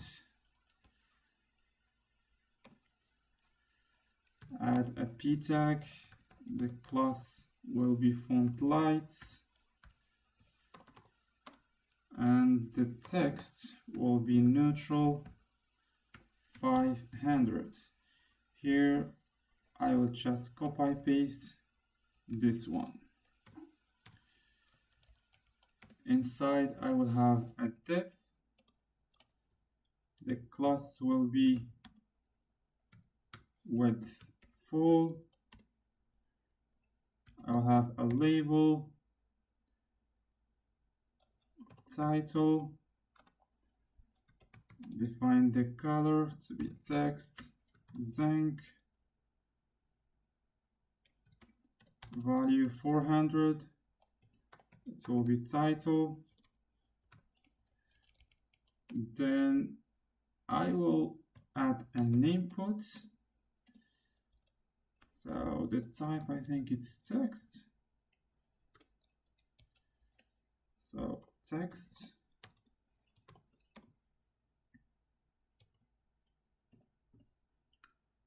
Okay. I can put the ID to text also, or the ID is for title. It's not text. I can add the form control to link the inputs with my form. It will be for title. Sorry. Then maybe I can add a placeholder. It's an empty string. Add some class utilities. The first one is wfull.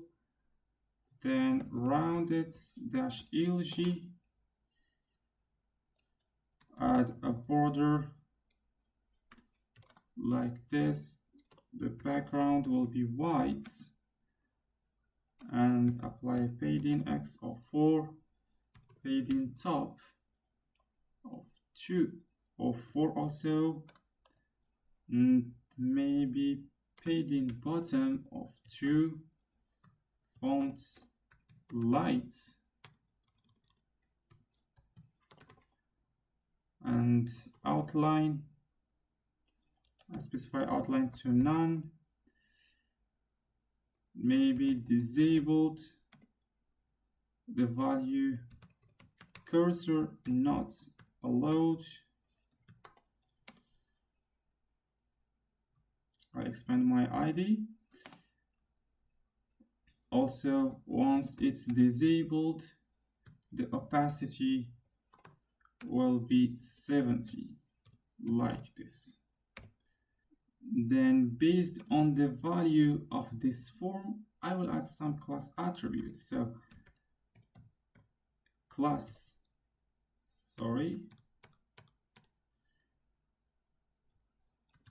I will add a border rows of value 500, this is when the form value thing controls title invalid. So I will check if the value is valid or not. Here I need to specify controls.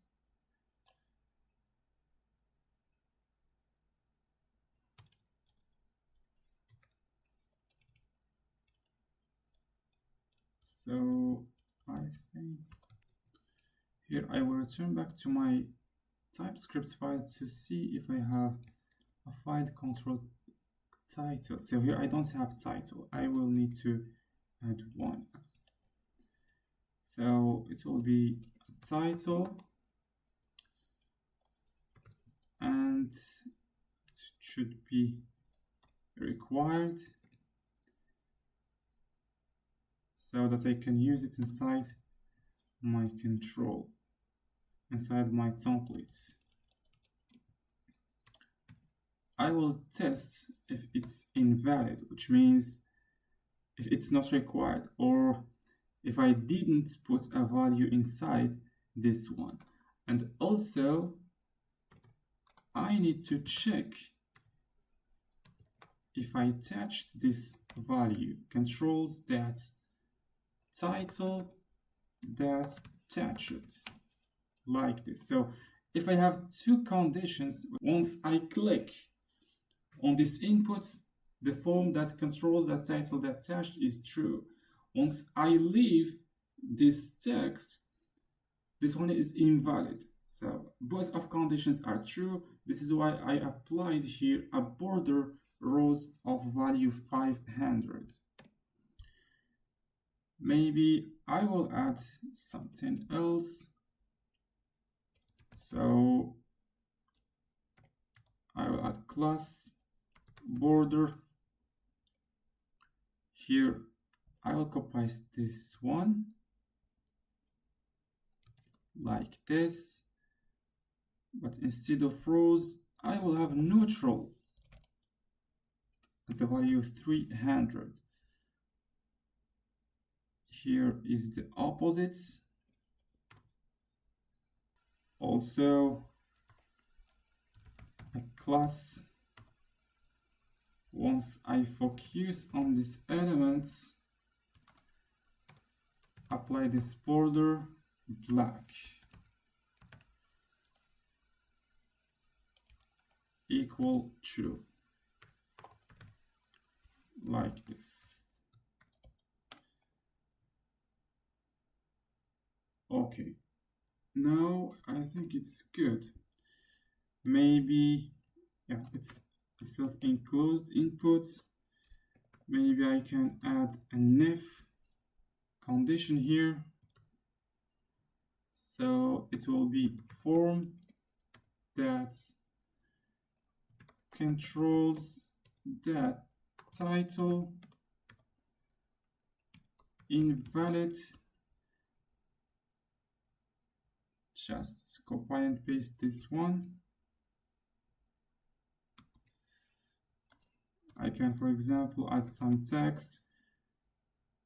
It will be a p tag, class specified title is required. The class margin top, one text, and text rows 500.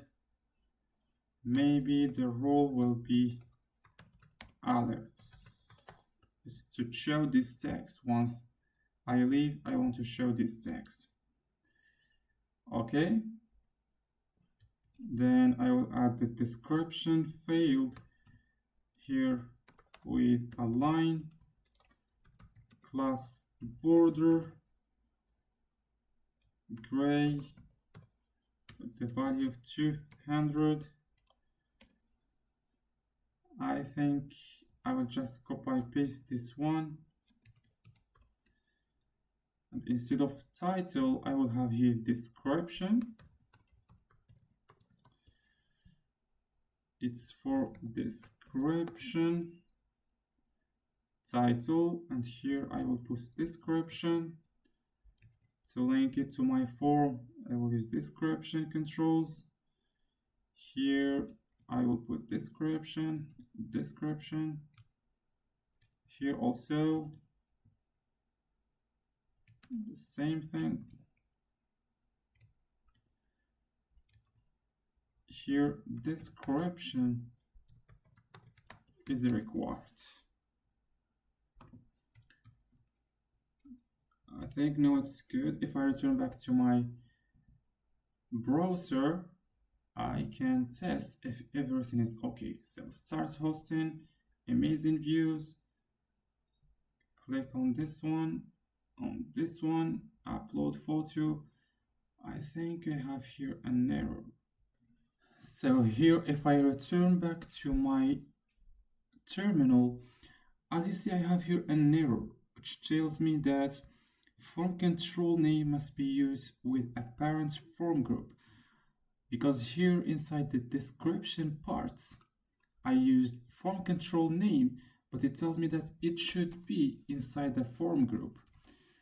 Maybe I can do like this, as they suggest. Yeah, it's form group. I will test if it's work and put it like that. Yeah, I think I don't have the error. And also if I go to next, I still have this error. Okay, so here I have an error inside the styles. Okay, so here I will just see if I miss it, a class utilities. Okay, here I need to put border instead of board, like this. Maybe I need to add some paddings. Okay, so here I think I will add a padding or a gap of 2, and inside this a gap of 4. Now it's good. Here also it's better to have form instead of a div, because I'm using form group. Now everything is good. Once I click, then it's good.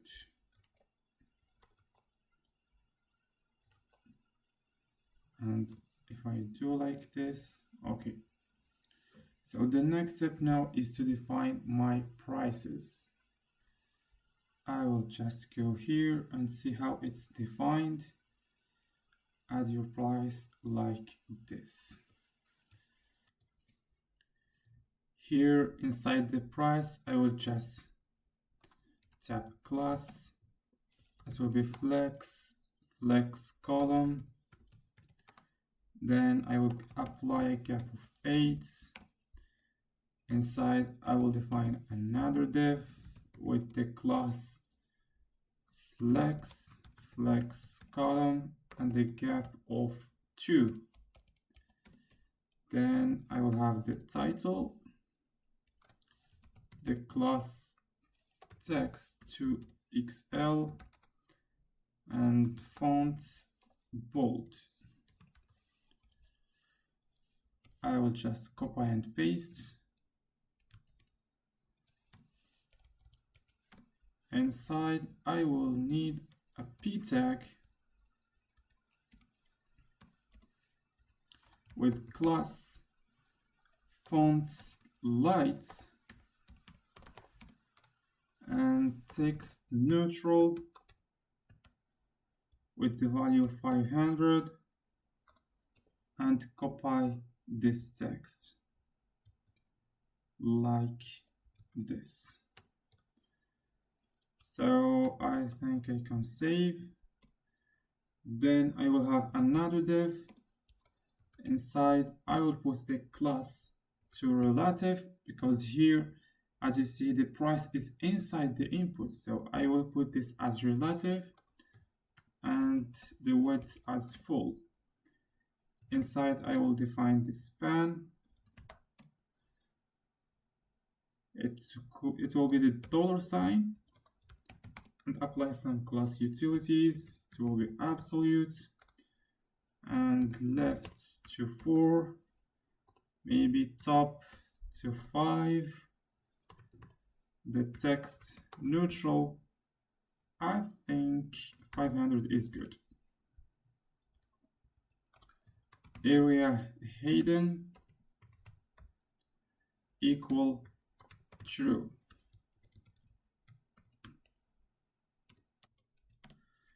Then I will define my inputs. It will be of type number. Sorry, I think, yeah, it's an input of type number, and the ID will be price. Then I will have a font control name to link it with my control or my form. The value price.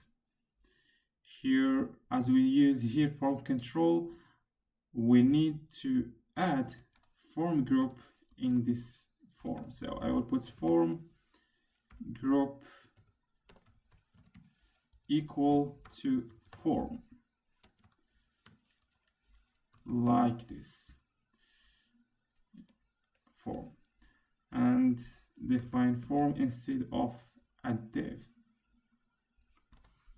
Okay, so there I can specify a placeholder, which is an empty string. I can define some class utilities. Maybe it will be full. Then rounded large, and for the border it will be 2. The background white. Padding left will be 9.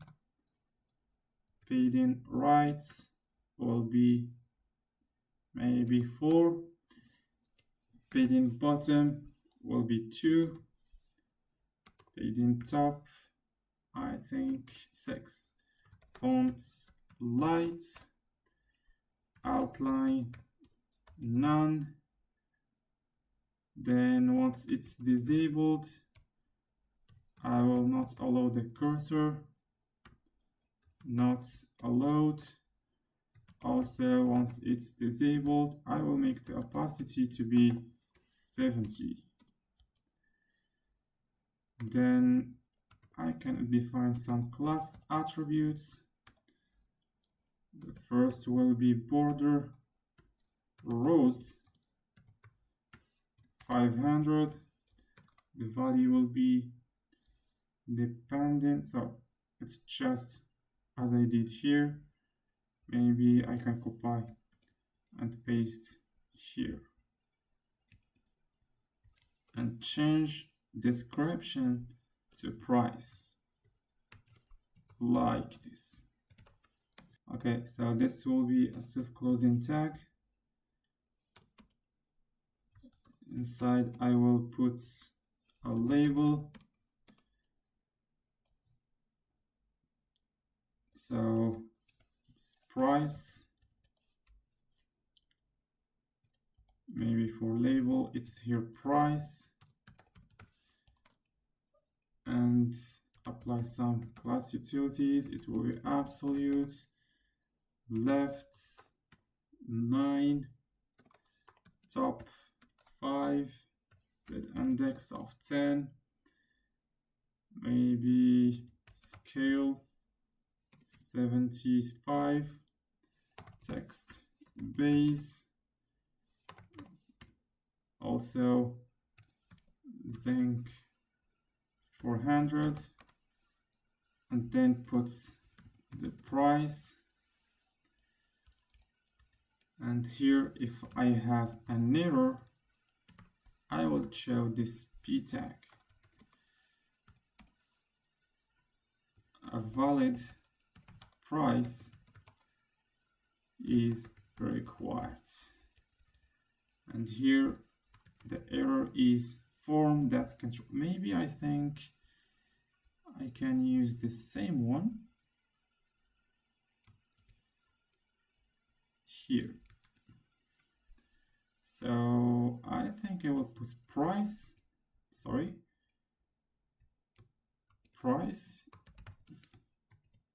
and save.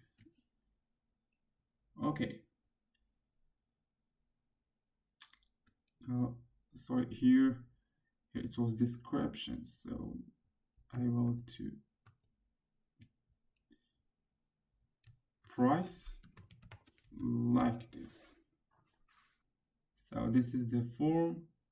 I will delete this one and go to test. First thing, I don't have an error.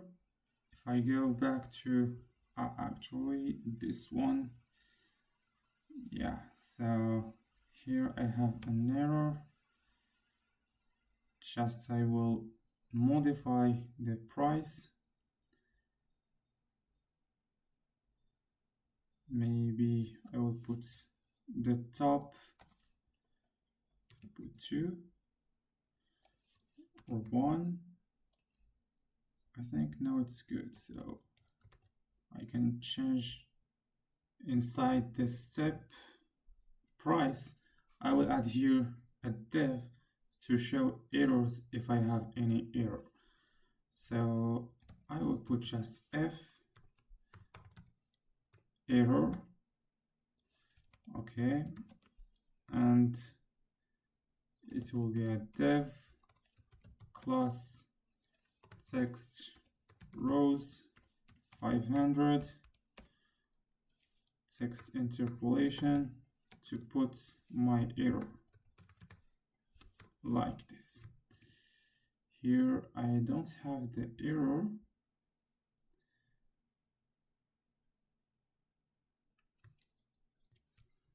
So I can add a signal called error like this. The value is string, or the type is string or null.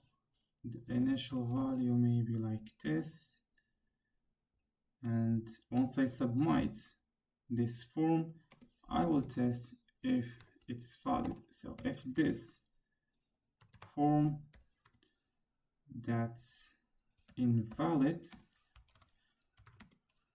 I will set a value for this error. This set error sets the value to be, maybe the form is invalid.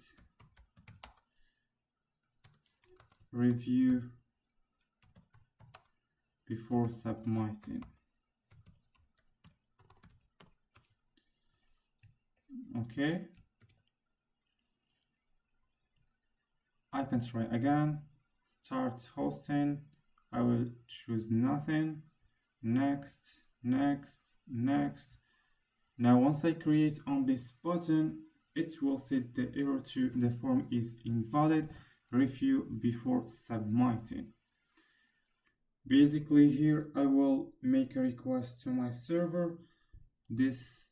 So for this reason I will create a service called listings and define my HTTP requests. So inside login service, I will just copy and paste this file and rename it.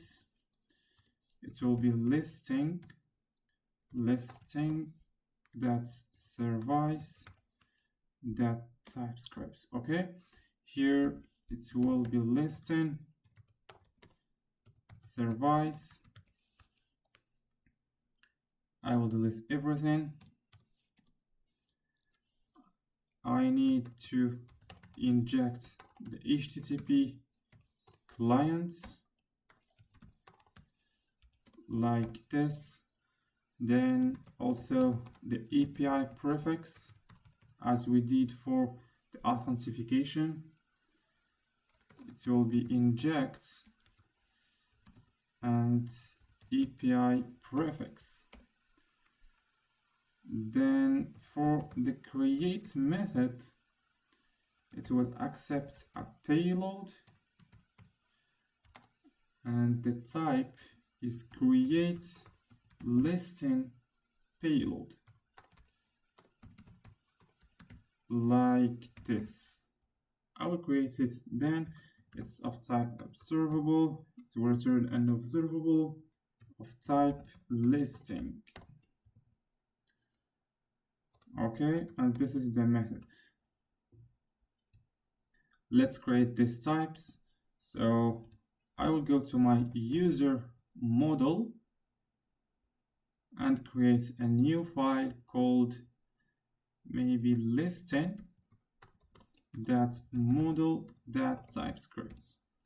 Inside it, I will define my interfaces, exports, interface,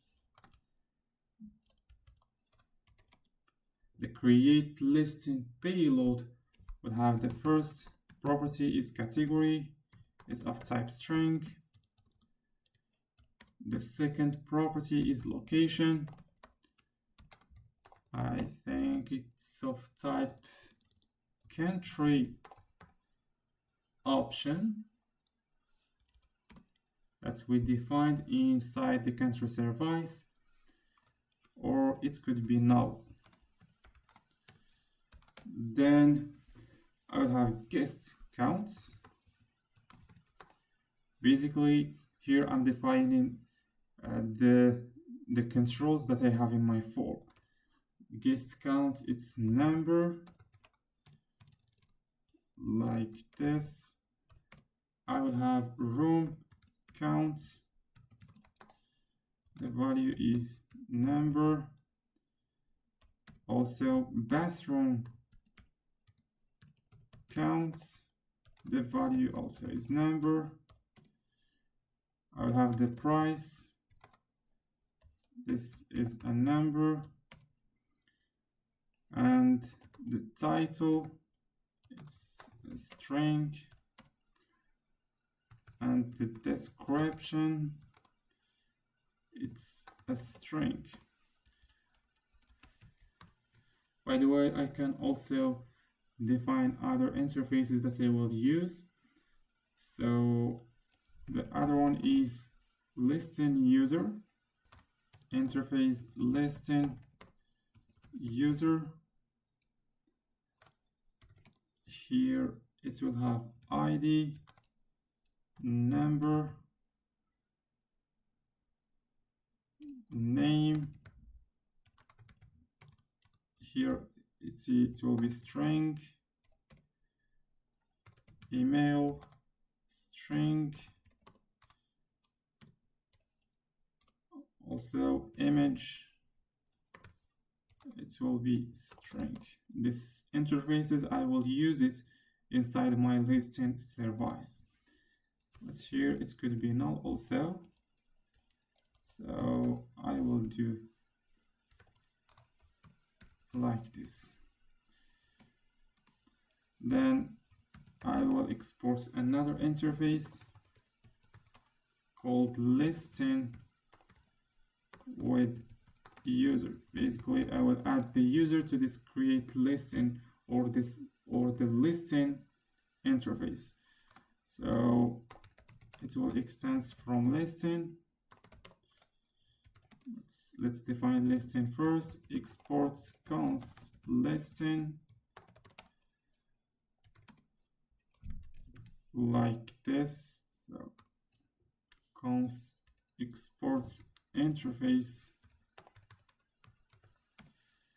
So here I copy paste these files, and the listing with user, it will extend the listing and add this property called user. It will be auth user. I think it's good. I can return back to my service. Here I will just import this one and listing also. I have here an error, must return a value. Okay, so the return value is just this, that HTTP that I think creates, no, it's post, and I'm expecting to receive the listing from my server. Then, as I did inside auth, I will copy and paste this one like this, but instead of API auth login, I will have API listings. It's a post request, and pass the payload inside this post request. I will create the other methods. Here I will have get all, which will accept a partial of listing filters. Here I will define get all with filters. Basically, I will use this method once I click on an icon. I will filter the listings using this method. So get all, here I will receive the filters.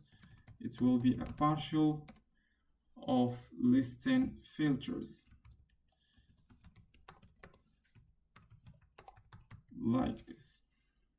For the listing filters inside my model,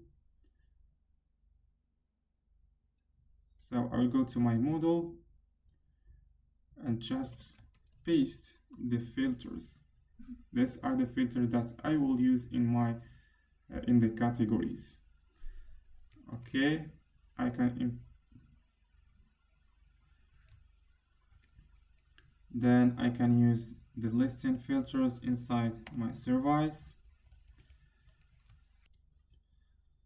It will be a GET request, and I will receive an array of listings. I think I will pass it as a parameters like this. I will specify the filters. Okay, here I have an error. The observable is not okay, so here I need to add, it's unobservable, an array of listings. It's good. Here just put the correct name. Then the next one is get listing by ID. Listing by ID. So here I will receive the listing ID, which is a string, and I'm expecting to receive an observable of type listing with user like this. The return, it will be a GET request, and here I will add maybe like this. It will be listing ID. I don't need this one. I'm expecting to receive listing with user. Then a delete method. If I want to delete a listing, I need the number or listing ID. It's of type number. I will receive from my server an object deleted boolean to specify if I deleted or not this listing. So it will be a delete method. I can specify the same object as the return. Maybe I don't need this payload, but I need to specify the listing ID like this. I will return back to my components. So first close everything and go to rent model components. Here I will start using my listing service. So first I will inject the listing service equal inject listing service. Here inside I will use this listing service. Basically here this listing service and call the method creates with this form get row value. I think here I have an error. Yeah, so here I need inside my models, or yeah, here I need to add 2. Oh, it will create a lot of errors, I think, but we'll fix it right now. Just go to the rent model, search for bathroom, and I will replace it with bathroom counts. Click on replace all. Okay, return back to the rent model. Here add O like this. Sorry for this error. Gets now what's the problem? Okay, the type of category is string. Here category is string, so I would put null and specify null for all of these files.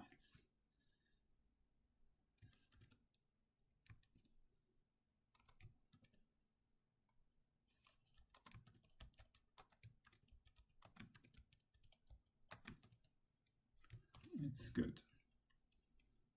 So here I can continue defining my method. So I will subscribe to this observable, and once it's successful, I'll execute this method. First, I will reset the form.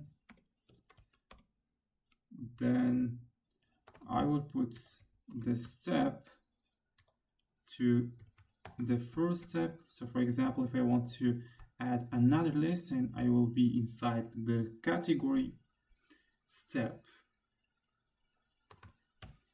like this. So it's category. Maybe also I will close the rent model, and I will set also the loading to be, I don't use loading, so I will keep it like this. Here I will have error.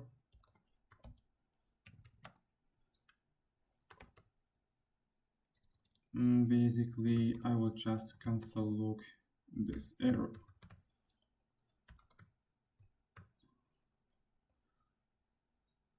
Like this. So now if I try, next I will need to define my routes in my server. So here, this is my server. What I need to do, I will just create a listing route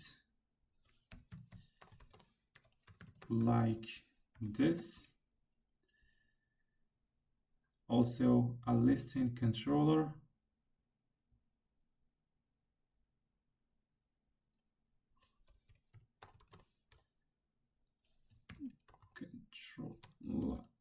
Just listing controller inside my index.js, or let's start by our routes. So I will copy here. I don't need to use routes. So copy and paste like this. Maybe this one also for reservation.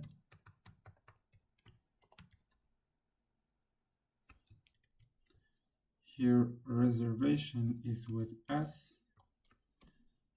Okay, so now let's start the listing routes.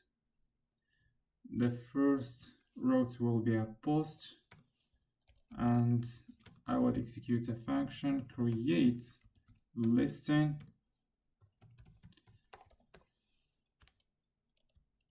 The second one is delete. To delete a listing, I need to specify the ID and delete listing. The third one is a get method to get all the listings. Maybe get listings. Then I will get a listing based on the ID. Here get listings or get listing by ID. Okay, then I will create the controller for listing. Sorry, here like this. Export const. It will be an async function with request and request and response. Here I will get the body, I will receive the title, description, and image source. This is what I'm expecting from the client. The category, then room counts, path room counts, guest counts, location, and the price. This will be request, that's body. And then I can create a listing using const listing equal, it's await. I will use Prisma. Here I add index.js, await Prisma that creates, it's first listing creates method, and inside I will put the data. It's basically this one. The first one, title, description, image source, category, room counts, bathroom counts, location value. So instead of location, I will store location value like this. It's location dot value.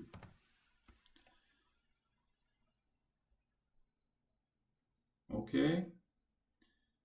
Also for the price, parse int, and the value will be this price.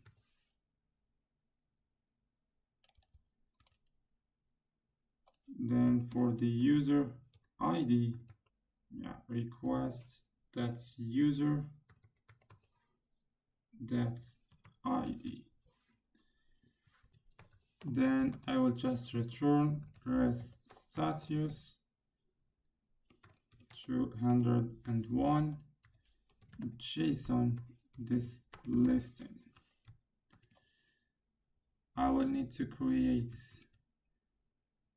a middleware because I want just authenticated users to create a listing. So here I will add a middleware called verify token. I'm expecting to receive the token from the client. So I will define the verify token inside my JWT. It's an export const function. It receives the request, the response with the next. So the first thing, I will see the token. I will check if it is inside cookies. And I specified the value as access token. This is the token that I will receive from the clients. So if I don't have any token, I will throw an error. Here, status 401 with JSON message, or I can put error. Sorry, so here I don't want this one, just the error no token provided. If I have the token, I will try to decode the token to verify that this token is valid. So decoded equal JWT and verify the token with the process that env JWT secrets. Then if it's decoded, I will put inside the request user equal decoded. And here I will find the ID of my user. This is why I put it here. If I return back to my controllers, here I choose request.user.id because inside my verified token, I put it request.user equal decoded. Okay, if everything is okay, I can pass to the next middleware or the controller.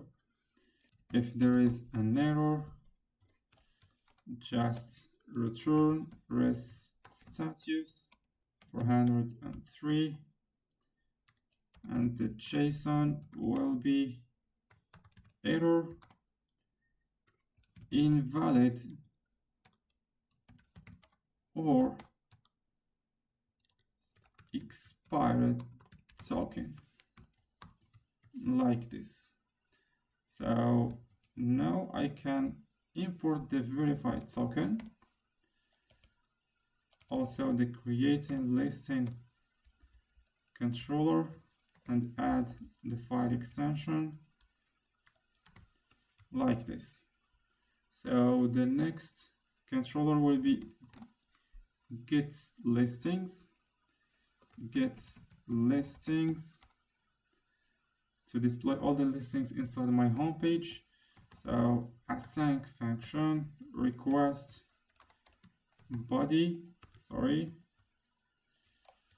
request body, it will be const. I will extract the user ID, guests count, or room count, bathroom count, also start date, end date, because here in my home page I can filter the listings based on these values. So I'm trying to extract this from the query in date, location, value. Next one will be category, and it will equal to request, that's maybe query. It's not inside the body, inside the query, okay? Then I will have a query objects. Based on each value, I will test if I have a user ID, then I will put the query that user ID to be parse int to transform the value to an int user ID. I will do the same thing for category.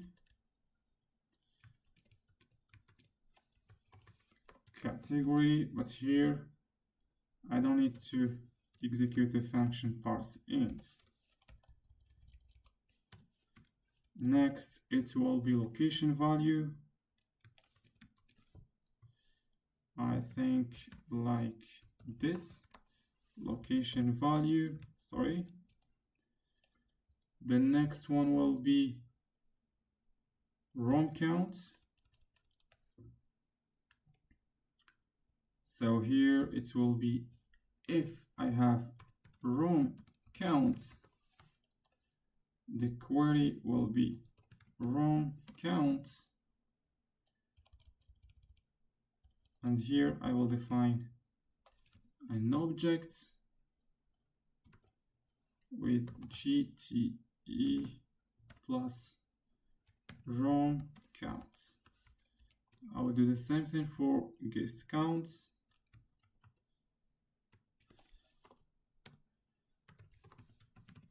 Like this.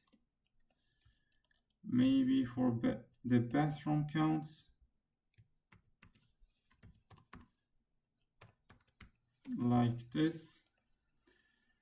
If I have start and end dates,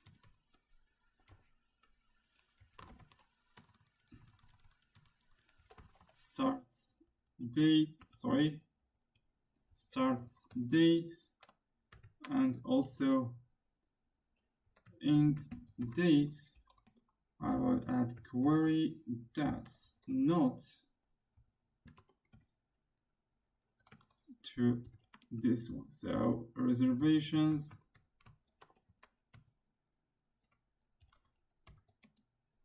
some, or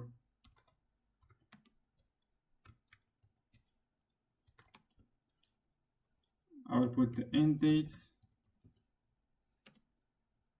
to GTE. Here I will explain more in depth when I will use this controller in my frontend. Start date and also start dates, LTE starts dates. I will add another object which is for start dates. Here it will be LTE end dates,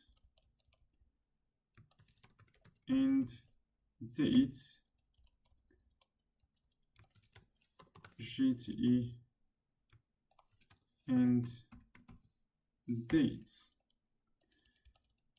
I think for the start and end date it's good. Then I can pass my request. It will be const listings equal await Prisma listings and find many. This function, I will pass my objects where query, and also I can order by the created at with desynchronization order. Okay, then I will return, I think, the rest that status and the value of 200. That's JSON. Return this listing like this. I can define another method or another controller, which is delete listing. It will be an async function.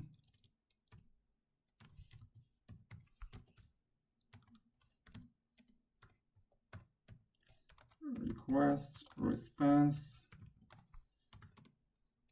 and the ID here, request this parameter. Yeah, so basically I will receive the ID from the parameters. So then I need just to delete this listing. It will be listing, sorry, it's listing delete and filter using my ID, where here I put the ID as parse because I will receive a string from my clients. Prisma, I think I can return res that status 200 and JSON to accept a deleted. So deleted with boolean. In our, it's true, like this. I can return to my listing. I import this one, get listings. For this one, I will just put export const and return back to define get listen by ID. But for now, I think I will not define it just to avoid the error.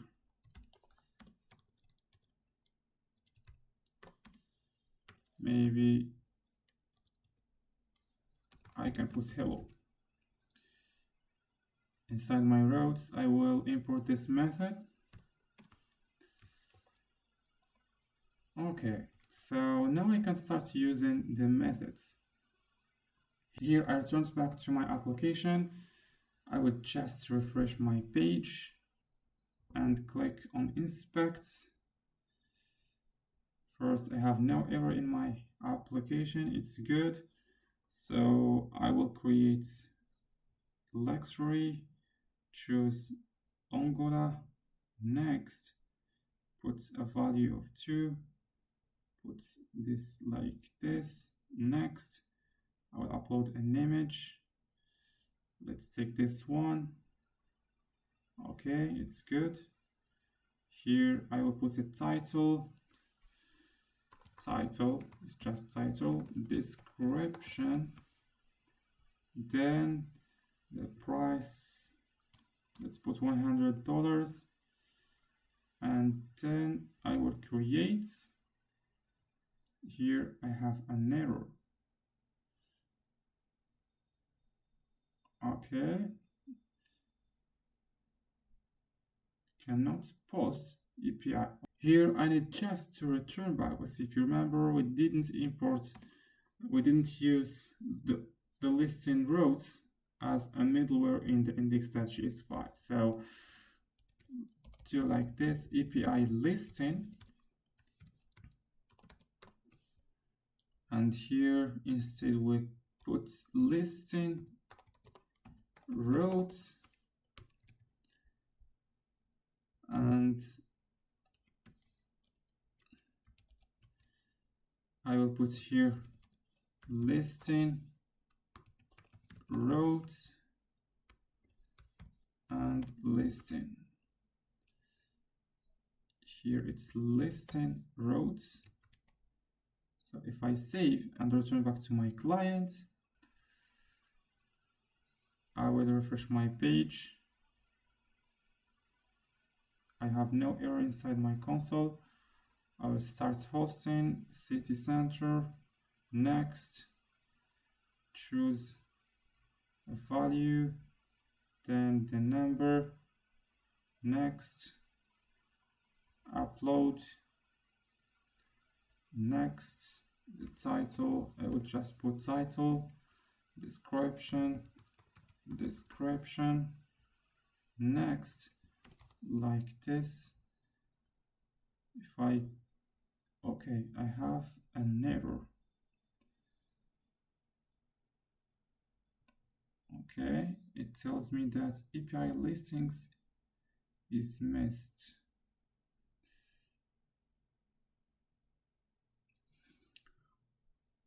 Okay, the problem here is that I need to add S in my API. So go to the server and add here S. Return back, refresh the page. Click on start hosting, choose your place and the location like this. Upload an image. Good. I will put title, description, click on next, 100, and now, okay, I still have the error. Okay, it's unauthorized, it's normal. Why? Because here I need to click on logout and log in again, because the token has expired. So if I remember, it was test at Gmail. So if I remember, it was test at gmail.com 1 2 3 4 5 6. Once I click on continue, it's good. I will verify if I have the access token inside my local storage. It will be inside application, I think. So yeah, it's here. So the auth token is here inside cookies. I don't have it. So to resolve the error, just go to the JWT verified token, because here the error is here, invalid or expired token. Basically here I write it next, but I forget T. If I save and return back,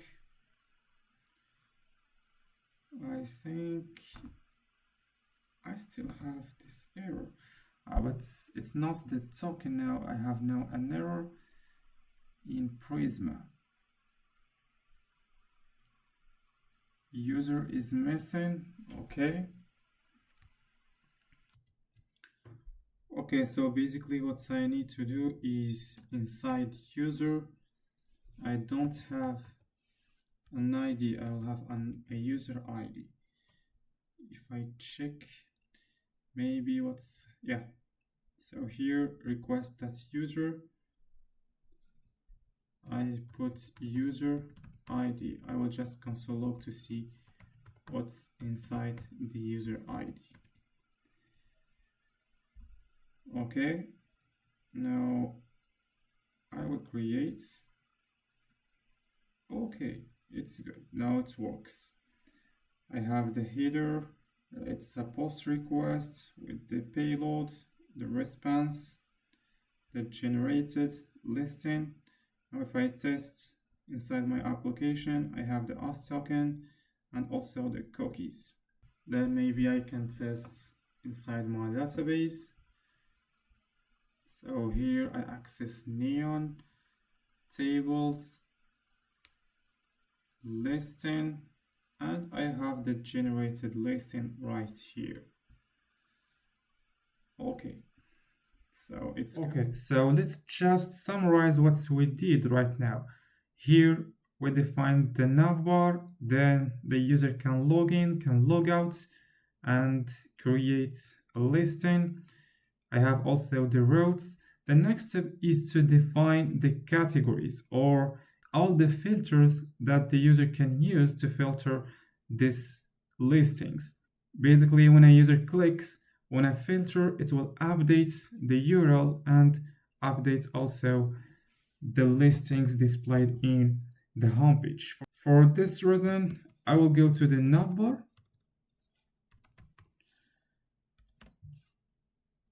Okay, so here I will import categories. So let's first create a categories components. It will be ng generate create components inside the components folder, navbar, and specify categories. Categories like this, add skip tests.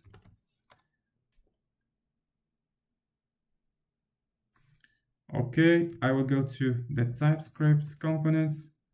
Here I will use router. So I inject router clients. Then I'll have the categories. It is equal to categories. Import it from the rent model. Basically, it's best to have these categories inside the categories components and then import the categories inside rent model to keep logic of naming and organizing our code. Yeah, I'll create a signal called current signal or current URL, which is equal to signal like this. And inside I will use the router events and pipe. Sorry, so it will be events like this, pipe. I'll explain once it's good. Map router URL. Here maybe I'll put just an object. Okay, so here I need to put this. Here I need to import this map. It's from RxJs. Okay, so I will put also the initial value to be this router that's URL. Basically what I'm doing here is the router events is unobservable and it will emit events once the URL changes.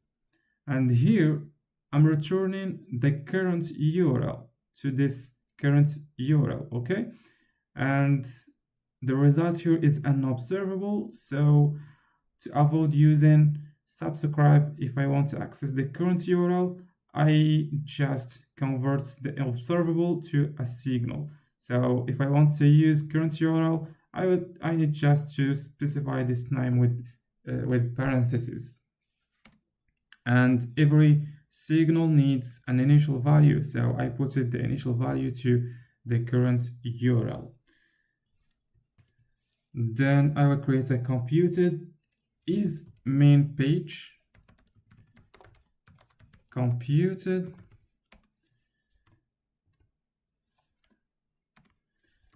and the value based on this current URL, I will split using this one. So I think it will be a question mark like this. And the first value, I will test if it's equal to slash. So this will tell me if I am inside the main page or not.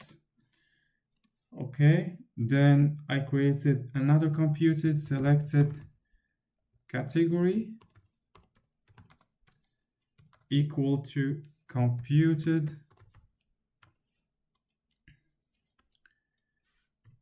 I can specify the return as here string, and also it could be null. Here from the isMain page, I'm expecting to receive a boolean. So I can do like this. This computed, basically I will just read the URL and see if I have a category inside this URL. So the URL equal this, that's maybe the current URL, and it's a const URL. Here instead I need to do like this. Sorry, it's parentheses, and inside I will define a function and put this inside the curly brackets. So this, then I will just search inside the parameters, constructing the URL search params to manipulate the query parameters. So it's URL search params. I will test if this URL includes the question mark. If it's true, here URL split question mark to get the category. Otherwise, it's an empty string. So here, basically what I did, just split the URL if I have this question mark and get the first one, because right here I will have category and the value. So if I have a category, I will just return the params get category like this, and I will define a function handle click.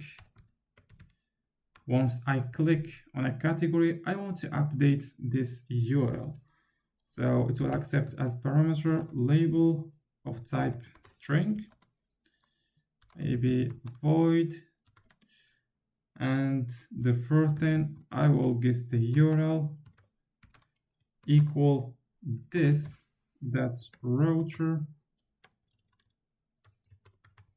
that's URL.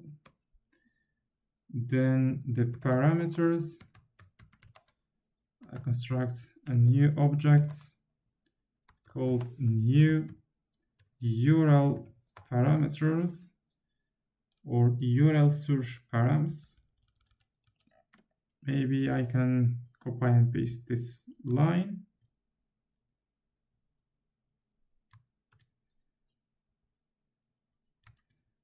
And we can also use in the signal instead, like this. Here I will check if the parameter, if the category in my parameter is equal to the label, which means that I click it on a category and I click it again. So I want to delete this category from my URL. This is what I'm trying to do. Just params delete this category. So I will be directed to the main page. Then if not, I will set the value of category to label. So params set category and define the value to label. I'll construct the query params because here I just created a new object, and then I will iterate through this object and define and navigate to my URL. So query params equal to objects from entries to construct a normal JavaScript object from the params. That's, I think it's params. That's entries like this. Okay, I have here an error called not find. Basically, this is what I imported. Sorry, so here I need to put this line inside my function. Then I will just navigate to this URL. The first parameter will be the URL, which is the mean. And as a second parameter, I can specify the query params like this.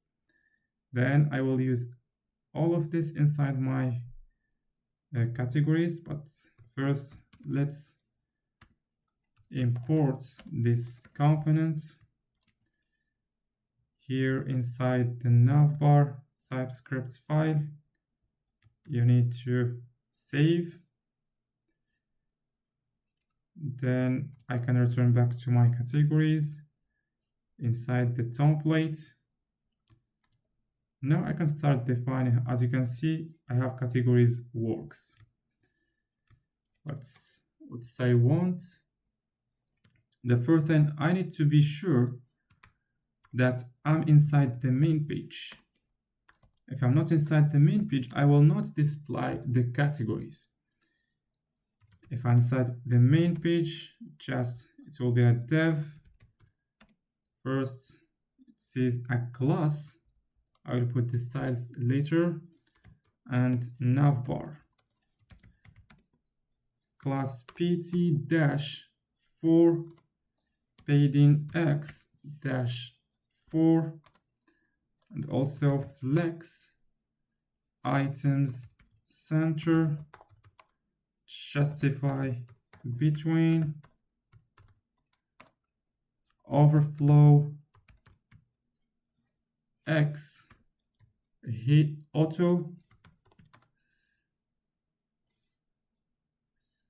I think it's good. Then I will define a for loop to loop through my items. So the item of categories. I don't know if I imported categories or not. Categories. I'll track, and it's going to be item that's label. Then each filter will be a button of type button. Then I will define a class to be flex column justify center items dash center. I'll expand just my ID. Then I can apply a gap of 2 and padding 3. Maybe a border dash b dash 2. And once I hover on the filter, I want to change the text to neutral and have the value 5 or 800. Maybe I can also add cursor, pointer, because here in TypeScript, even if it is a button, I need to specify cursor pointer. Okay. Maybe I can also add attributes using ng class based on the selected category. So if the label is selected, I want to display a border. So I will test if it's okay. Then let's for now make it like this. So I will add classes border dash b dash neutral dash, sorry, it's neutral dash 800. And also I can change the text to neutral 800.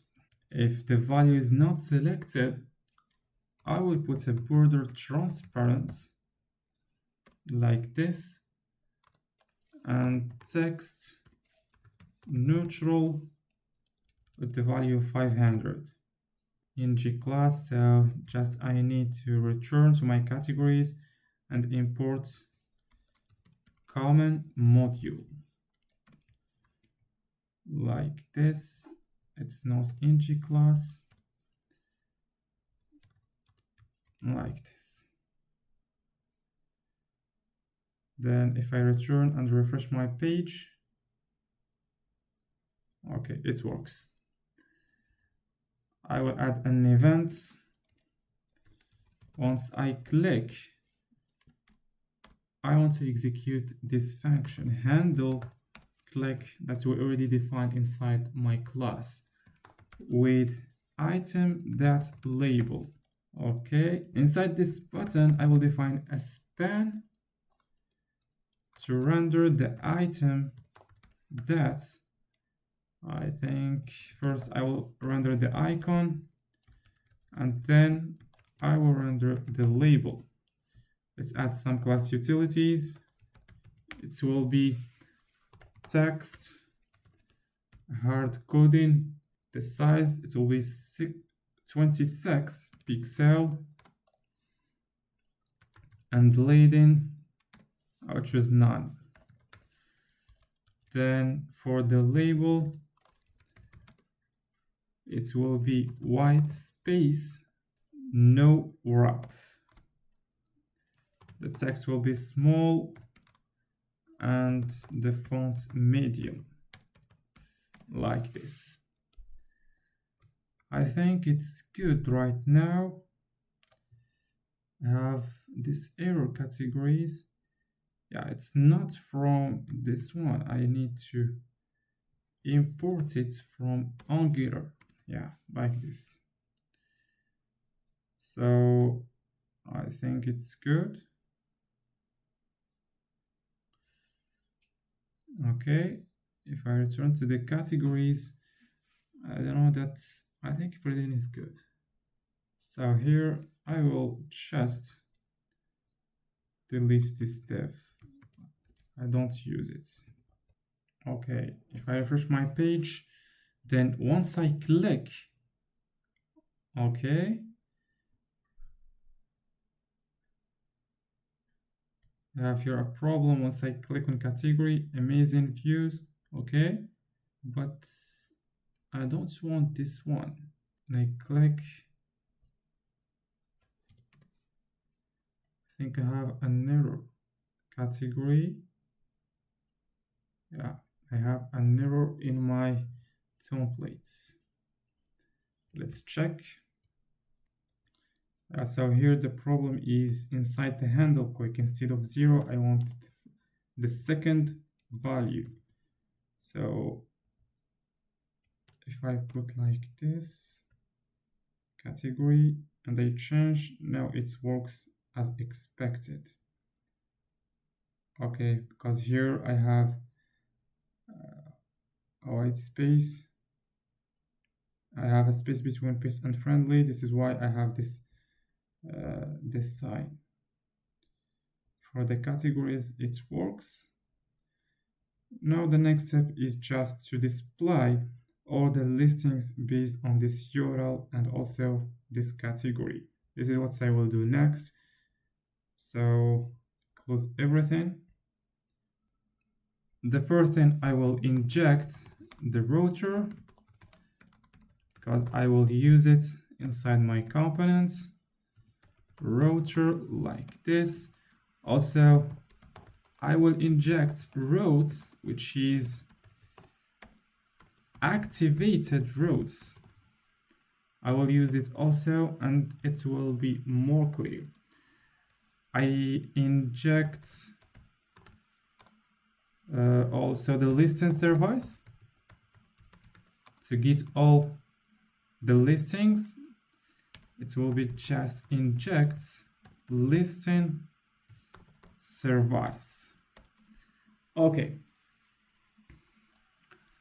Then using these routes, I can check the filters because as you see, I will render here the listings based on this filter.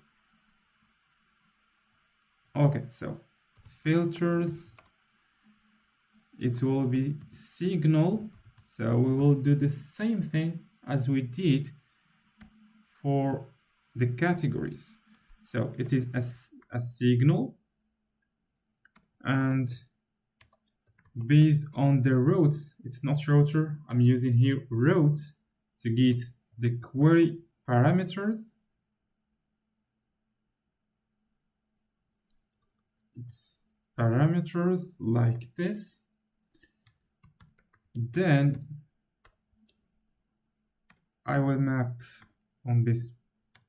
I will map using RxJs, map through these parameters for each param. I think here parameters can make S category. For each parameter, I will see if I have category. Then I will return this object with the property category. First, we will just take the categories. Then once I define this model or this search, I will return back here to modify the filters. But now let's just see how it works for categories. Parameters, category. By the way, copy and paste is more powerful. And if so, this is the first condition. The second condition is just returning an empty object. This is the filters.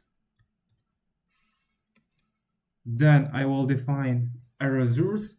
Basically here, I can define, for example, the first signal listings, then is loading. But I have another option, which is resource, which is very powerful in Angular. It's a new feature. I will show you how it works. So I will define listing resource equal resource.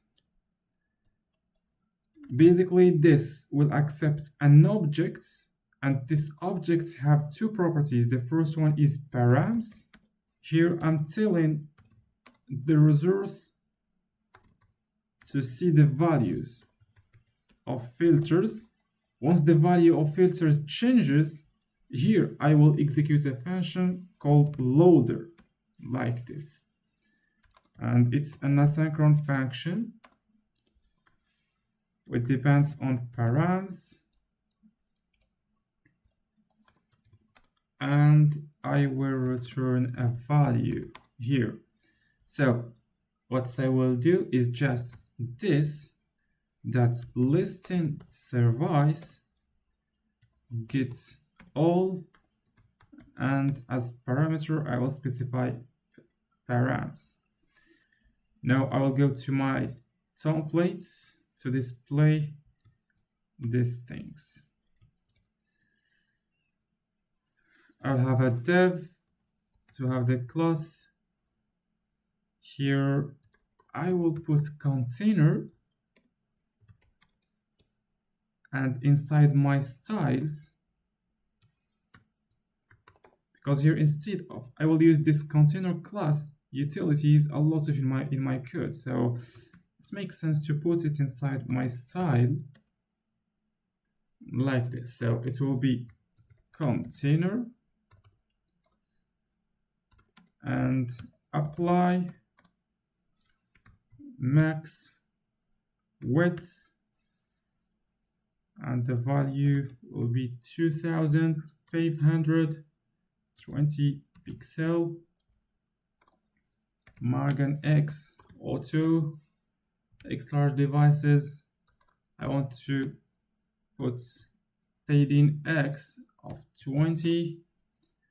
On medium screens, I want to put the padding X to 10. On small screens, I want to put padding X to 2, padding X of 4, like this. And I will maybe search if I have this inside my code. I already have it inside my navbar. I can delete this one and replace it with container, just to show you how I can do it for my case. So just save and return back. Now it should work.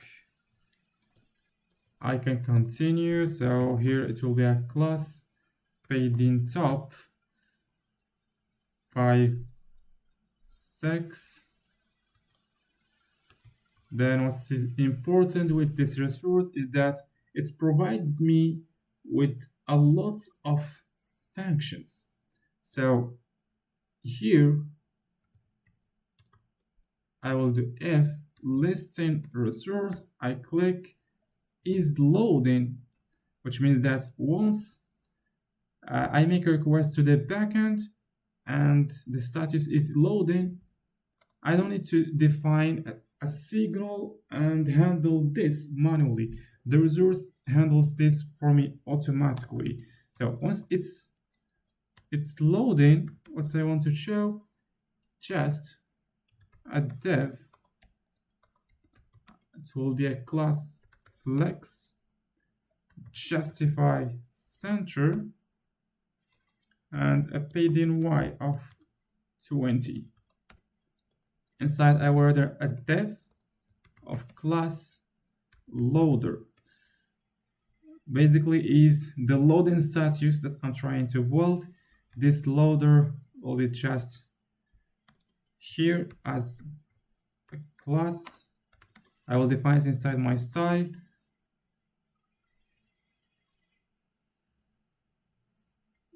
Just some CSS utilities, apply. Okay, it will be with 8, height 8, border -2. The color I want border neutral. The value will be 300,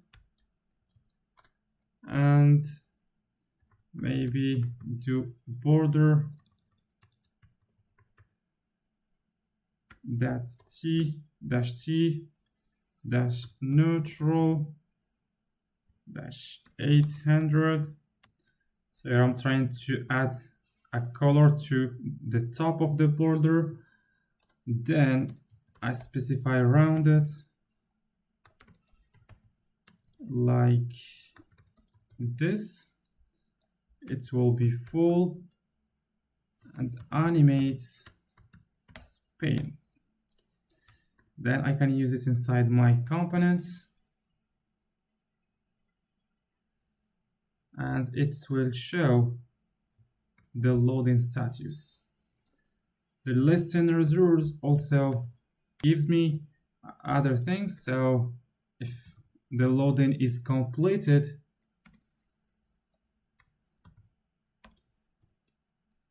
and I will test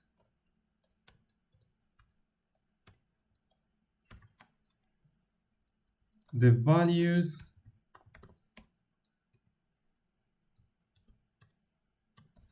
which means the return value. Here for value, I will put and check the length. It could be null. So I will check the length and test if it equals to 0.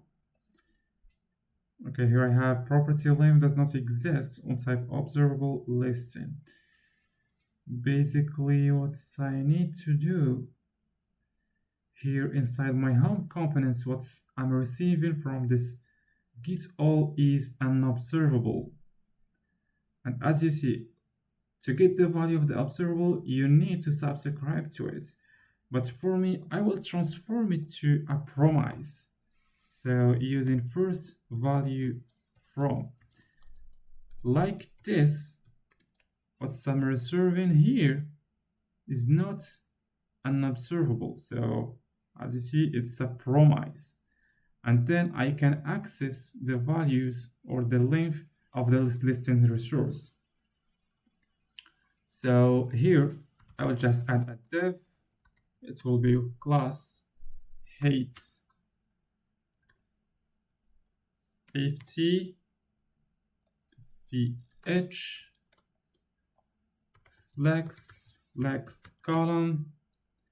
I'll apply gap of 2, justify center, items center. Then I will add the heading using the app heading components. It will accept the type, the title no listings found, no listings found, and subtitle starts by listing your first property, like this. Then I will just return back to my home components and save. Here I will add a button to remove the filters. It will be class width 60, and it will be a button. For now, let's just put remove filters, type button, and it's a click method. Once it's clicked, I will apply this function remove filters. I can return back to my components and define the filters, like this.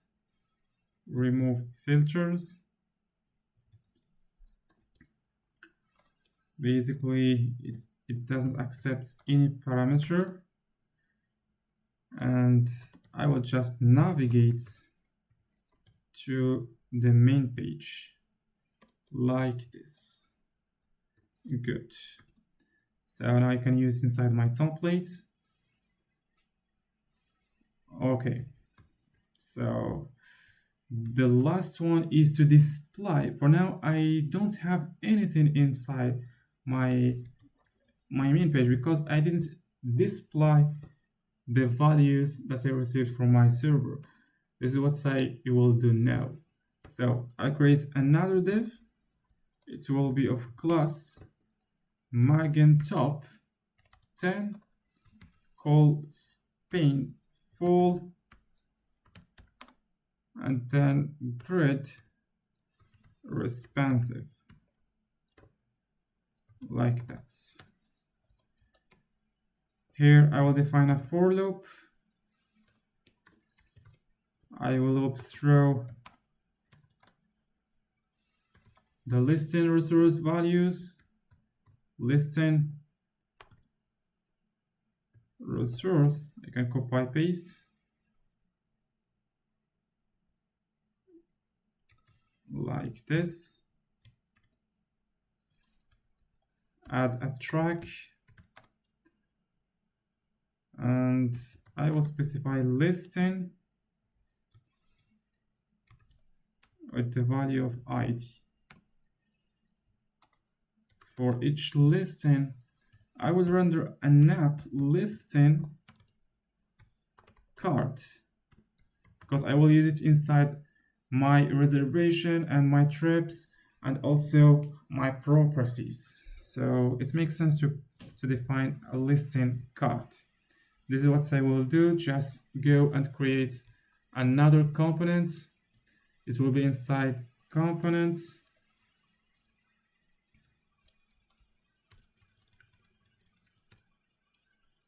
Here, listing card.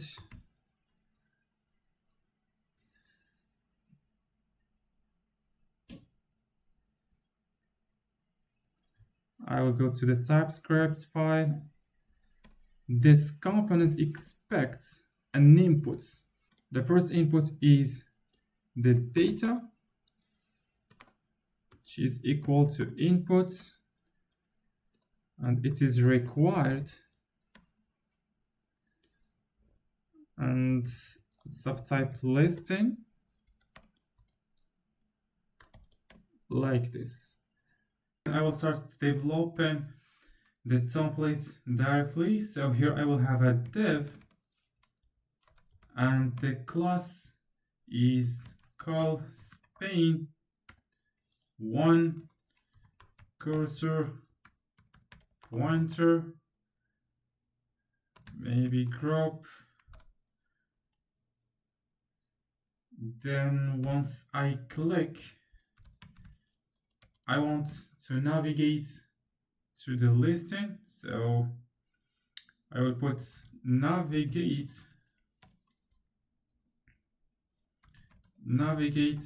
to listing,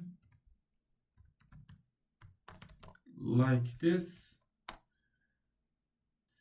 Inside I will have another div and a class, but let's first define navigate to listing. So for the navigate to listing, here vote, basically I use the router for navigation, so I will inject the HTTP client, router equal inject router client, or just router. Then I can navigate using this array. The first one will be listing with S. Then I will put the ID, which is this data that's ID. Then I can use it inside my template. Inside this div, I will put the image. The source is an attribute source. Here, based on the data, I will take the image source. For the alt, I think I can put the title. So like this, data title. Here for the class, I will put aspect square, full, relative, or I think I don't need this relative because I want to use absolute. So overflow, hidden,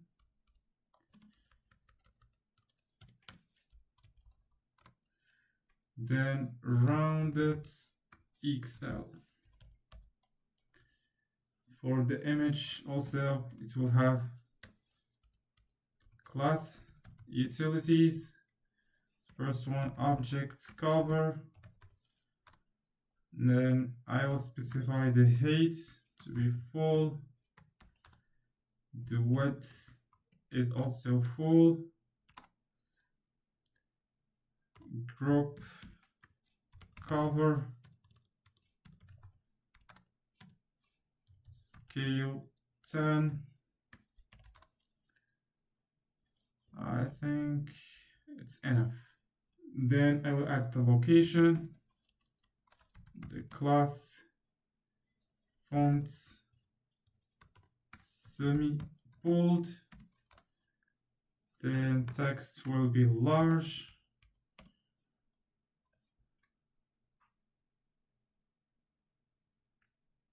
and inside I will use the values from my signal. I will create a signal called location. Basically, from the data which I will receive, as you see, I will receive the location value, and using this location value, I will get the region and the label. So here I will need to inject my country service because I defined the method inside my country service. So inject country service, it's country service. Here, as you see, I will return the country based on the code or the location value. So here I will create a computed like this, and the return of this computed is this, that's country service find by code, and the code is this data location value. Then I can use it inside my templates. It will be location. I want to display the region, and also I want to display, I think you can do like this. I will choose this one and create another one. It will be location. Here I will put maybe the label, yeah. Then I will put the category, which will be of class font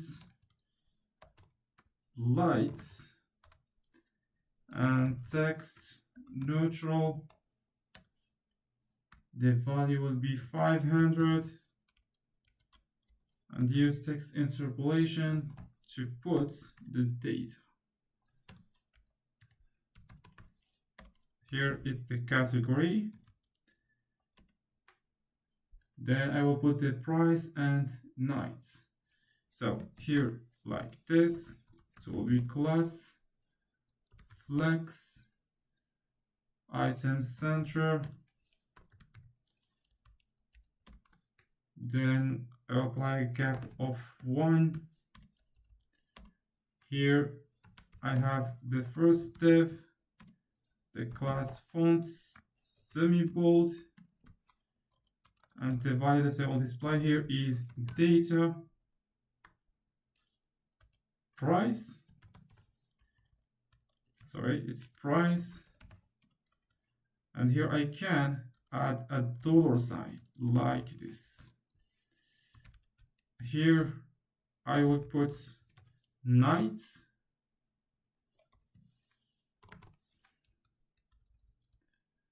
So here it's not nice, but like this. Fonts light. I can start using this inside my listing, inside my my home components. So if I return back to my home components, I can app listing card and self-closing tag. I will put maybe data equal. Sorry, so I will see. I'll return back to the listing card components. Here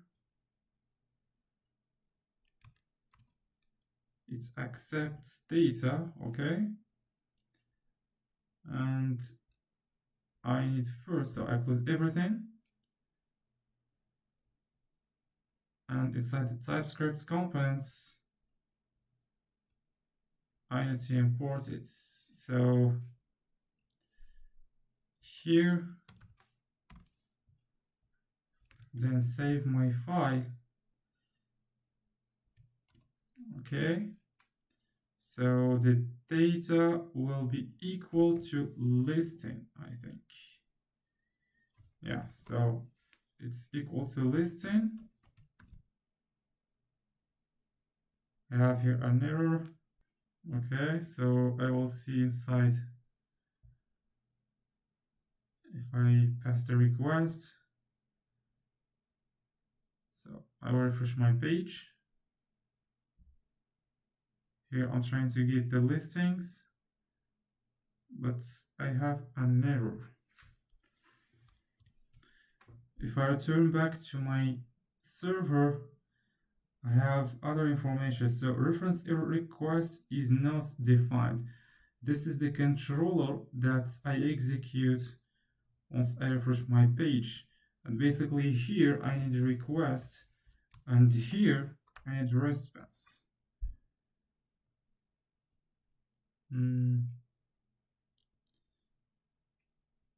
Okay, so I need to run again my server. Now if I return back to my browser and try to refresh my page, here the listings. Okay, it's good. So I received the listings. It's a GET request 200. The response is this one.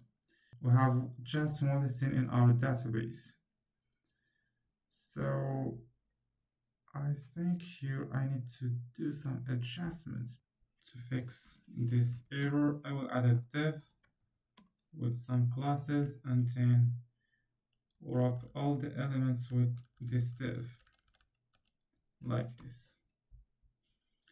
Here in class, I will just make the elements flexible and maybe flex column, apply a gap of 2, and the width will be full. Also, if I return to my listing or my home components, I have here this grid responsive, and this is not a Tailwind utility, so it's a customizable utility in Tailwind. So I need to define it in style that it should be grid responsive. By the way, I can copy and paste just like this, and I will apply some utilities. Apply, it will be grid columns 1. On small screens it will be grid calls 2. On medium screens it will be calls or grid calls 3. Large screens it will be grid calls maybe 4. Extra large screens grid calls 5. Extra large screens grid calls 6 and a gap of 6. Okay, so this is a grid responsive. If I return back to my home components, yeah, it's defined here. Now, yeah, now it works. So good, now I can display all my listings inside these components. maybe I can add some styles. Listing card here, inside image. I'll add transition, and the duration I will specify 300. So like this, as you see, it looks much better. Now, for example, if I click on this listing, as you see, I'm redirected to listings/1. The next step is to define these components. So I will close everything and go to the listing components, this one.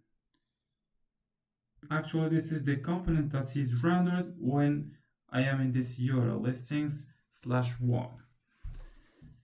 Let's first define some properties of this class.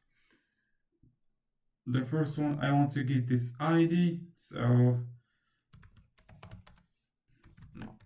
I will need to inject provide inject activated routes,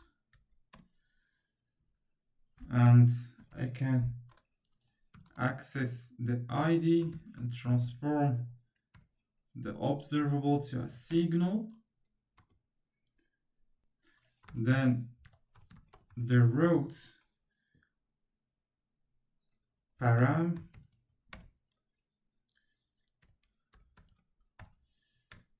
here I will get the parameter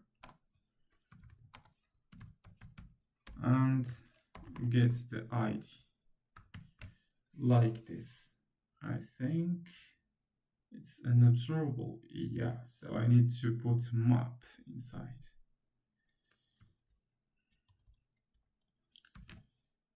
Now it's map from RxJs like this.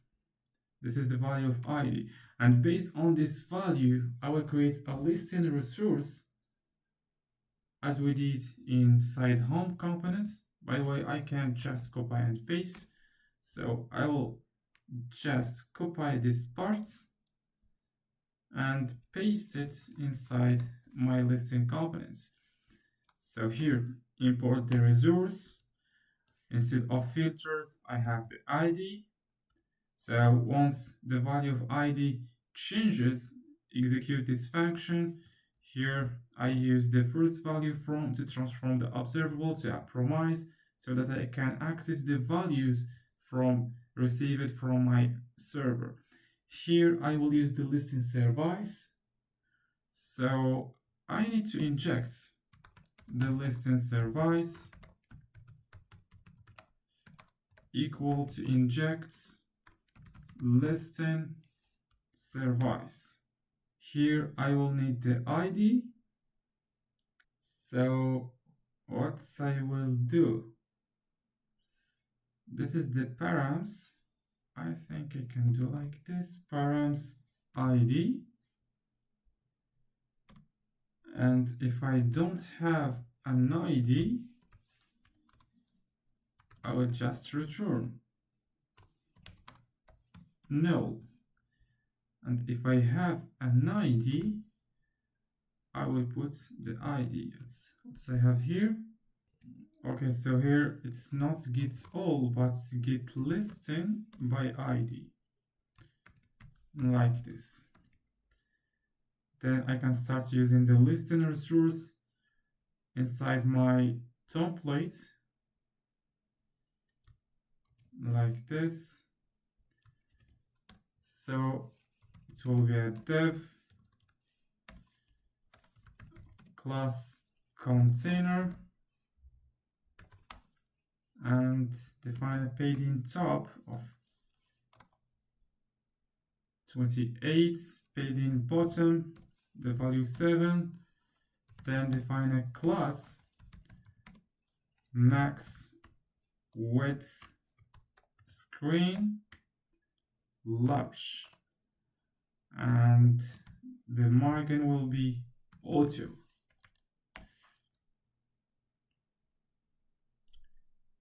Okay, so I will just choose what's the ID suggests for me. It will be 5XL, like this. Why not? Then the first condition, by the way, I can just copy and paste as I did for the home. Here I will copy this one and put it inside. Instead of listing, I think I defined the same thing. So it's listing also. Here is loading. Yeah, it's loading. Then the second one is if listing resource that value.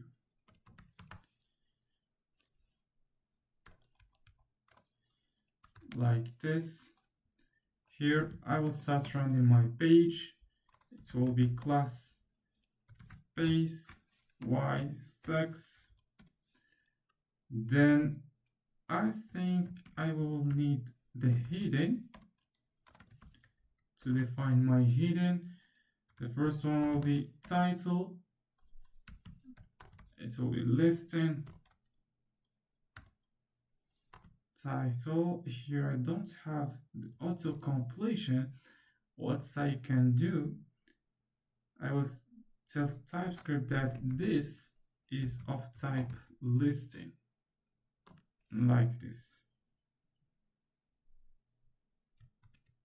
I hope it works.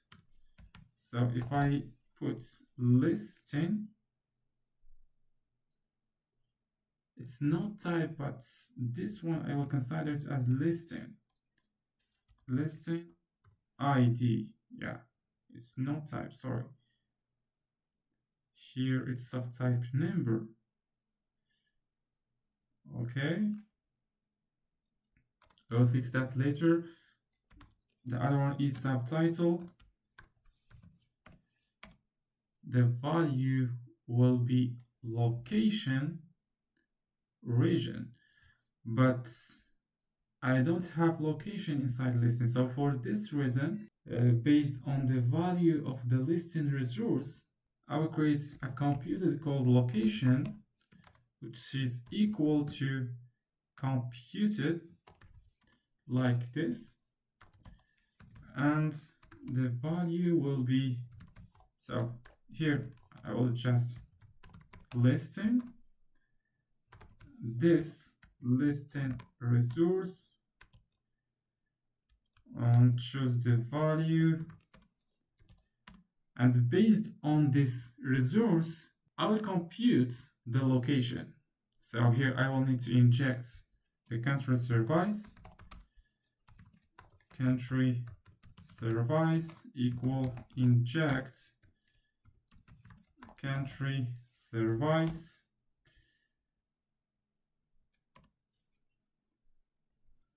If I don't have a listing, I will not compute the service, so I will return null. If I have a service, I will return this country service, apply the method find by code, and for us the code is listing that's location value. So the return of this one will be country option. Yeah, country option. So I can use this signal inside my subtitle. I will put location like this. The first value will be region. Sorry, it's region, like this. And I will add this one and add, I can expand my ID. Here I will delete this one. Location, it will be a label, like this. I'll return back to the title, but for now let's define the image. Here for the value, it will be from listing, this one, and its image source. For the outs attributes, I will put it to listing, maybe title. I will define some class utilities. The width is full. The height is 60 VH. Objects cover, and rounded, the value is XL, like this. Then I will have a dev class GRUD. On medium screens, I will put GRUD calls 7 and gap, the value of 10. But now let's fix this error. So if I go to app hidden, here I'm expecting to receive a string. Okay, so it's good. But if I return, basically here it's not ID, but I want title. Thank you, TypeScript. I will see if everything is good.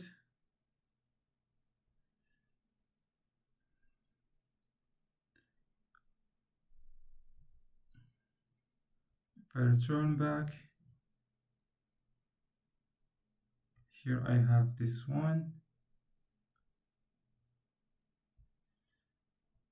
Basically, to fix this error, I will see if the request was successful.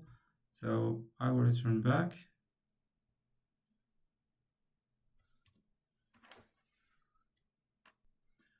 I have the request. Then I have the request. So maybe there is an error in my backend. Here inside my API, so I have index.js API listings gets based on the ID. Here we have just console log hello, so it's normal. I have this error. So let's first define this controller. The first thing, I will extract the ID, listing, maybe listing ID like that. It will be request params. Here const listing, it will be equal to await Prisma listing find unique, and condition where I specify the ID, parse int to transform the string to an int or a number, listing ID. I can specify also user or include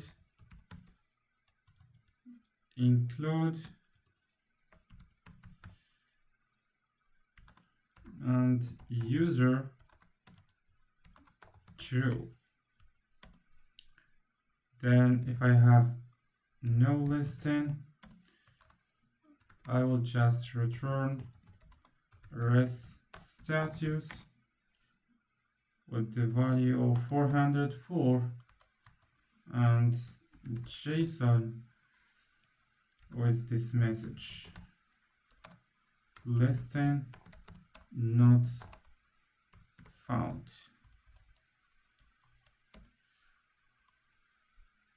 But if I have a listing, I will return this JSON with the status 200, and JSON will be just, I will put listing, and I will add user with first value ID will be listing that's user that's ID, and the name will be listing that's user that name. I will do like this.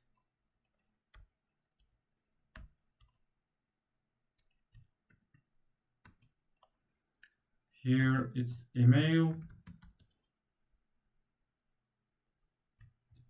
and image.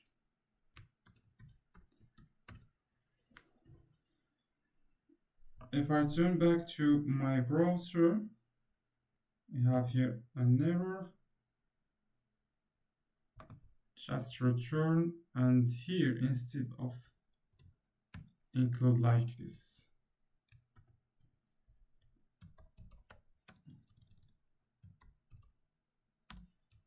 Like this.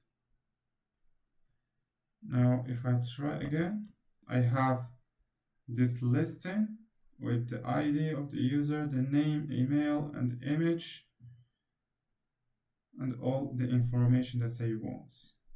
Here I can display the title and also the location. Now the next part is to define the reservation dates and also the other informations of this user. This is what I will do right now. So here I will define a div. It will be of class on medium screens call span -4 space -y -6, and here this is the left part. Then I will have the right part here like this, but for now let's define the left parts. So basically here I will have the reservation just for reservation dates to have an idea.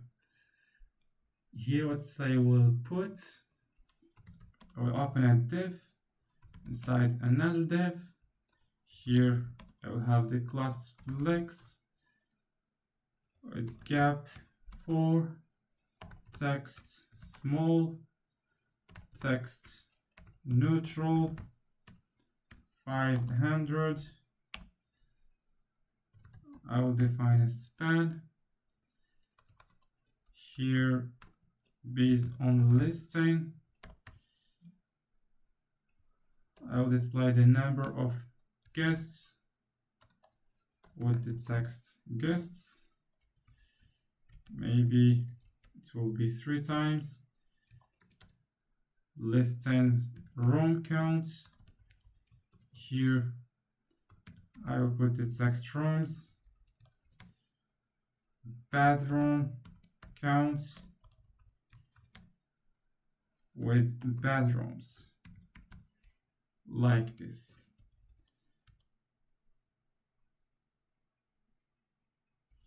Then I think I will put a line, as you see here.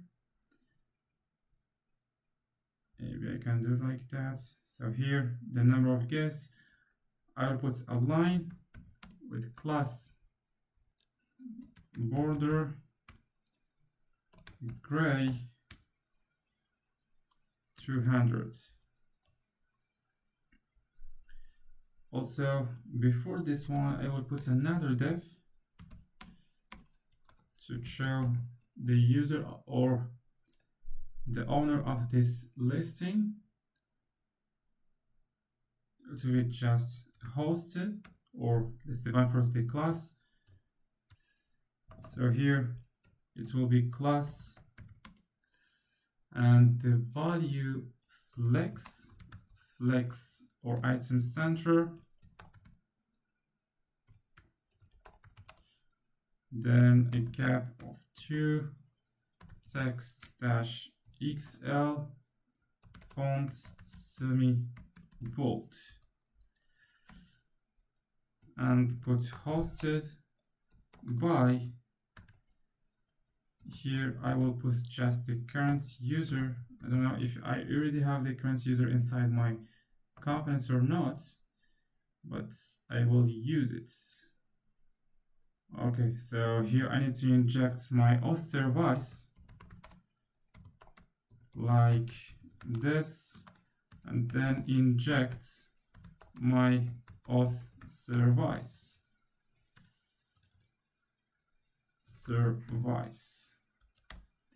like this. Then I will define just a parameter. It's not a signal. No need to put a signal for this one because it's not reactive. I will just auth service load session like this. Here I can use it inside my templates, current user, maybe put just the name of the owner. If I save hosted by tests, as remember, the name was test when we created our component or our user. What I can do next, yeah, I can add the description. So for this one, I will add a p tag with the class text neutral 500 listen description like this. Then I will put here, I can save, as you can see, description. We put also description as a description. Then what I can do is app-map to render the map. So I will save it, and inside my components class, I will save the changes. The center based on the computed location that we calculated, and I will take the latitude and longitude, just like this.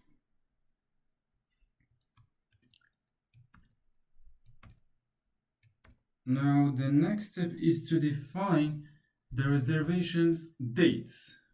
Okay, so it will be here, and I will not use an extra library. I will define everything from scratch. I think it's good. So you can see how you can define it without any library. First thing, I will create a component called reservation or listener reservation. So ng generate components. It will be inside shared folder listing reservation like this. So listing reservation, I will skip tests, and for style I will put none.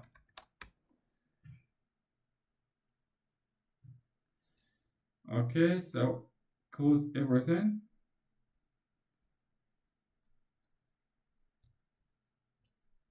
And here I will start developing my listener reservation components.